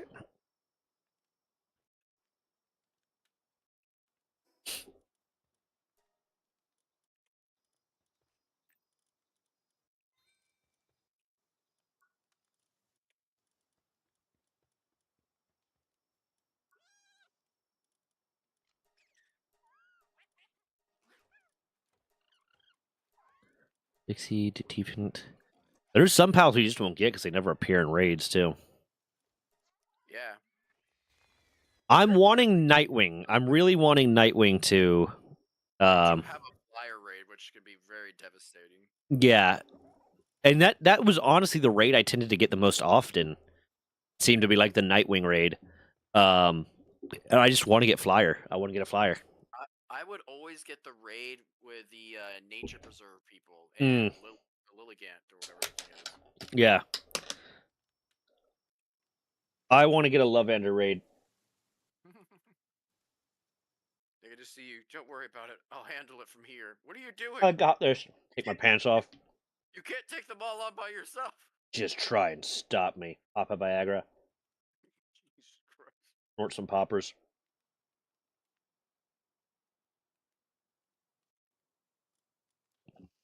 Okay.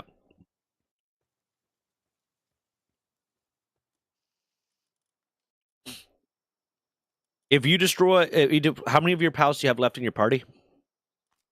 I have nothing inside my inventory. Okay, we need to get 2 more pals. Okay, I'm building that bed for the homeless. I didn't even know what they were until someone explained it to me. Poppers. Like, what do you mean, like Pop Rocks?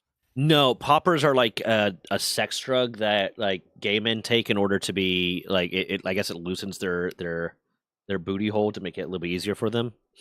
Jeez Louise. I don't even fully know what they are, but it just seems concerning to me.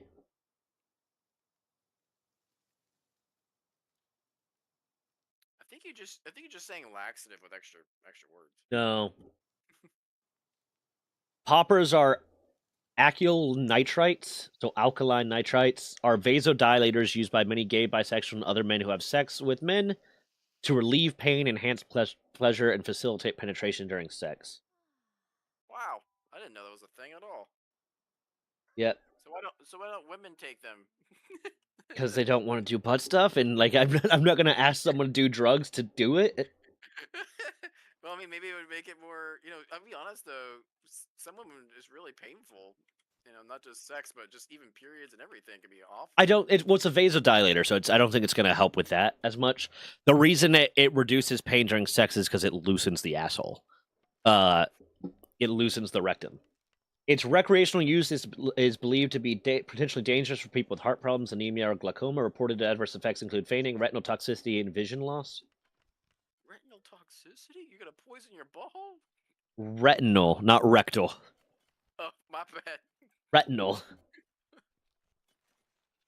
They're often packaged under the guise of room deodorizer, leather polish, nail polish remover, or videotape head cleaner to evade anti-drug laws. It just looks like so much about this is bad. Yeah.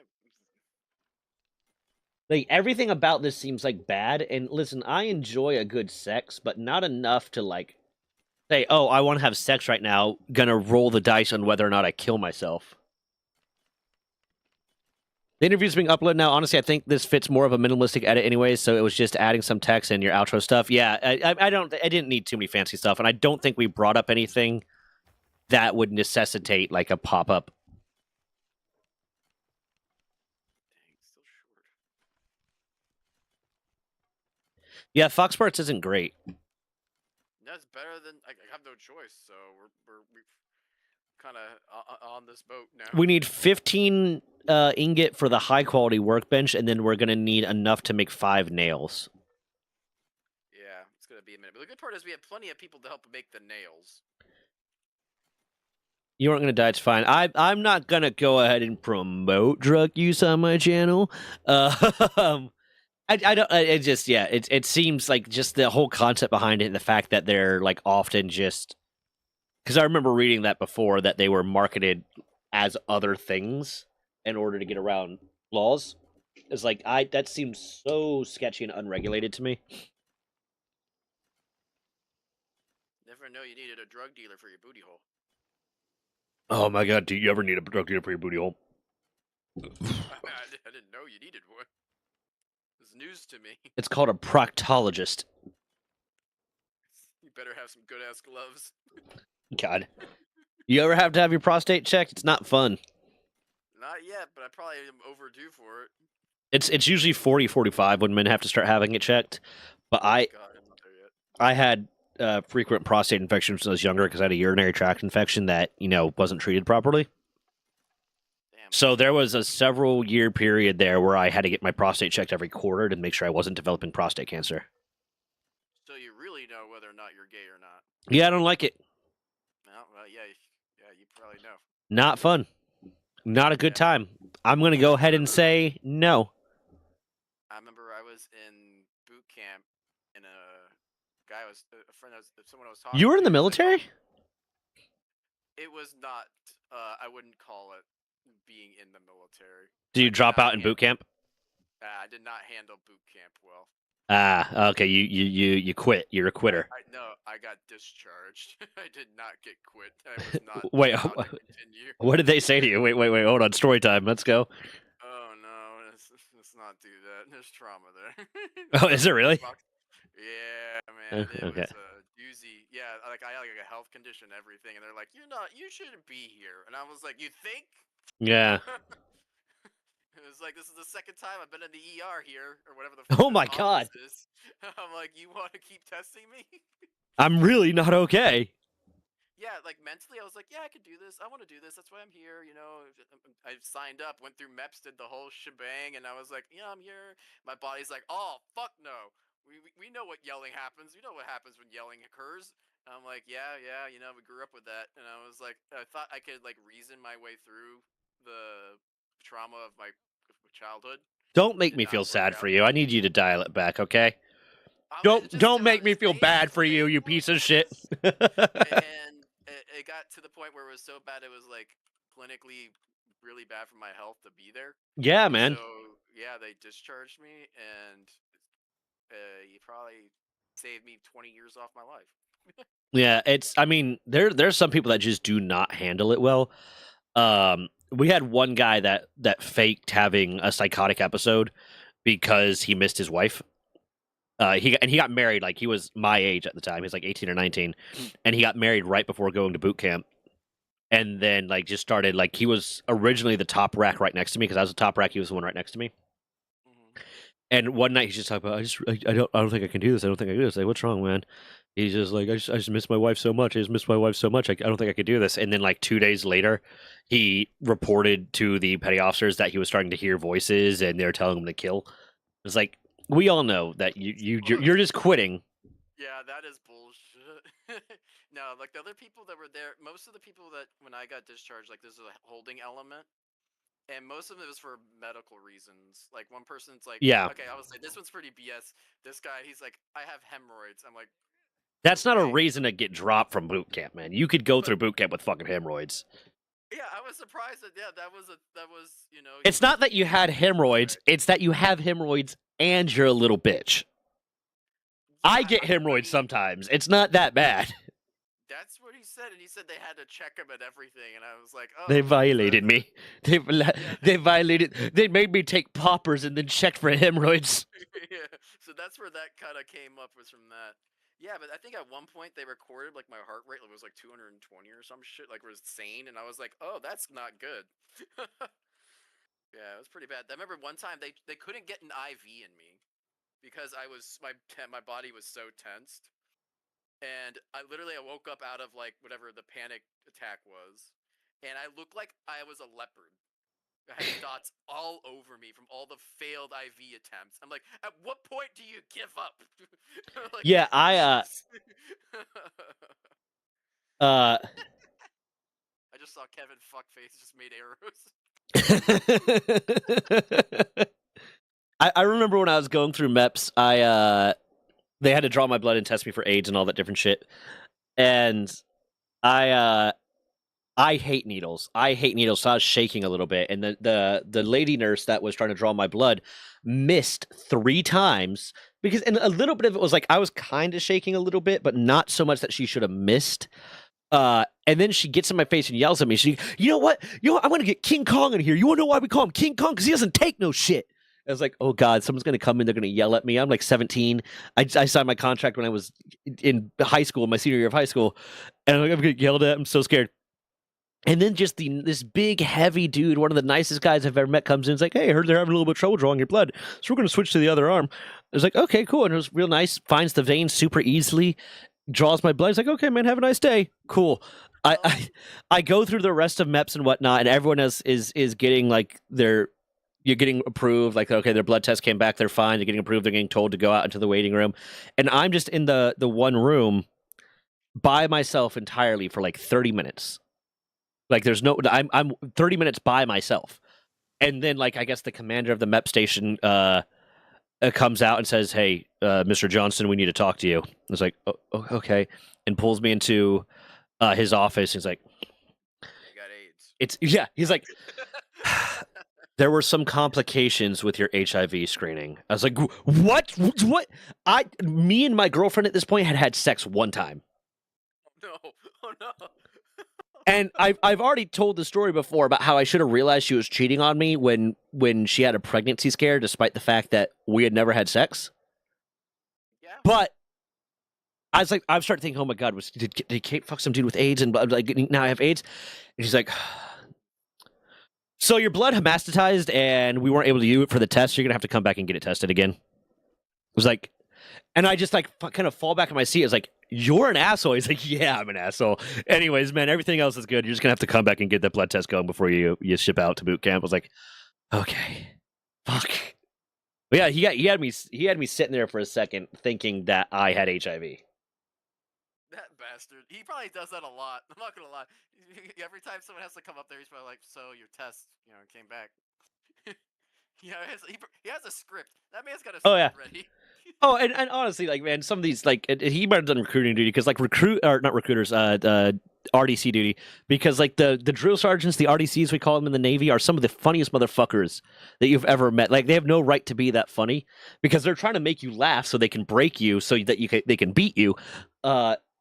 And it's like, do they have a class? Do they like have a comedian come in and train them on shit to say? Because like one of the stupidest, funniest things I ever heard an RDC say to someone, we were marching to Chow, I think, or not marching to Chow, but we were walking to Chow because we do it all within the ship, within the one building. And there was the ship watchstander who was standing OOD,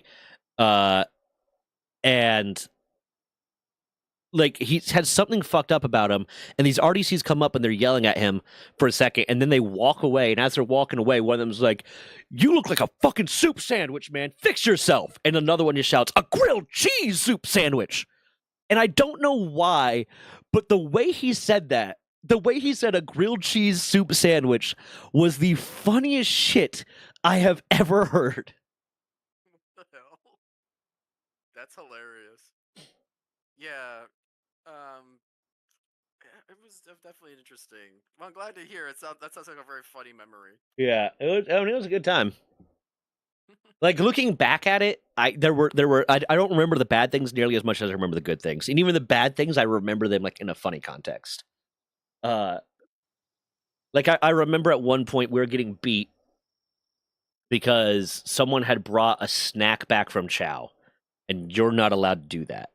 You're not allowed to bring anything back from Chow, back from the galley. And they had brought like a cosmic brownie back from the galley that was wrapped in like plastic. And like they offer these, but you're not supposed to fucking take them, because if you take them and the RDCs see it, they will find an excuse to beat you.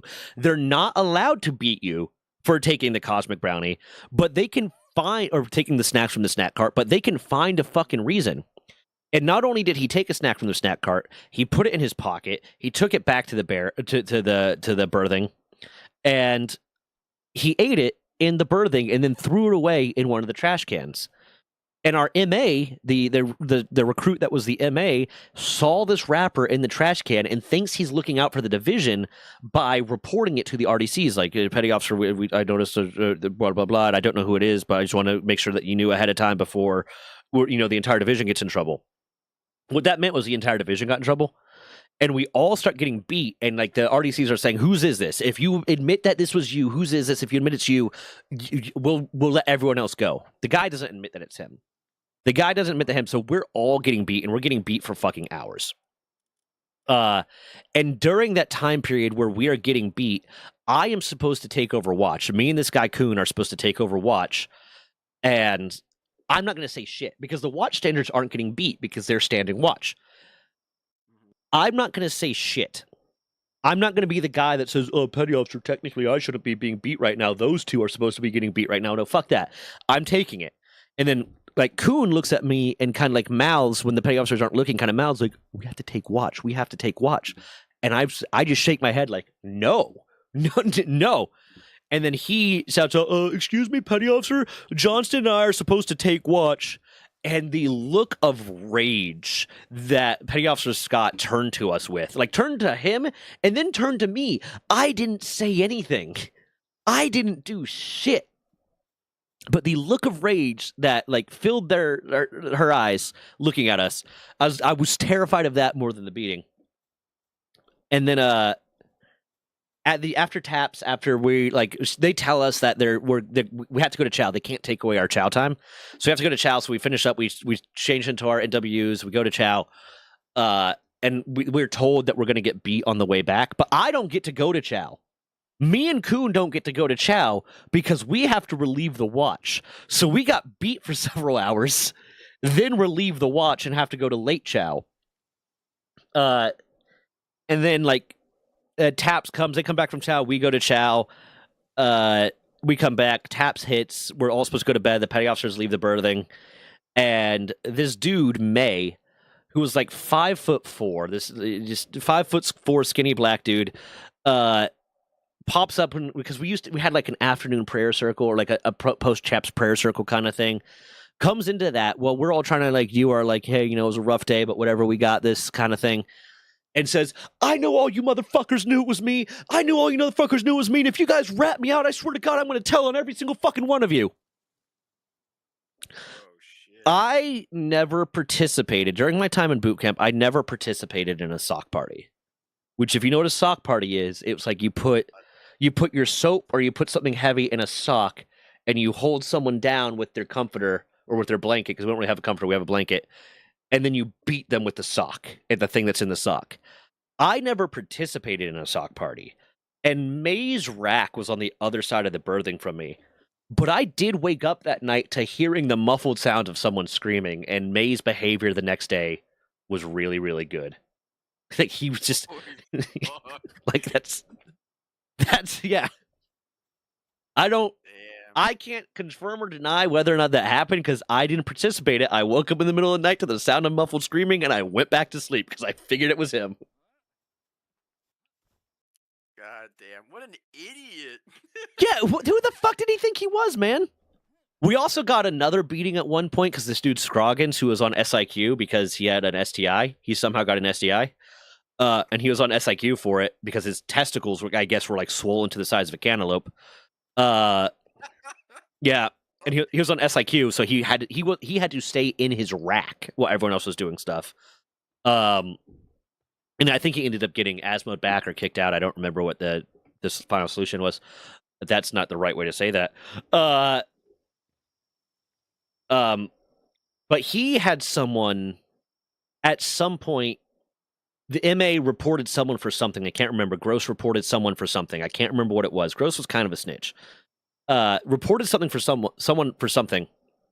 And I guess he got up in the middle of the night and wrote on what he thought was Gross's garment bag, STFU snitch.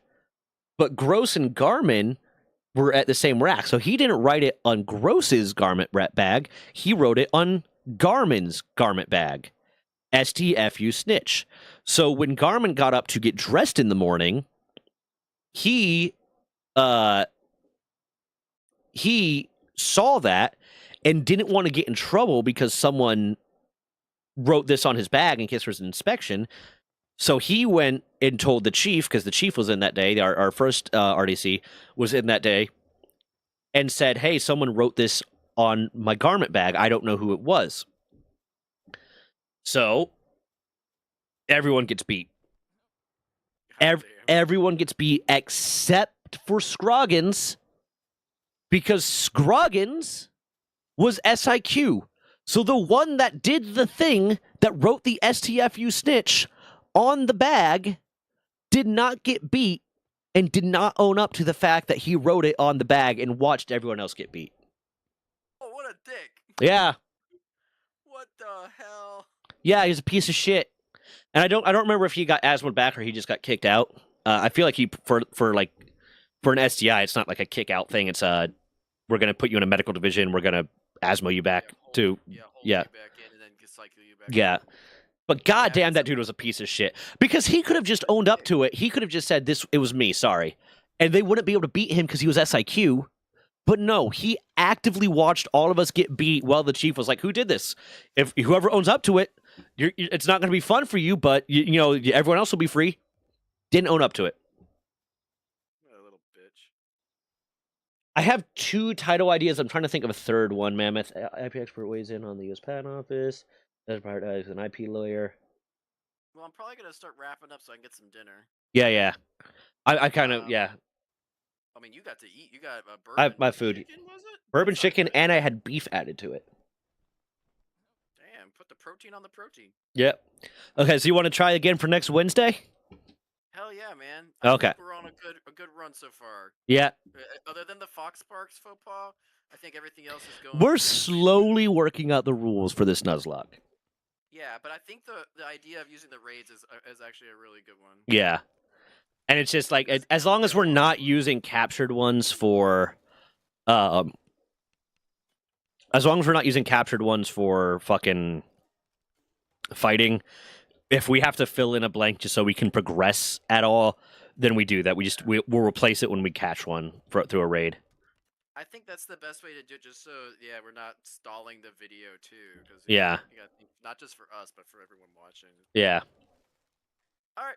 Okay. Well, I think I'm done. Oh, I built a pelt armor there for you. Oh, I have a second one being built. I figured it was yours. Oh, okay. I already got one. Okay. Well, then we'll have an extra one. I appreciate it. Thank you. Thank you. Actually. Oh, I'll cancel it. There, you can save that leather for next time. Yeah. All right, dude. I'm gonna bounce out, but it was a pleasure talking with you. And until next week, till Wednesday. Yeah, till Wednesday, man. And let me know when you got this fucking this one shot going, and we can get something together. Oh, it's gonna be a full-on adventure, so it might be more than a one-shot. So I'm down with that too, man. We could have that be a part of a certain day. It's just the D&D day or something. I've been kind of wanting to start a specific day of the week as a stream of just being some live play TTRPG thing. I think it'd be fun. Okay. Cool, man. Okay. See you, brother. Adios, dude. I'm gonna switch on over to some more dungeons. Des, how you doing? You think you're gonna want to go to urgent care? Okay. Well, let me know if you need anything.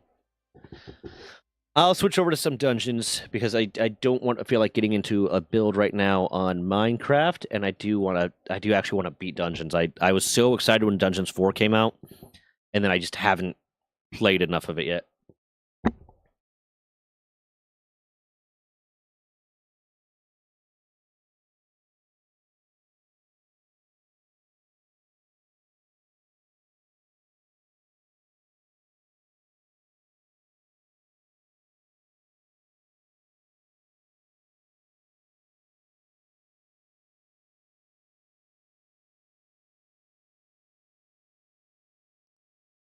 Yeah, some people just don't know when to shut up, man.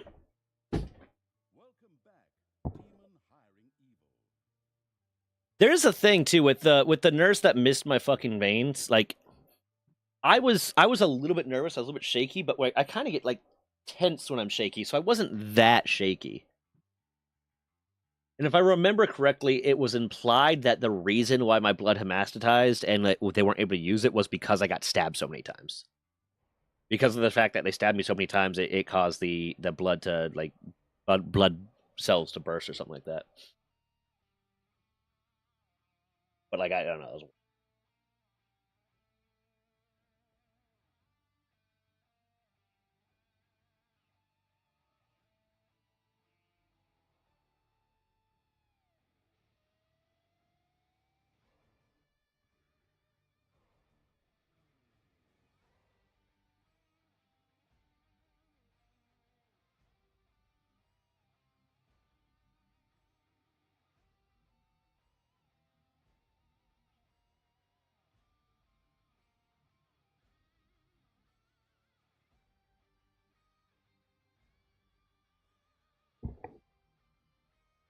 Oh, whoopsie daisy. Turn that off. Bam, update, coolsies. Move some of the stuff around.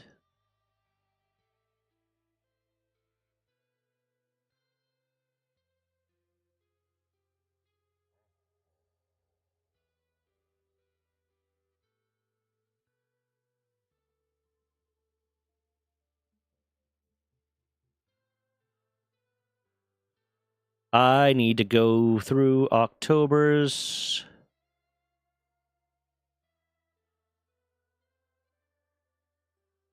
I need to go through October's fucking clips because I haven't done that yet, and I don't want to get back in the situation I was in before where I have 1,000 clips to go through.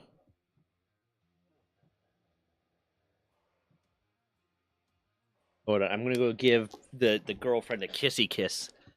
She doesn't even know it's coming, chat. Watch this. Watch this. Idea.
Okay.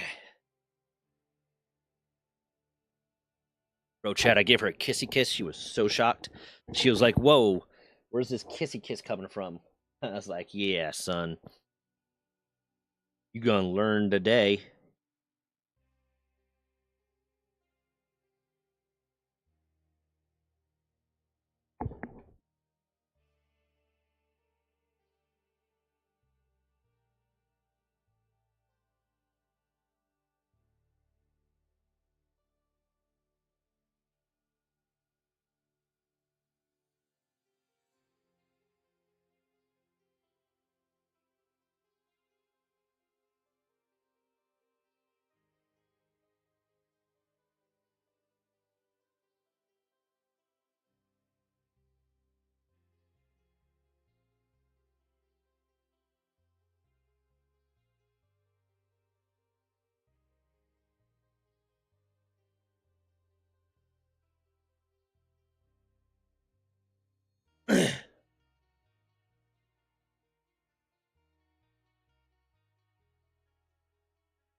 Okay, let's do this.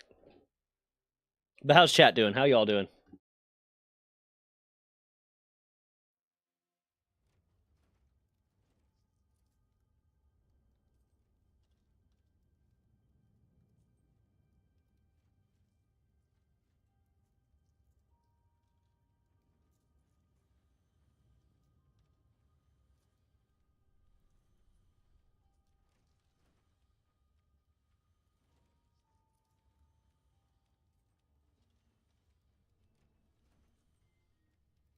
Payday.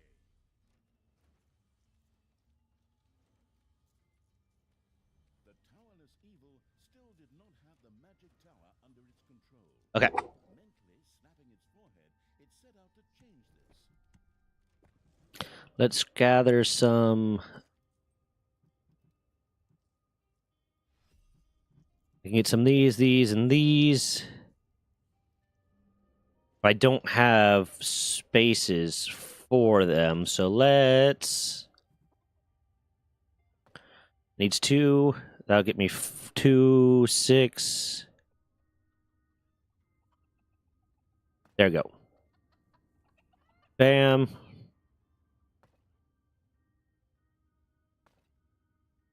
Bam.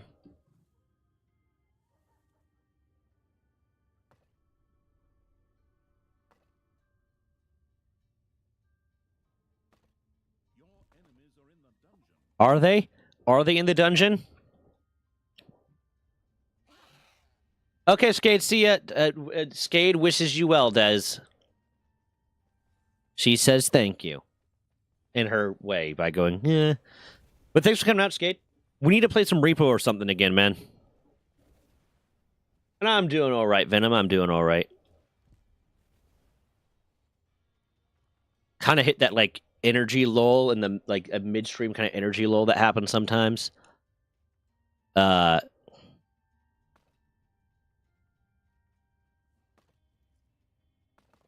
it's like all of a sudden I'm like, I don't have the same amount of energy that I would like to. I really, really need to get the home gym stuff cleared out enough that I could start doing that as a part of stream, because I think that would help me keep my energy levels up really well.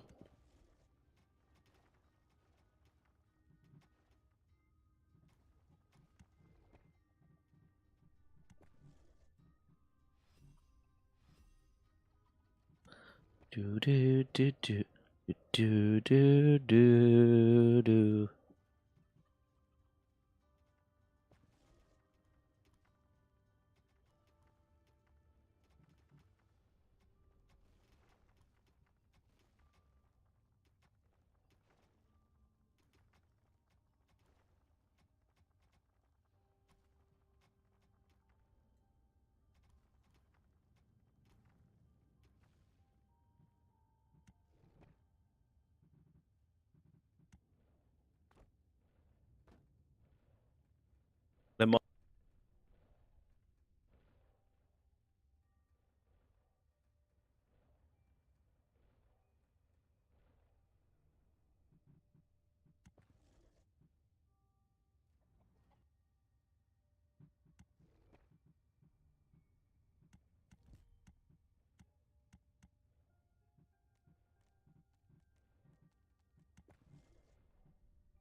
the guy hiding behind the giant magic shield? Men, align the tower and take those foul fiends under fire! Tristan's men used the magic tower against the indignant evil's armies. If the tower were not captured, any ventures on the overworld would prove extremely unpleasant.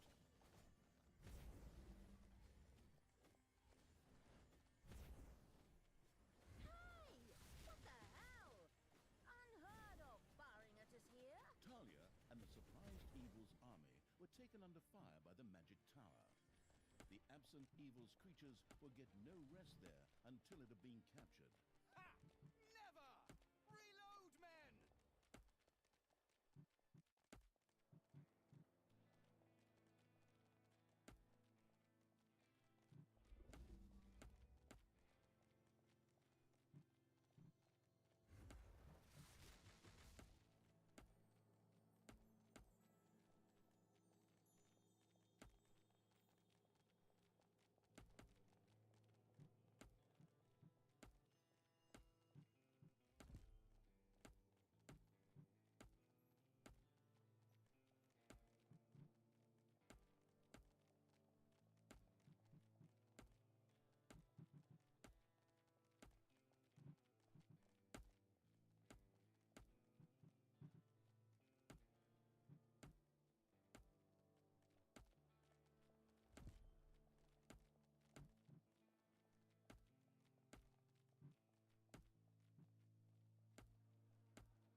Treachery! The enemy is attacking my creatures with that magic tower. How rude!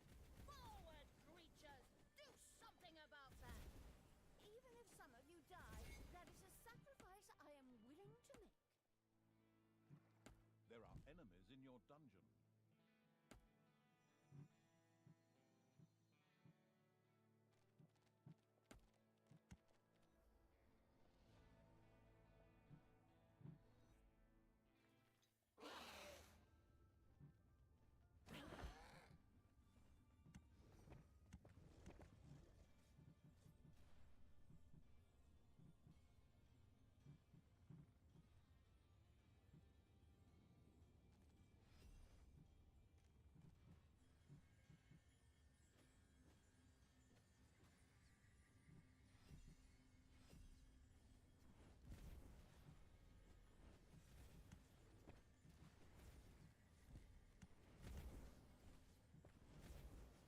Evil is unstoppable!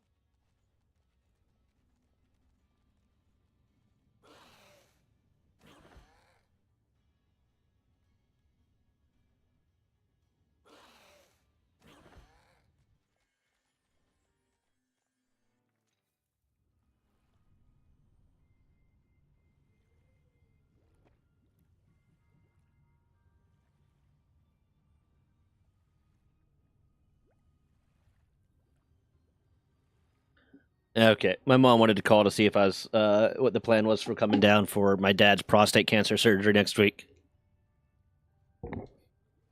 Which, I mean, yeah, you guys might end up. I'm going to bring my, depending on how long we're going to stay, I'm going to bring my computer set up a little bit so I can, put out videos and work and stream. If I have to, if we're going to be there for more than like a few days. So you might get to see my parents' basement.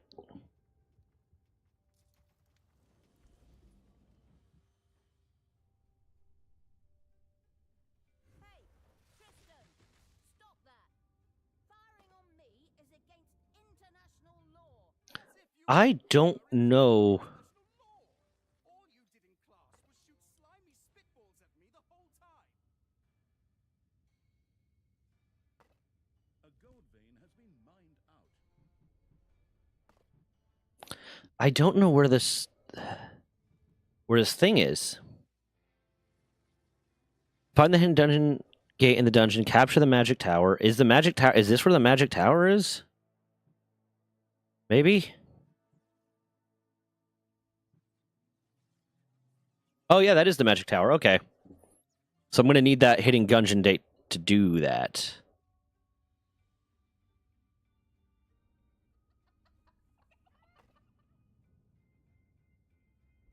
Your little snots have dug up a spider. Have we dug up a spider? Treachery! The enemy is attacking my creatures with that magic tower! How rude! Forward, creatures! Do something about that! Even if some of you die, that is a sacrifice I am willing to make. Okay, they're mostly healed up enough. The undead will just revive themselves in here.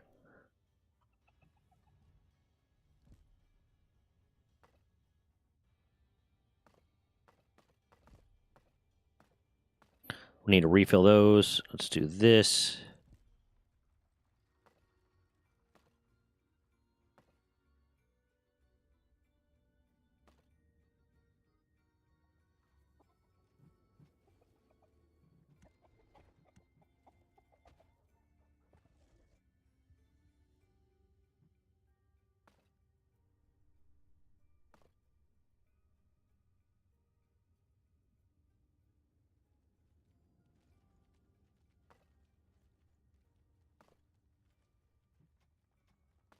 And the mana-hoarding evil's little snots had unearthed the manivore. These beings were known for consuming mana. As if that were not disturbing enough, they also became more powerful or even reproduced in the process. It made sense to secure the Arcanium well.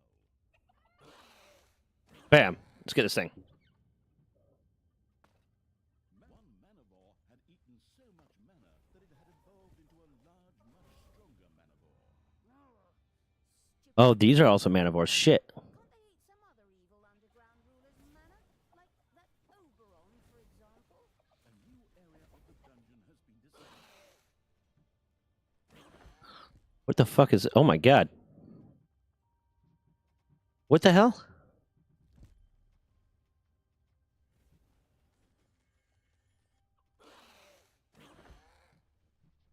Okay.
But do you have any idea of someone for me to raid? Because I'm gonna end stream here soon.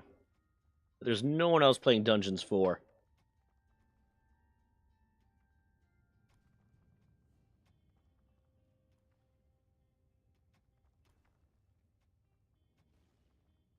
Let's see. Manivores have been discovered in your dungeon. I might play someone raid someone playing Slime Rancher.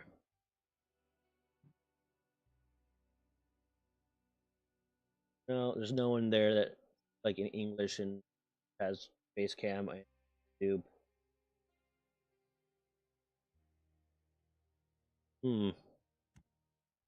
Where do these manivores keep coming from?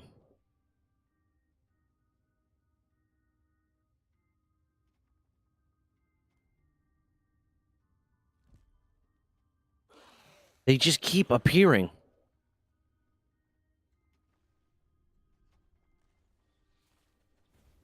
Fuck it. Raiding squid.